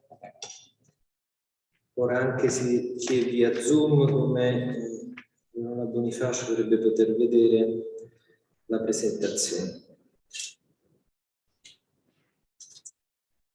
Allora, diciamo, cosa c'entra l'end support con questo discorso delle soil policy? Quindi questa breve presentazione vorrebbe provare a dare una risposta su questo, perché noi riteniamo che invece, come ha detto la senatrice Nunez, diciamo, l'end support possa dare il suo contributo o piattaforme tipo l'end support ovviamente. Quindi sono qui a fare giusto qualche premessa per meglio comprendere in qualche modo questo discorso. Vediamo se riesco a minimizzare ulteriormente. Allora, io devo partire da, diciamo, questa è una storia che Luca ci ha parlato della frustrazione di loro che poi erano ovviamente in trincea, no? Per la direttiva, per la proposta di direttiva del suolo, anche la nostra, il nostro piccolo italiano, c'è pure una storia di frustrazioni. Comunque tutto parte nel 2006 in cui, o quantomeno mettiamo il punto di inizio al 2006 per nostra convenienza, viene ripreso, diciamo, la strategia tematica per il suolo, evidenzia, per noi un benchmark, una definizione di suolo aggiornata, insomma l'importanza dell'evidenziare che è una risorsa sostanzialmente non rinnovabile, i servizi ecosistemici che il suolo produce, l'importanza del suolo in un contesto socio-economico. Nello stesso anno, ancora la strategia aveva un focus specifico che noi ripetiamo da tantissimi anni, che erano le famose minacce del suolo, che vanno dall'erosione all'alluvione alle frane, insomma, e tutto il resto. Nello stesso anno noi avevamo, recependo leggi precedenti, la 152, che per chi non è italiano è la Bibbia ambientale in Italia. Oltre a questa Bibbia ambientale, già nella definizione, sotto la parte terza, di questo bellissimo titolo sulla conservazione del suolo e lotta alla desertificazione, nella definizione del suolo, appunto A, dice che il suolo è territorio, suolo, sottosuolo, abitati e opere infrastrutturali. Questo è la madre di tanti, ma non è nuovo, già questo era preso da leggi precedenti ed è una cosa molto italiana, quindi suolo è tutto e niente, certamente non è il suolo nel senso internazionale del termine, non nel senso della definizione dell'Unione Europea. Noi nel 2013, evidenziando questa problematica, insomma, poi ottenemmo nel 2014 in qualche modo, in forme diverse, una definizione diversa nel collegato ambientale, dove almeno veniva mitigato questo pasticcio, quindi dove suolo è lo strato più superficiale della crosta terrestre situato tra substrato roccioso e la superficie. Ma come vedete continua dicendo sì, ai soli fini dell'applicazione della parte terza si ripete praticamente questa definizione. Quindi per quanto, diciamo, è stato cambiato la definizione, nella realtà operativa rimane questa definizione in giallo e anche nel cittadino rimane la definizione in giallo. La difesa del suolo è tutto. Di abitati. Quindi questo è un grosso problema che abbiamo con radici profonde nel paese, quindi noi teniamo questo problema aggiuntivo. Inoltre chiaramente c'è, rispetto a questo pasticcio, la constatazione del gravissimo stato di degrado in cui versa la risorsa suolo in Italia, all'assenza di un quadro comune unitario per la sua protezione. Nel 2013 gli scienziati del suolo italiani riuniti in questa bella associazione che unisce tutte le società scientifiche italiane accreditate presso il MUR, il Ministero della Ricerca Scientifica e dell'Università, praticamente riunite in questa associazione essa, noi formulammo un disegno di legge. Chiaramente avevamo tanti dubbi perché farlo, in fondo non ci compete, ci siamo sporcati le mani anche in quel caso e abbiamo costruito come comunità di tutti gli scienziati che lavorano nel settore dell'agraria in Italia, quindi dai genetisti, patologi, eccetera, fino a noi, un disegno di legge. Questo disegno di legge che fu presentato a dicembre 2013, tra l'altro ebbe piacere allora, c'era Luca Montanarelli e Luca Marmo che vennero praticamente Ma la cosa bella è che fu alla presentazione a Palazzo Madama, che fu firmata da tutti gli schieramenti politici. Ora, il fatto importante è che grazie alla sensibilità delle senatrici Nugnes e Lamura l'abbiamo incardinata anche nell'attuale legislatura, questa legge quadro, con delle piccole variazioni, e questo è stato fatto, come vedete, qualche anno fa. Ora, cosa c'è in questo DDL? C'è chiaramente che il suolo non è rinnovabile, le funzioni, i servizi ecosistemici dei suoli, la loro quantificazione, che i suoli variano nel paesaggio, e questa variazione, questa diversità è una ricchezza solo se abbiamo degli strumenti operativi per conoscerla, per misurarla e gestirla, e poi per affrontare il problematico del suolo italiano minacciato da tutte queste minacce che abbiamo citato prima, più ovviamente il cambio climatico nel frattempo era salito, diciamo, nella sua drammaticità, aveva mostrato l'impatto su tutte queste altre minacce del suolo. Inoltre questo DDL veniva incontro ad altre problematiche tutte italiane. La maledetta frammentazione delle competenze tra tanti ministeri, quindi il suolo per la parte agricola fa riferimento al MIPAF, per la parte ambientale fa riferimento all'attuale MITE, per la modifica del titolo quinto le regioni, non so, i PUC, per dire la gestione del suolo, la destinazione di uso del suolo, i PUC, cioè i comuni sono fondamentali, sono là che si decide, come chiaramente poi ci stanno i PTCP, i PTR, però sappiamo che quindi c'è uno spezzatino di competenze, ma purtroppo lo spezzatino riguarda anche la frammentazione, il quadro conoscitivo, per cui ogni regione, ammesso che tiene le proprie banche dati o le proprie mappature, le mappe di una regione non coincidono con quelle della regione adiacente, e purtroppo non è solo una questione geometrica, è una questione di contenuti. E quindi è come se tutto continuasse a svolgersi per piani paralleli che non comunicano tra loro. Per noi che ci interessiamo di suolo è una vera tragedia. E quindi l'obiettivo era fare ordine in questa enorme frammentazione. E quindi questo DDL, che in realtà siamo ancora qua a discutere perché è stato incardinato anche in questa legislatura, la cui evoluzione è quella che ci diceva la senatrice Nugnes, guarda a queste cose, ad adattare, cioè noi non veniamo, cioè ovviamente dobbiamo immaginare qualcosa che si adatta al quadro normativo, quindi non certe cose non le puoi toccare, devi fare attenzione e devi fare in modo che non vada ovviamente in conflittualità con il resto del quadro normativo. Un aggiornamento alle conoscenze scientifiche e un più forte collegamento non solo alla protezione ma alla gestione sostenibile. Allora questa legge metteva anzitutto in connessione questi tre grandi attori in Italia, che sono il Ministero dell'Agricoltura e Ambiente e chiaramente le regioni, e la immaginavamo e lo immaginiamo ancora come quest'ago che costruisce una trama coerente tra tutti questi frammenti, siano essi il quadro conoscitivo, siano essi la gestione, e dare strumenti alle regioni per attivare fare delle attività con il centro nazionale che ha citato prima la senatrice Nugnes, che immaginavamo fondamentalmente su ISPRA, che negli anni tra l'altro ha incrementato il proprio ruolo di coordinamento anche non solo delle agenzie nazionali ma anche in tema proprio specificamente di suolo, ma con la possibilità che le regioni possano dare il loro contributo. Nel frattempo c'è stato il nuovo corso che ci ha descritto Luca Montanarella, sì, SOILS per il 2050, ma già nel 2030, e noi dobbiamo puntare al 2030 perché il 2050, come è stato detto già ieri, è troppo tardi per tutta una serie di minacce, quindi chiaramente a noi piace che la Commissione chiede che già entro il 2030 facciano qualcosa, poi vediamo i due documenti, cioè il report della Soil Mission e la Soil Strategy. Cosa c'è nella Soil Strategy in particolare, perché ha un valore legale che non ha, almeno dalla nostra lettura, invece il report della Soil Mission?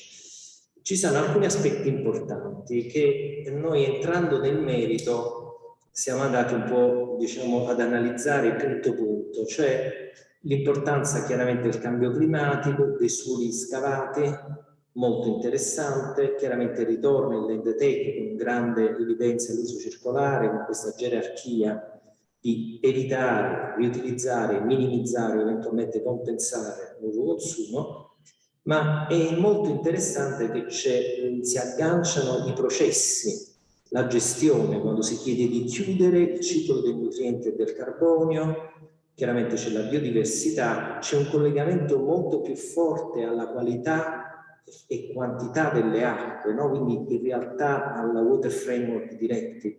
C'è la gestione sostenibile del suolo, poi c'è chiaramente desertificazione che prende tanti processi, ovviamente soil pollution, la remediation dei contaminated site e poi questi punti che vengono proprio dalla consapevolezza di cui se fai il meglio di tutto questo, se non inserisci solo nell'agenda digitale, se non lavori sui dati, se non fai ricerca, se non costruisci schemi di finanziamento. E attenzione, il problema dell'alfabetizzazione sul suolo è una tragedia nazionale.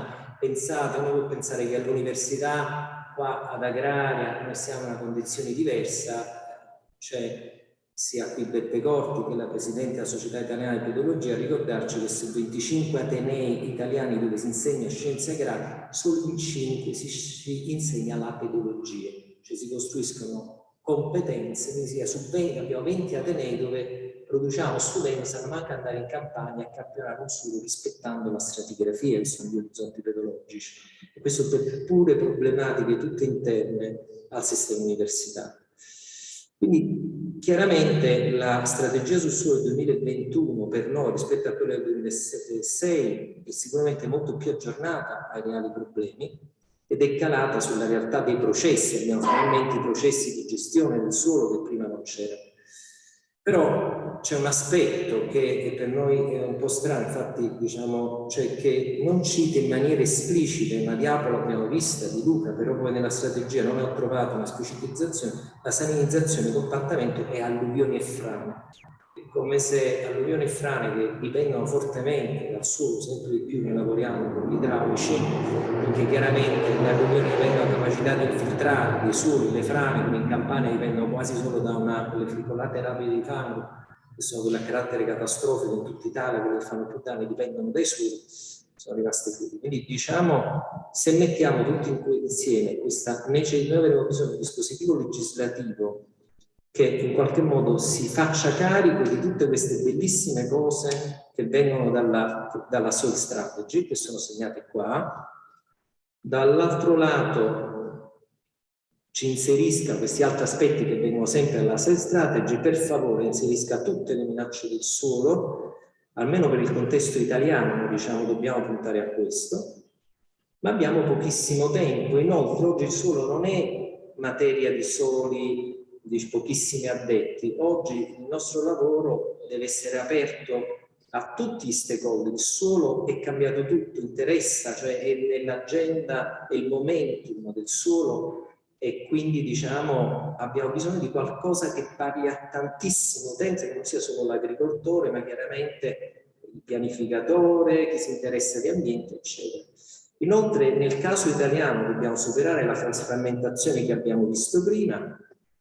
E poi c'è l'adattamento alle leggi italiane. Infatti abbiamo tante leggi che sono qua, viste ognuno di questi dispositivi con queste piccole auto, perché rappresentano diciamo, degli strumenti per andare, non so, a contrastare gli ecoreali, oppure per la pianificazione urbanistica, per la VAS e la VIA, questi dispositivi, che però rappresenta una forte frammentazione, quindi non solo degli attori, ma anche dei dispositivi legislativi. Allora noi immaginiamo che diventa un'impresa difficilissima fare ordine tra questi dispositivi legislativi e fondamentalmente implementare tutto questo. Come si fa? Do not worry, il support ci può dare una mano, perché chiaramente ha dentro di sé già quella complessità, ha già la possibilità di offrire a tanti attori, grazie non a certe nostre abilità, ma anche ai meccanismi tecnologici che noi ad esempio abbiamo usato, di utilizzare questo. Ovviamente nel disegno di legge che ha citato Paola, questa piattaforma dovrebbe essere gestita fondamentalmente da ISPRA, ma noi come comunità scientifica chiaramente ci siamo. E questo perché, come sembra un sogno, no, perché in realtà come abbiamo già dimostrato in questi giorni, riusciamo ad andare in tante direzioni diverse. Quindi il dispositivo legislativo che vede nella piattaforma, mi ha sempre colpito quando abbiamo illustrato la piattaforma, l'entusiasmo dei politici, di Paola ad esempio, ma anche di tanti altri, nel vedere che di colpo diventava possibile tenere insieme dati, offrire degli strumenti operativi. Chiaramente il nostro, come abbiamo sempre detto, è solo un progetto di ricerca, quindi noi possiamo mostrare la strada verso la quale andare, che è tutta quanta da costruire, però diciamo sicuramente. Ovviamente come fa questo dispositivo legislativo a fare tutto questo? Grazie a un certo articolato, cioè l'articolato in cui praticamente c'è la definizione di suolo che ha detto Paola, la valutazione quantitativa dei servizi ecosistemici con la modellizzazione, le banche dati, si è parlato dell'importanza dei dati, quindi c'è un articolo che vuole proprio cercare di superare quelle divisioni sui dati di cui ha parlato Luca Montanarella per l'Europa, che noi abbiamo anche solo per il nostro paese, forse anche peggio. Dopodiché c'è il problema, un sistema di collaborazione tra ministeri e regioni con degli articoli dedicati solo alle aree di rischio di degrado e ovviamente una parte che riguarda degli articoli, un articolo dedicato a formazione e informazione, perché come sappiamo senza cambiare questa consapevolezza sul suolo non andiamo lontani. È chiaro che non sono codificate, questo riguarda la piattaforma e gli articoli, su alcune cose che però sono fondamentali, che la nostra piattaforma deve fare analisi di scenario, deve essere modulare, deve contenere i sistemi di supporto alle decisioni per consentire a chi vive nei territori di prendersi cura dei territori. Quindi siamo qua a riprovare come società scientifiche, io sono solo un piccolo strumento, ma siamo qua come comunità di scienziati a vostra disposizione, e lo dico qua a Paola come senatrice, quindi aperta a tutto il mondo praticamente della politica. Confidiamo presto di partecipare alla vostra conferenza stampa per la presentazione del disegno di legge. E mi fermo qua per, diciamo, la mia presentazione e per praticamente, dopo questa disamina generale, passare alla seconda sessione. La seconda sessione che è moderata, che è una discussione tra esperti, persone che hanno competenze specifiche, moderata dall'amico Antonio Di Gennaro. Antonio, oltre a essere editorialista di Repubblica e agronomo, è anzitutto per me pedologo, quindi anche se a volte lui se lo dimentica. Quindi Antonio, vieni qua. Grazie intanto di aver accettato questo invito a coordinare questo sforzo. Ti lascio la parola e procedi tu al seguito. Grazie Fabio, abbiamo pochissimo tempo, quindi io ringrazio tanto Fabio e tutto il gruppo di LANDSUPPORT per l'invito a essere qui questo pomeriggio. Io direi di avere subito la tavola rotonda con attori veramente importanti nello scenario nazionale europeo, proprio sui temi che sono stati affrontati nella sessione precedente. Io seguirei fedelmente il programma, fedelmente il programma e anche l'ordine. Una delle missioni europee e italiane più importanti è curare i suoli feriti. L'Europa e l'Italia hanno conosciuto nell'ultimo dopoguerra il momento di sviluppo industriale urbano unico nella storia dell'uomo, diciamo così. Il continente e l'Italia hanno cambiato faccia, grosso modo, nell'arco della nostra vita.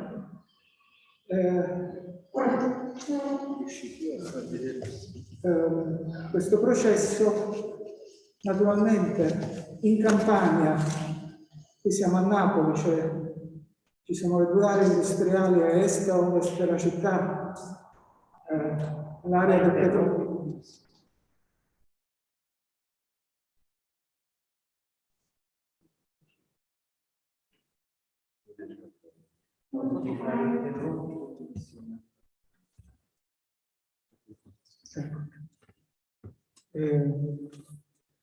Quindi proprio Napoli è un caso paradigmatico. Abbiamo due aree importantissime, a est e a ovest della città, dove c'erano le industrie che per un secolo hanno determinato l'economia della città. La siderurgia a ovest, la chimica a est non ci sono più, ma noi non riusciamo ancora a curare in tempi ragionevoli e con approcci pragmatici i suoli che queste attività hanno lasciato feriti. Non riusciamo a restituire a questi suoli quella salute della quale parlava Luca Montanarella, quella funzionalità. E di questo allora, se c'è il maggiore Nino Tarantino collegato con noi, ecco. Ah, perché è in collegamento solo allora, la professoressa Bonifacio? Sì. Quindi abbiamo Michele è qui. Sì. Dov'è? Michele Bonafò. Michele Bonafò. Sì. Il maggiore Nino Tarantino. Il professor Giuseppe Corti.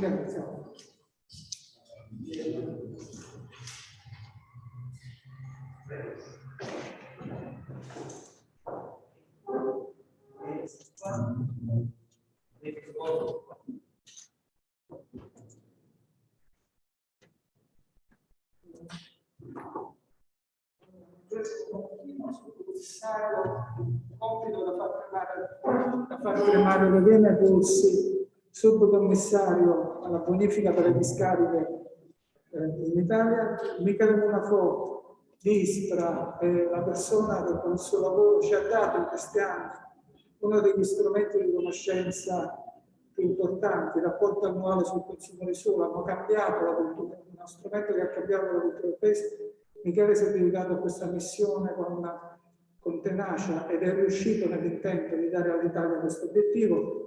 Abbiamo la professoressa Eleonora Bonifacio da Torino, una studiosa del suolo, dei processi di evoluzione del suolo, che ci dirà cose molto importanti per orientare ancora meglio le azioni delle quali stiamo parlando. E abbiamo il professor Giuseppe Corti del CREA, dirige il Centro Agricoltura e Ambiente, Accidente, Agricoltura e Ambiente. In quest'ultimo mese abbiamo riscoperto l'importanza dell'agricoltura italiana, dell'agricoltura europea, della sicurezza alimentare. Pensavamo di dormire sani tranquilli, invece il quadro della nostra esistenza si è rivelato subito molto problematico e la base della produzione agricola sostenibile ha acquistato, diciamo, in 30 giorni una nuova priorità, e questa è un'energia che può aiutare il processo del quale stiamo parlando, penso. Sei d'accordo, Giuseppe?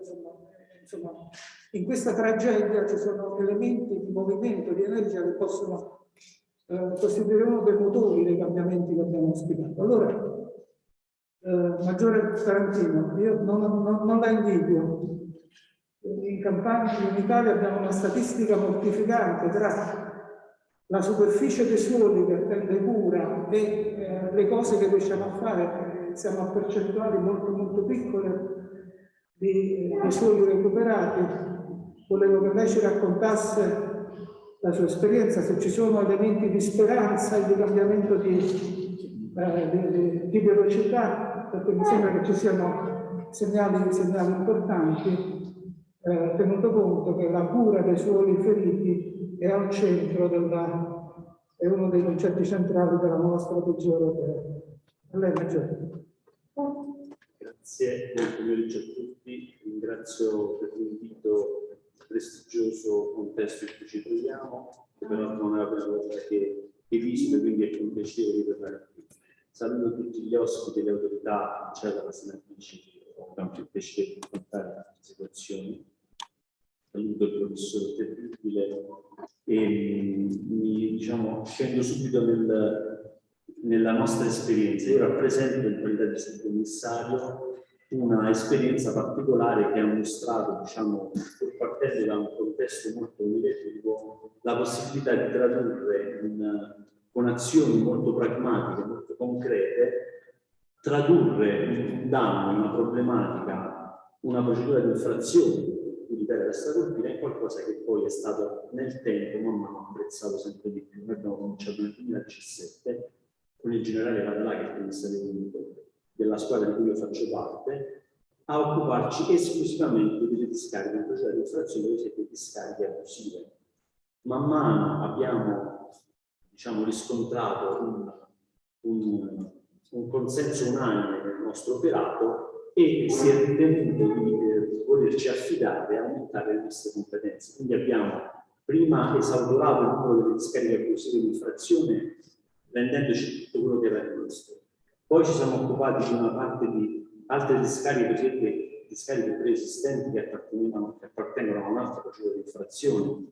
Di queste 4 sono state affidate a noi, di queste 4 una è già stata regolarizzata, le altre 3 verranno regolarizzate nel corso di quest'anno. E ultimamente, anche grazie a una novità normativa importante, abbiamo avuto la possibilità di occuparci non solo di discariche di infrazione, ma anche di siti contaminati in generale.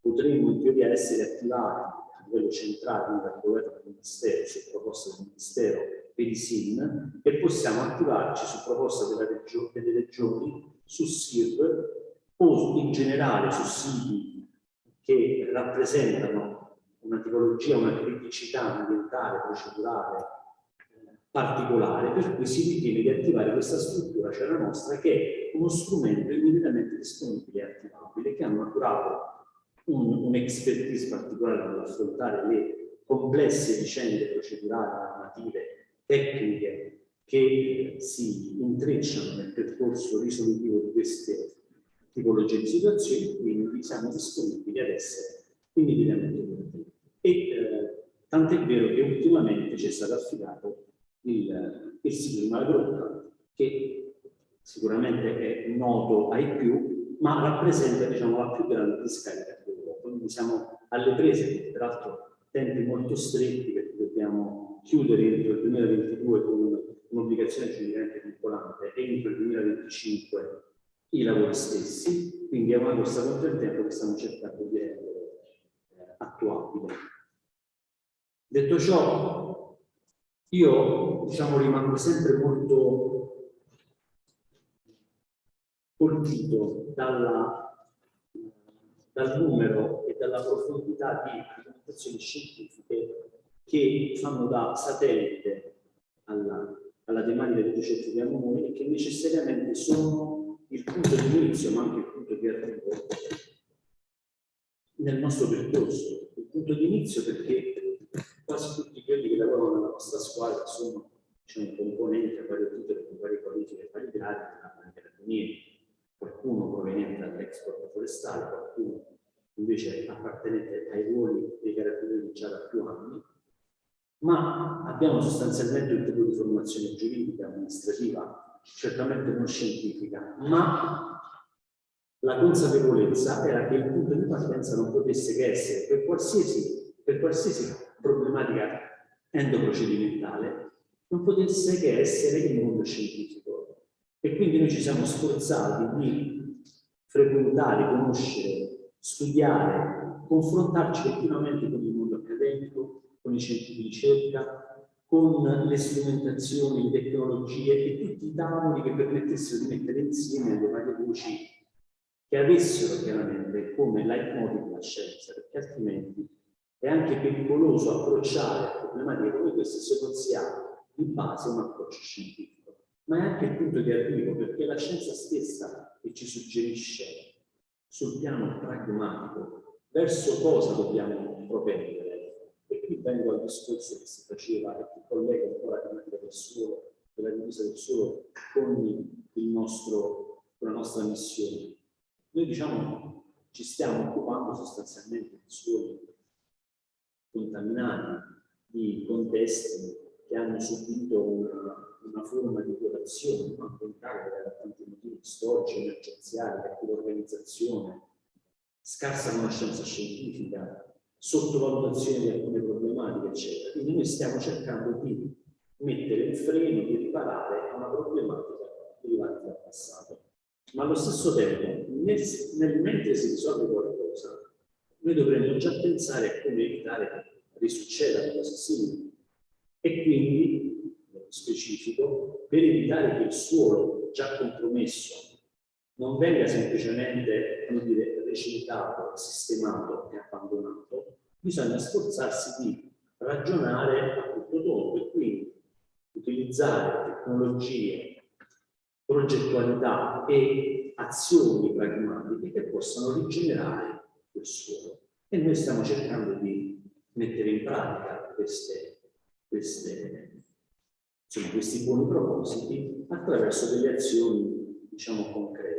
E quindi stiamo costruendo abbiamo già costruito, stiamo iniziando a costruire tutta una serie di strumenti amministrativi che permettono anche di autofinanziare delle attività subito dopo o poco prima che si concluda la procedura per far fuoriuscire il sito della frazione europea. E quindi ci sono dei progetti, per esempio, di rinaturalizzazione, di ripristino in generale, adoperando, diciamo, tutta una serie di protocolli, non da ultimo uno che ci ha visto siglare un accordo con la Cassa Depositi e Prestiti che finanzia dei progetti con, per esempio, Alboia e via dicendo. Cioè, ci sono tutta una serie di percorsi che permettono, senza compromettere l'esigenza che noi abbiamo di eseguire il tutto in una tempistica molto stretta, di affiancare al percorso di messa in sicurezza, al percorso di fuoriuscita dalla procedura di infrazione, un percorso di rigenerazione e un percorso che rimette in circolo diciamo, la tematica al centro, la tematica del suolo del territorio. No, chiarissimo. Per novità, mi piacciono le sue parole, una chiarezza di idee rispetto a pochi anni fa, che è un progresso notevolissimo. Quindi veramente c'è la speranza che con questa mentalità, che insieme è molto ambiziosa e pragmatica, noi riusciamo a fare quei passi che non siamo riusciti a fare. Michele, diciamo, gli interventi della prima parte della sessione, che pensieri ti hanno suscitato? Tu che il tuo rapporto annuale del consumo di suolo e come LANDSUPPORT sono pezzi di conoscenza alla ricerca di politiche. Però, insomma, è un lavoro che sta dando i suoi frutti, il paese è cresciuto e quindi siamo ansiosi di sapere qual è la tua visione su questo, sul momento in cui siamo. Sì, grazie tanto Antonio, grazie veramente a Fabio, Angelo e tutto il gruppo per aver organizzato questa ulteriore occasione di confronto molto utile. Grazie anche e soprattutto alla senatrice Pugnes, di cui apprezziamo personalmente ma collettivamente, penso di poter dire, l'impegno questi anni per tentare di raggiungere questo obiettivo, probabilmente, come dicevi giustamente tu, forse ancora fuori dalla nostra portata, ma speriamo che non sia così veramente, perché abbiamo un'estrema necessità come paese di avere un quadro normativo finalmente chiaro e definito che possa permetterci di affrontare queste problematiche in maniera compiuta, cosa che non avviene oggi. Sicuramente abbiamo visto le difficoltà a livello europeo, che hanno illustrato la Luca nel corso degli anni, gli obiettivi ambiziosi che ora si è data, che si sta dando l'Unione, la Commissione dell'Unione Europea su questo tema, con speranze di arrivare a una legge efficace a livello europeo e nazionale, in una situazione in cui oggi si è parlato moltissimo di dati, di conoscenza, di rifugiare le scelte politiche, le decisioni del governo del territorio, della gestione del suolo, su informazioni solide, affidabili e condivise dal punto di vista scientifico, e invece dimostra proprio la debolezza di questo sistema. Spesso nel passato, lo stesso Luca lo ricordava ieri quando si parlava di land degradation, è stata in qualche modo amputato alla comunità scientifica, chiamiamola così, in senso lato, la responsabilità di indicare una linea chiara, un'indicazione, non una linea, un'indicazione, una conoscenza condivisa, chiara, che potesse essere la base per decidere poi quel famoso purtroppo che ancora faccia vedere Luca, no? Se stiamo andando bene, se stiamo andando male, quindi se la decisione è giusta o sbagliata, no? Purtroppo poi spesso dobbiamo risolvere a situazioni così elementari, banalizzanti, no? Mondi molto complessi, quelli che ovviamente conosciamo bene in quest'aula.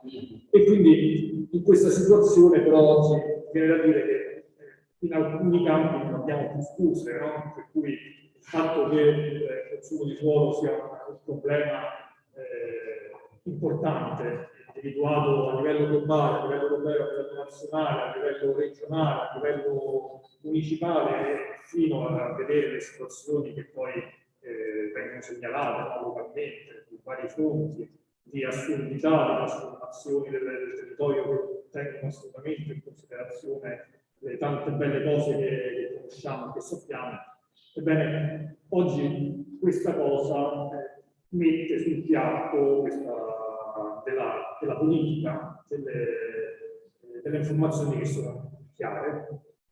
Noi siamo partiti 10 anni fa, questo 10° anno che organizzeremo un convegno nazionale sul consumo di suolo, sarà in particolare la nuova edizione del rapporto annuale, primo anno fatto anche un momento di confronto e di presentazione dei primi dati che iniziavamo a mettere insieme, che erano finalizzati a assicurare il monitoraggio del territorio, perché 10 anni fa, come oggi si dice, non ci sono informazioni, si diceva impossibile, il nostro paese non si sa neanche quanti edifici costruiamo, quanti ettari perdiamo ogni anno, ogni 10 anni, non abbiamo neanche contezza di dove sono le aree urbane, dove sono più o meno ma questo era l'atteggiamento.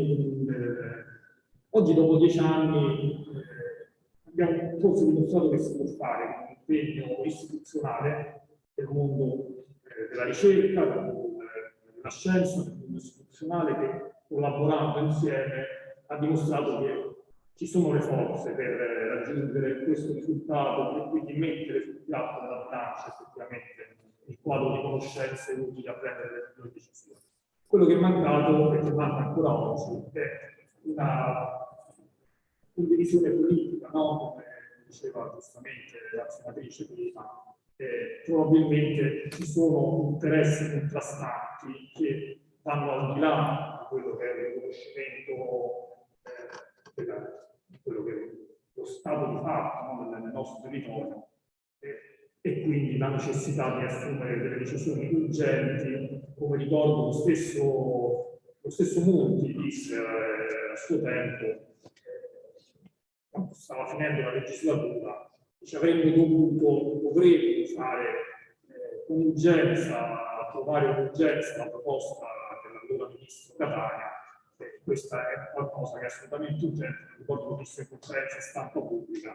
Dovremmo fare un decreto legge su questa cosa, è inutile che questa cosa ancora non si è vista, sono passate 2 legislature, non si è visto nessun decreto legge, ma neanche un decreto legislativo, neanche una legge, no? Quindi stiamo parlando dopo più di 10 anni di questo tema che allora era urgente, quindi oggi probabilmente dovrebbe essere diventato ancora più urgente. Questo per dire che ovviamente noi continuiamo a sentire tra l'altro molti impegni, no? L'ultimo formale, su questo punto io voglio rivolgere un appello pubblico al nostro governo. Purtroppo il rappresentante del governo si è allontanato, è stato il suo intervento sicuramente una volontà di andare avanti su questo tema. Il governo si è impegnato pubblicamente nel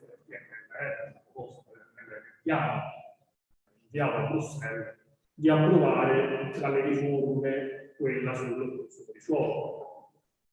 È previsto, nero su bianco, questa riforma è sparita.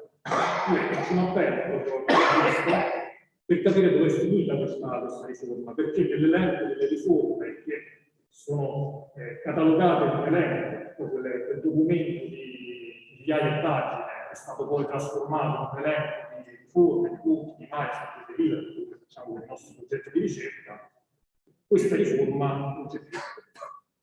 E quindi io voglio chiedere pubblicamente perché, se è un motivo tecnico, se è un motivo politico, se è un'omissione, un refuso, credo, se c'è una valutazione di mandare questo oggetto, che oggetto 10 anni fa, ad altri tempi, no? Più remoti. E quindi questo è un punto che mi piaceva sottolineare, perché noi abbiamo nel nostro paese, Fabio ci faceva vedere benissimo quella frammentazione di competenze, venivano richiamate prima le leggi regionali. Noi abbiamo un ordinamento che deriva sia dall'articolo 5, che ha previsto come materia concorrente il governo del territorio, ma come materia esclusiva dello Stato, la tutela dell'ambiente, e questo tema, come è stato dimostrato ampiamente oggi, come è dimostrato ampiamente all'interno della strategia europea, è un tema prevalentemente tutela della risorsa ambientale, un bene comune, che ha delle funzioni fondamentali, per poter ribadire le cose che ci siamo detti tante volte, e quindi anche da questo punto di vista il governo in questo momento ha in mano la possibilità, a mio avviso di ovviamente un povero ricercatore, la possibilità di affrontare questo tema e mettere ordine in un sistema di competenze nazionali e di norme regionali che sono assolutamente insostenibili. Noi abbiamo, si diceva benissimo, abbiamo 21 situazioni diverse, 19 regioni delle province autonome, ognuna con una propria legge, ognuna con delle definizioni diverse, no? Quindi non c'è una definizione neanche di suolo, ma neanche tantomeno di consumo di suolo. E in questo gioco delle definizioni, tanto il suolo si disperde, perché io posso fare veramente un esempio a caso di una qualsiasi delle 21 situazioni delle regioni province autonome, in cui, lo facevo vedere ieri nella mia presentazione, noi abbiamo una gran parte del consumo di suolo in termini di nuove edificazioni, di impermeabilizzazione del suolo all'interno di contesti urbani e prioritari. Più o meno la metà ovviamente del contesto. Ebbene, nessuna, neanche le leggi più avanzate, le leggi regionali, prevede che quello sia conteggiato come consumo di suolo. Non è ostacolato, non ridotto, tenuto, insomma, in vari termini, ma neanche conteggiato, cioè non viene cancellato semplicemente, non viene considerato. Così come molte leggi cancellano le principali infrastrutture, che sono un'altra componente significativa del consumo di suolo, no? Le grandi opere, infatti, vengono sempre in deroga, appunto, no? Lo vediamo nello stesso PNRR, così come tutta una serie di interventi già previsti, ad esempio, all'interno dei piani urbanistici comunali.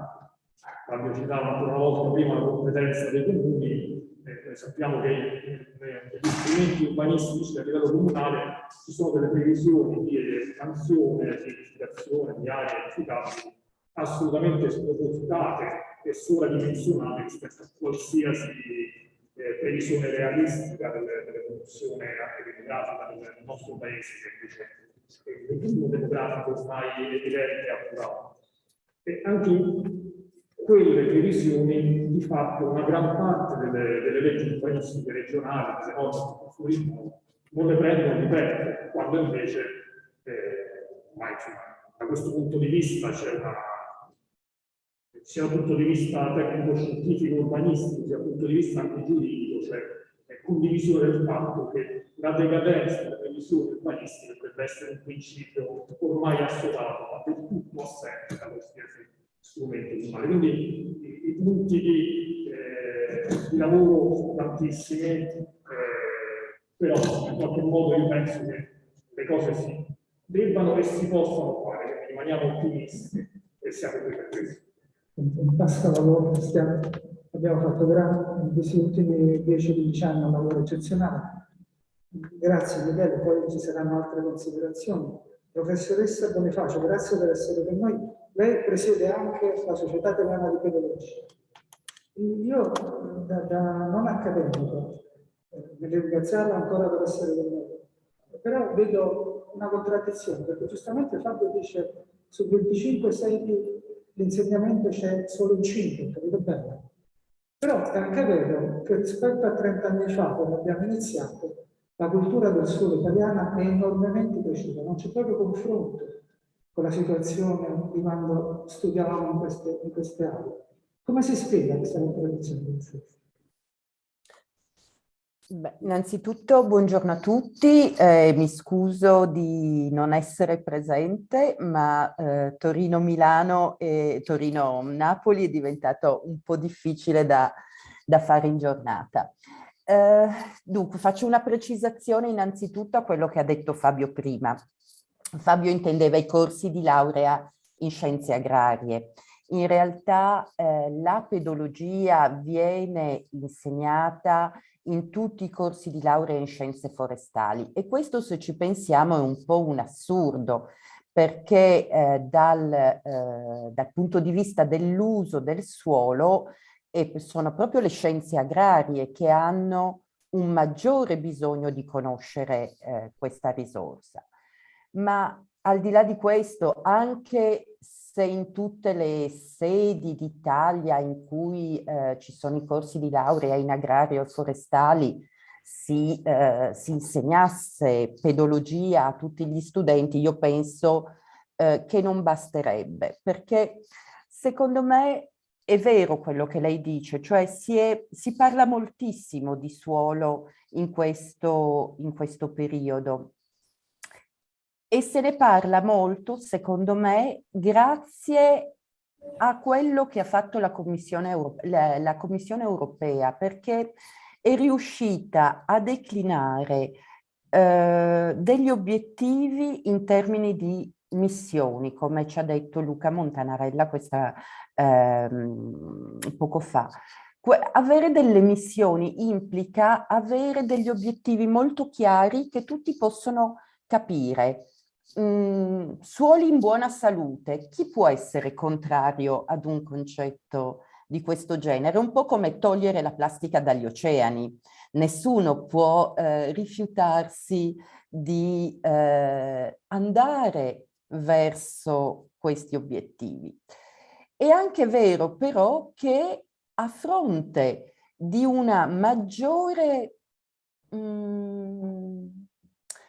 conoscenza del problema suolo non si ha una sufficiente conoscenza di base e secondo me qui il problema è addirittura prima che si crea prima che all'università, cioè abbiamo delle scuole superiori che insegnano adesso un po' di pedologia, ma per tantissimo tempo non si sapeva nemmeno cosa fosse il termine.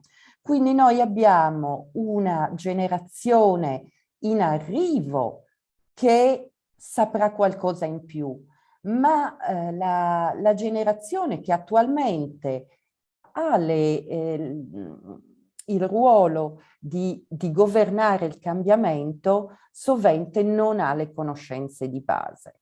E quindi secondo me è un problema, io sono ottimista in generale, penso che sia il cambio di visione, cioè l'idea delle missioni, sia il fatto che si parli di suolo in tanti ambiti, si svilupperà sempre di più e sono quindi abbastanza fiduciosa sul fatto che iniziative come quella che ci ha illustrato la senatrice Nunes, di cui la SIPE ha partecipato fin alla prima edizione, quindi al tentativo di avere una legge quadro sul suolo nel 2013, magari questa volta riusciranno ad andare avanti. Ovviamente poi ci saranno degli ostacoli e dei problemi serissimi da risolvere in generale e qui voglio solo fare un attimo un commento a quello che è stato detto inizialmente. Lei ha chiesto come si possono curare i suoli. Bene, io spero che anche per quanto riguarda il suolo si arrivi ad una visione che è quella di prevenire invece che curare, no? Cerchiamo di evitare di danneggiarli troppo, in linea proprio con le missioni dei suoli in buona salute, anche perché dal punto di vista economico sovente conviene. Grazie professoressa. Professor Conci, dal suo osservatorio privilegiato, il Centro di Agricoltura e Ambiente del Trento, come vede la situazione? Vai, come domanda non posso parlare delle domande. Breve scende solo le no, va bene, sì. Così mi illungo quanto voglio. No, ora mentre sentivo parlare anche questa mano mi sono venuto un sacco di robe insomma alla testa. Parto dalla parte quella più facile, che è quella politica, dato che abbiamo anche la senatrice Nunez, mi fa piacere ricordarvela. Abbiamo votato nell'anno 2018. Il 18 gennaio del 2018, una riunione presso il CREA via Po, non ci siamo più via Po, ci siamo liberati a Roma, un sottosegretario del Ministero, il cui nome non dirò nemmeno sotto tortura, parole, le cito, sono le stesse. La vostra legge non passerà mai per condizioni cristallizzate avverse alla vostra posizione. Io mi sono sentito male, intanto mi sono sentito bene per le parole così auliche, che francamente non mi sto. Però mi sono sentito male, cioè noi chi siamo? Noi chi siamo? Io questa domanda me la sono fatta poi per tanto, poi siamo un po' andati a votare, però me la sono fatta per tanto tempo, cioè noi chi? Noi in quel caso lì, io rappresentavo la Società Italiana di Biologia e c'erano anche altri presidenti dell'Associazione Italiana di Scienze delle società scientifiche che operano in ambito agrario, quindi di AISSA. Abbiamo fatto questa riunione, c'erano addirittura 2 rappresentanti di sindacati senza fare nomi, sono sindacati. O chi siamo noi? Cioè è possibile che ci siano degli apparati all'interno delle nostre istituzioni che vedono delle proposte che vanno verso il miglioramento della vita di tutti come qualcosa che sta avverso alle posizioni di chi non si sa, di non meglio precisate entità. Poi tutti siamo grandi, vaccinati, spero, e sappiamo benissimo di quello di cui stiamo parlando, sappiamo chi sono noi e chi sono loro, lo sappiamo tutti. Però è singolare, trovo, che il sottosegretario venga a raccontarci che non passeranno mai queste cose. E poi andiamo a votare, succede quello che succede, e va benissimo così, in grandi paesi questo qua ci lo dobbiamo tenere stretto, anche perché meglio non lo abbiamo. Quindi, ecco, però, senatrice, cioè, questo è il lavoro sicuramente da fare. Va bene tutto, però c'è un lavoro. Cioè il nostro compito qua è quello di fare per le società scientifiche scienza, per il ruolo che io copro in questo momento, fare il trade union fra la scienza, diciamo l'applicazione della scienza in campo e fare anche qualcosa che vada poi in seno alle normative. Però è anche vero che uno si aspetta, nei 3 casi, le società scientifiche, il ruolo del CREA in questo, che istituzionalmente ha, e il ruolo di coloro che pensano anche alle normative, uno si aspetta una certa accettazione, accoglienza di quel che viene fatto in barba alla nostra vita. Qui c'è gente che ha dedicato la vita a questa roba, no? Io sono stato 30 anni all'università, qualcuno c'è stato più, qualcuno c'è stato meno, ma ci ha dedicato la vita.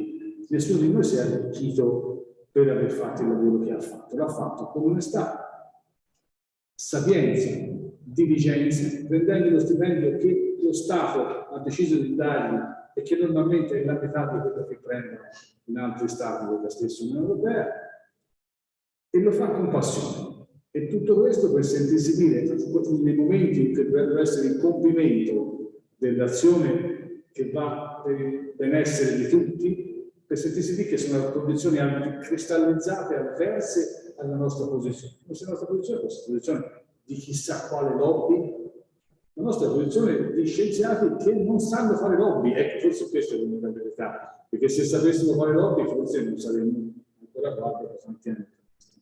Levato questo sasso di mano. No, sfondo porta aperta, lo sapete. Abbiamo già avuto modo di parlarne anche a voce in passato, no? Quindi in questo momento facciamo il gioco delle parti. E quindi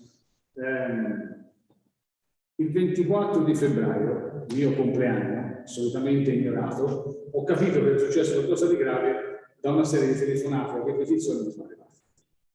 E ovviamente c'era stata l'aggressione della Russia in Ucraina, cosa della quale a chi mi telefonava non gliene importava assolutamente nulla. Il problema era che in un giorno il nitrato d'ammonio era aumentato del 170%, quindi tutta la ricerca chi di interviste, chi di soluzioni. Le interviste si fanno facili, le soluzioni non si fanno facili, perché è aumentato del 170% in un giorno, ma praticamente è triplicato poi nei successivi 2 mesi.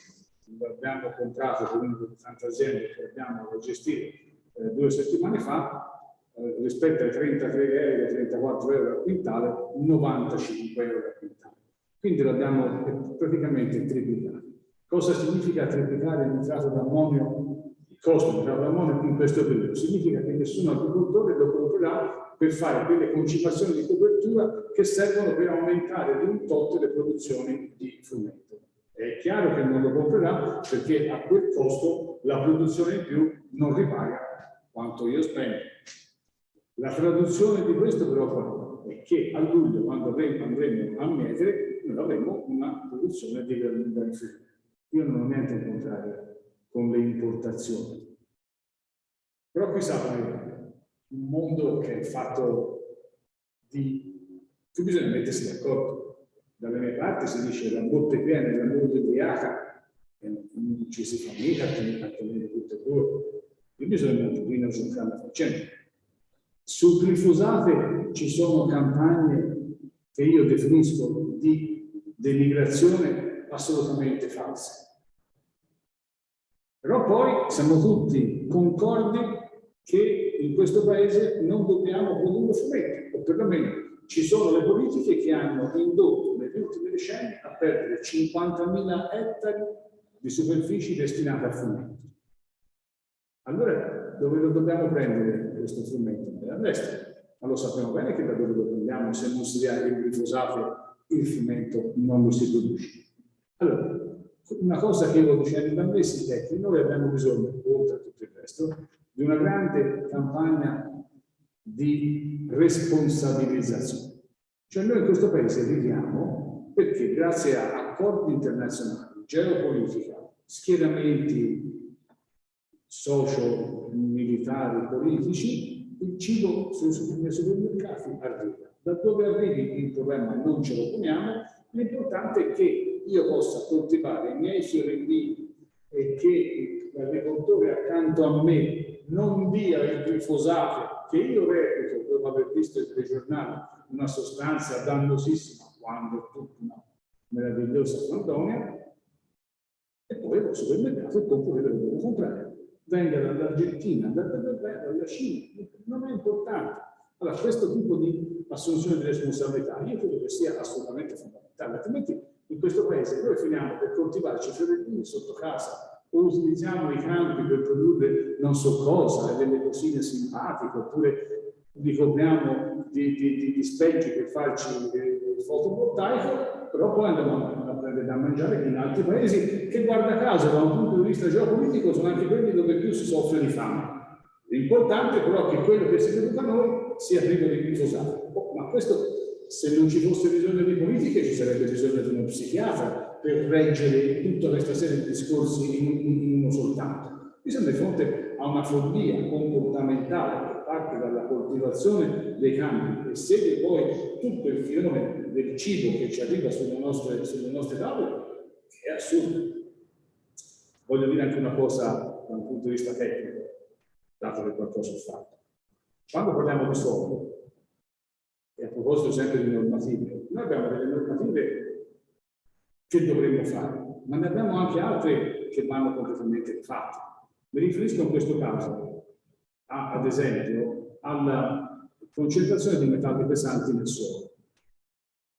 Anche questa è una faccenda come uno la vede. perché non abbiamo in Italia una carta di quel che si chiama il rumore di fondo. Vale a dire, sappiamo tutti i suoli dove derivano dalle rocce, le rocce hanno la sua composizione anche in termini di metalli pesanti, ci sono dei suoli che naturalmente hanno un contenuto di metalli pesanti e che naturalmente ne hanno altro. Qualcuno sa quale sia? Sì, qua e là, qualcuno ha fatto qualcosa, ma non abbiamo una carta di questo tipo, non ce l'abbiamo. Allora, che cos'è che consideriamo inquinato? Consideriamo inquinato un suolo che contenga un certo quantitativo di metallo pesante. Come? Ma questo come ancora ci sa da infilare dentro la normativa italiana, perché contenere 300 parti per milione di cadmio sotto forma di carbonato, se quel suolo deriva da una roccia carbonata, significa avere a che fare con un suolo che è assolutamente sano. Avere a che fare con un suolo che contenga 3,2 ppm di cadmio disponibile significa avere a che fare con un suolo che è invece dannatamente inquinato.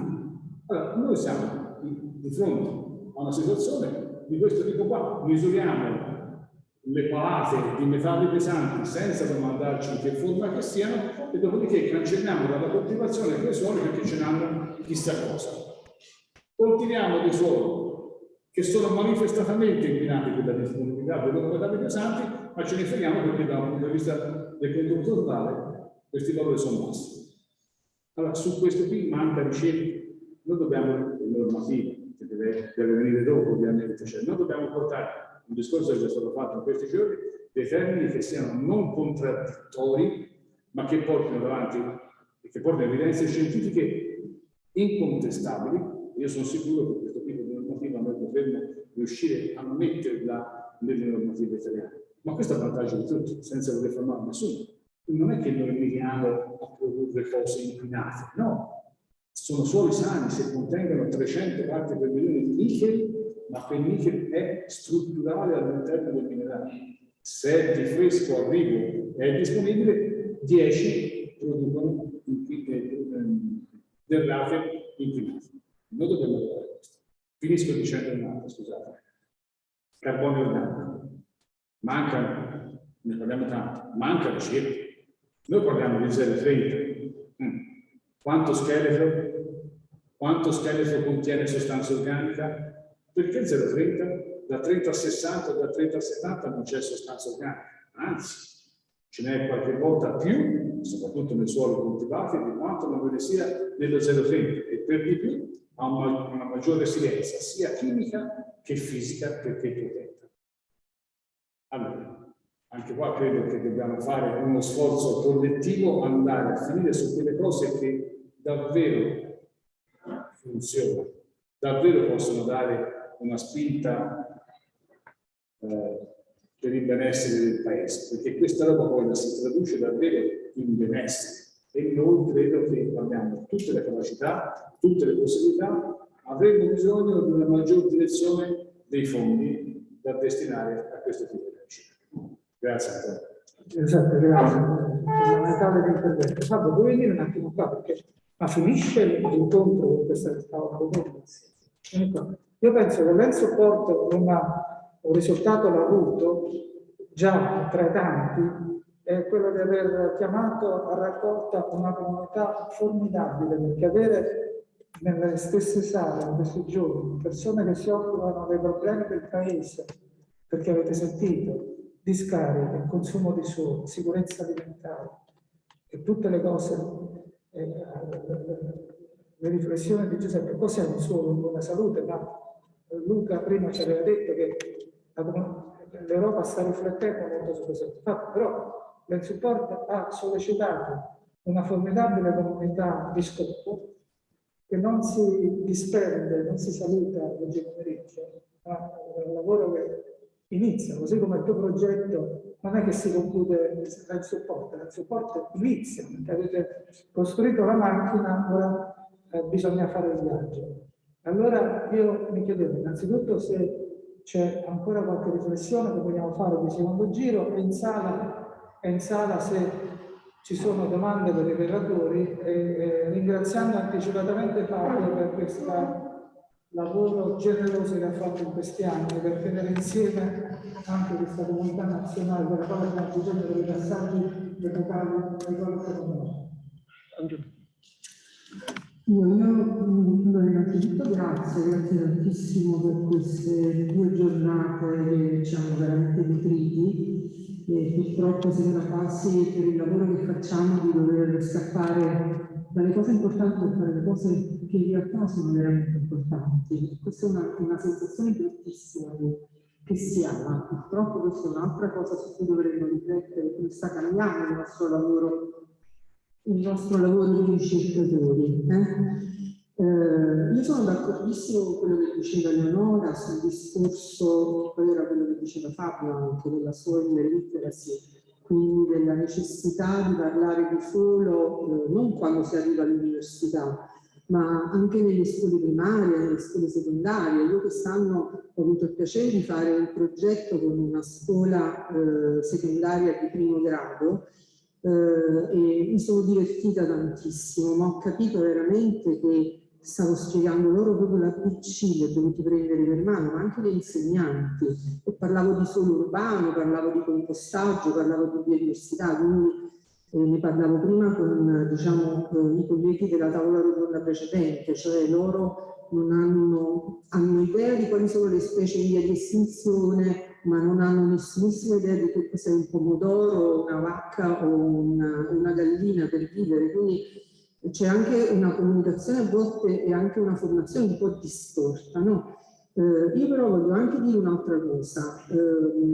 Io sono praticamente attualmente il past president della Società Italiana della Scienza del Suolo e sono un chimico agrario e insegno chimica del suolo non so, non me lo voglio ricordare, dal 1994 e come me tanti altri colleghi in Italia, cioè io come presidente della Società Italiana della Scienza del Suolo ho visto anche tante persone che non erano solo biologi che si occupavano di suolo, si occupano di suolo chimici agrari, biochimici, fisici, anche geologi, biologi, biochimici, e tanto di quel lavoro di cui tu parlavi, Beppe, di conoscenza, ecco, delle forme in cui i contaminanti sono presenti nel suolo e quindi del reale rischio di trasferimento ad altri ambienti, tutti i processi legati alla stabilizzazione del carbonio organico sono anche il frutto della ricerca di queste persone, noi non ce li possiamo dimenticare. Cioè, francamente questo mi ha un po' addolorato oggi pomeriggio, perché ho avuto la sensazione che tanto lavoro fatto, ma non solo dalla sottoscritta, ma da tanti veramente egregi colleghi che lavorano in tante sedi italiane sia stato completamente dimenticato. Questa era la mia considerazione. Grazie. Allora, volevo un attimo tornare all'oggetto. Vabbè, io, rispondendo un attimo a Paola, io ho fatto riferimento alla pedologia nei corsi di scienze agrarie. Fino a prova contraria, solo la pedologia affronta gli aspetti territoriali e la stratificazione, che è la base della scienza del suolo da Dukacev ad arrivare ad oggi, perché quindi mi riferivo specificamente a questo. Però torniamo all'oggetto. L'oggetto sul quale era il discorso della legge del suolo, no? Abbiamo ascoltato Luca Montanarella, un percorso in cui si mettono dei paletti e si dà grande importanza alla consapevolezza del suolo, a costruire, no? Cioè una delle ragioni del fallimento appunto della proposta di direttiva da allora, lui l'ha imputata anche al fatto che non c'è stata una comunità. Ora, quello che voglio dire è che oggi sono usciti anche dalla tavola rotonda i grandi problemi, dei limiti di contaminanti, o sappiamo, prima si è parlato, Paolo ha parlato della difficoltà quando affronta il problema del governo del territorio, sappiamo tutti che uno dei problemi del consumo di suolo è quei limiti. Allora, questa proposta di legge è importante ricordarla, è fatta in maniera, noi riteniamo, come, non Fabio Terribile, come AISSA nel 2013, perché l'impostazione è stata quella, quindi come mondo delle società scientifiche, noi ci abbiamo messo tutta la nostra perizia. Nella perizia, per me, è quella di non aver inserito dei limiti, che uno deve anche tener conto, cioè se tu vuoi arrivare all'obiettivo devi tener conto ovviamente del contesto, altrimenti fai la battaglia, la bandiera e non porti a casa il risultato. Il fatto di inserire un sistema nel quale noi conosciamo i suoli, conosciamo i servizi ecosistemici, li quantifichiamo, così come conosciamo le minacce del suolo e poi costruiamo quindi diciamo, un contesto di conoscenze e di gestione della risorsa, e nella gestione c'è l'end support, che se vogliamo, così come la Commissione si è posto il problema del dashboard, anche il nostro è dashboard, veramente è diverso perché purtroppo non può avere quell'immediatezza di rosso-verde, però diciamo ha la potenza di poter affrontare tantissime problematiche. E che io penso questa costruzione è un grande vantaggio nel sistema italiano, per cui io credo invece che la ragione per la quale tutti gli schieramenti firmarono il DDL nel 2013, che usando il termine napoletano trase sic et piazze chiat, che significa che è una legge che in qualche modo, non avendo dei limiti dentro, è più digeribile, però costruisce una consapevolezza e una quantificazione, e questa poi nelle mani delle comunità può rappresentare la migliore gestione, perché leva la polarizzazione politica da mezzo, ragioniamo su qualcosa di quantitativo e quindi costruiamo poi un sistema per prendere decisioni in maniera più oggettiva, e io credo che questa debba essere un po' la forza, come la immaginammo nel 2013, l'abbiamo costruita, così continua ad essere questa, insomma. Quindi è un attimo per sminare il terreno da dei limiti, da dei PPM o da dei limiti da dare alle regioni per il consumo, però costruiamo un sistema di consapevolezza della risorsa, dopodiché diciamo è un sistema che è chiaramente adattabile. È chiaro che da solo non serve a tutto, però già sarebbe un passo enorme, perché cambia già tutto, conosceremo i suoli, conosceremo le risorse, potremo monitorarli ogni anno o addirittura più volte in un anno, insomma, se pensiamo alle evoluzioni anche recenti fatte al Geospatial Research Center da ISPRA sulla land degradation neutrality, che grazie all'analisi dell'evoluzione del tempo con un'immagine a satellite noi siamo in grado di seguire i nostri territori e cercare di capire in che direzione si va. Mi fermo qua. Sinceramente a Paola, no, non ti inquietare Paola, no, io volevo semplicemente dire che non ti addolorare, no, perché quello che dico è che manca una carta del rumore di fondo del metallo pesante, questo è il mio messaggio, e da questo ne deriva poi cosa potrebbe essere riconsiderato anche come coltivabile, che oggi magari non è. Figurati se io nego tutti i lavori che è stato fatto, non era che volessi negare, ma sicuramente davanti al panorama italiano, nazionale, la quantità di territorio che è stata indagata da questo punto di vista è minima. Dopodiché, figurati se i processi non sono più che stati indagati e anche da molti anni. Non abbiamo rumore di fondo. Io intendevo così come abbiamo, lo do come notizia, non sappiamo niente di quella che sia la radioattività naturale dei suoli. Non ce l'abbiamo.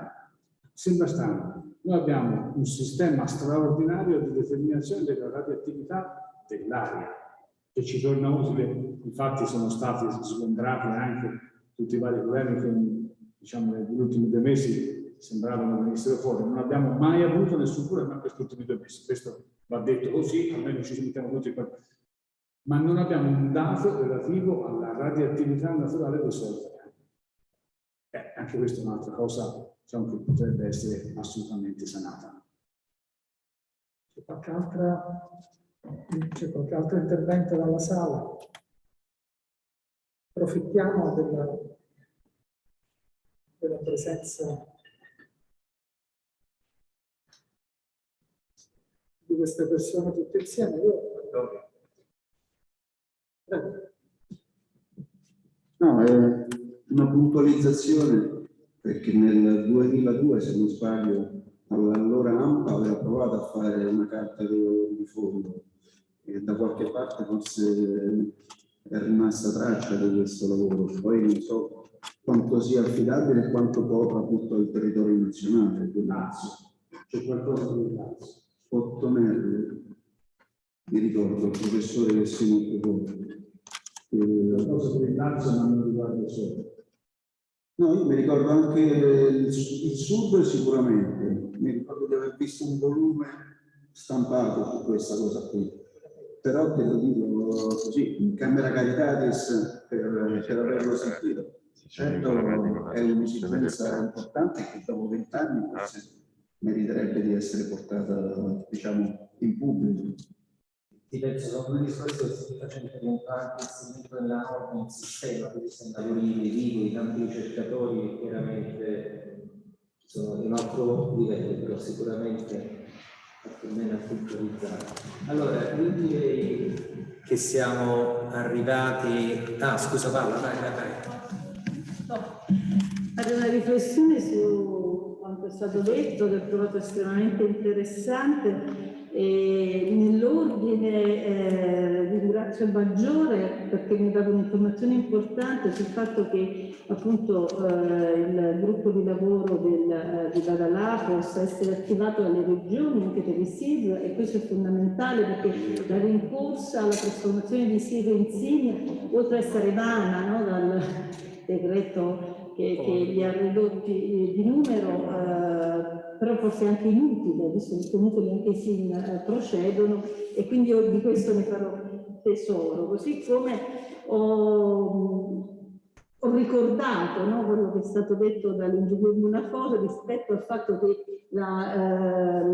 diciamo, l'impegno del governo sul PNRR per quanto riguarda il consumo di suolo scomparso va sollecitato, quindi ne faremo sicuramente una interrogazione. E mi riservo, perché lei mi ha dato una notizia che effettivamente non avevo e mi basavo su una, probabilmente e dico quasi sicuramente perché viene da una fonte certa, no? Sul risofato, perché anch'io sono tra quelli che ho ritenuto che fosse una notizia attendibile, quindi ne farò un approfondimento sicuro e quindi vi ringrazio tutti perché da questo si trae sempre grande insegnamento da tutti questi incontri. Grazie. Grazie ancora alla senatrice Nunez, siamo puntualissimi. Io penso che possiamo ringraziare ancora Fabio Terribile e tutto il gruppo di lavoro di LANDSUPPORT per averci regalato queste giornate. Tenuto conto che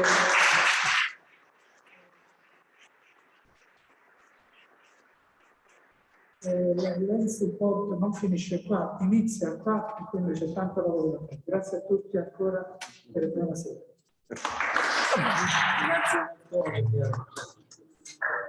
Buon ritorno a tutti quanti. Arrivederci. Ciao Eleonora, anche a te, grazie. Eleonora, praticamente fa così, ragazzi.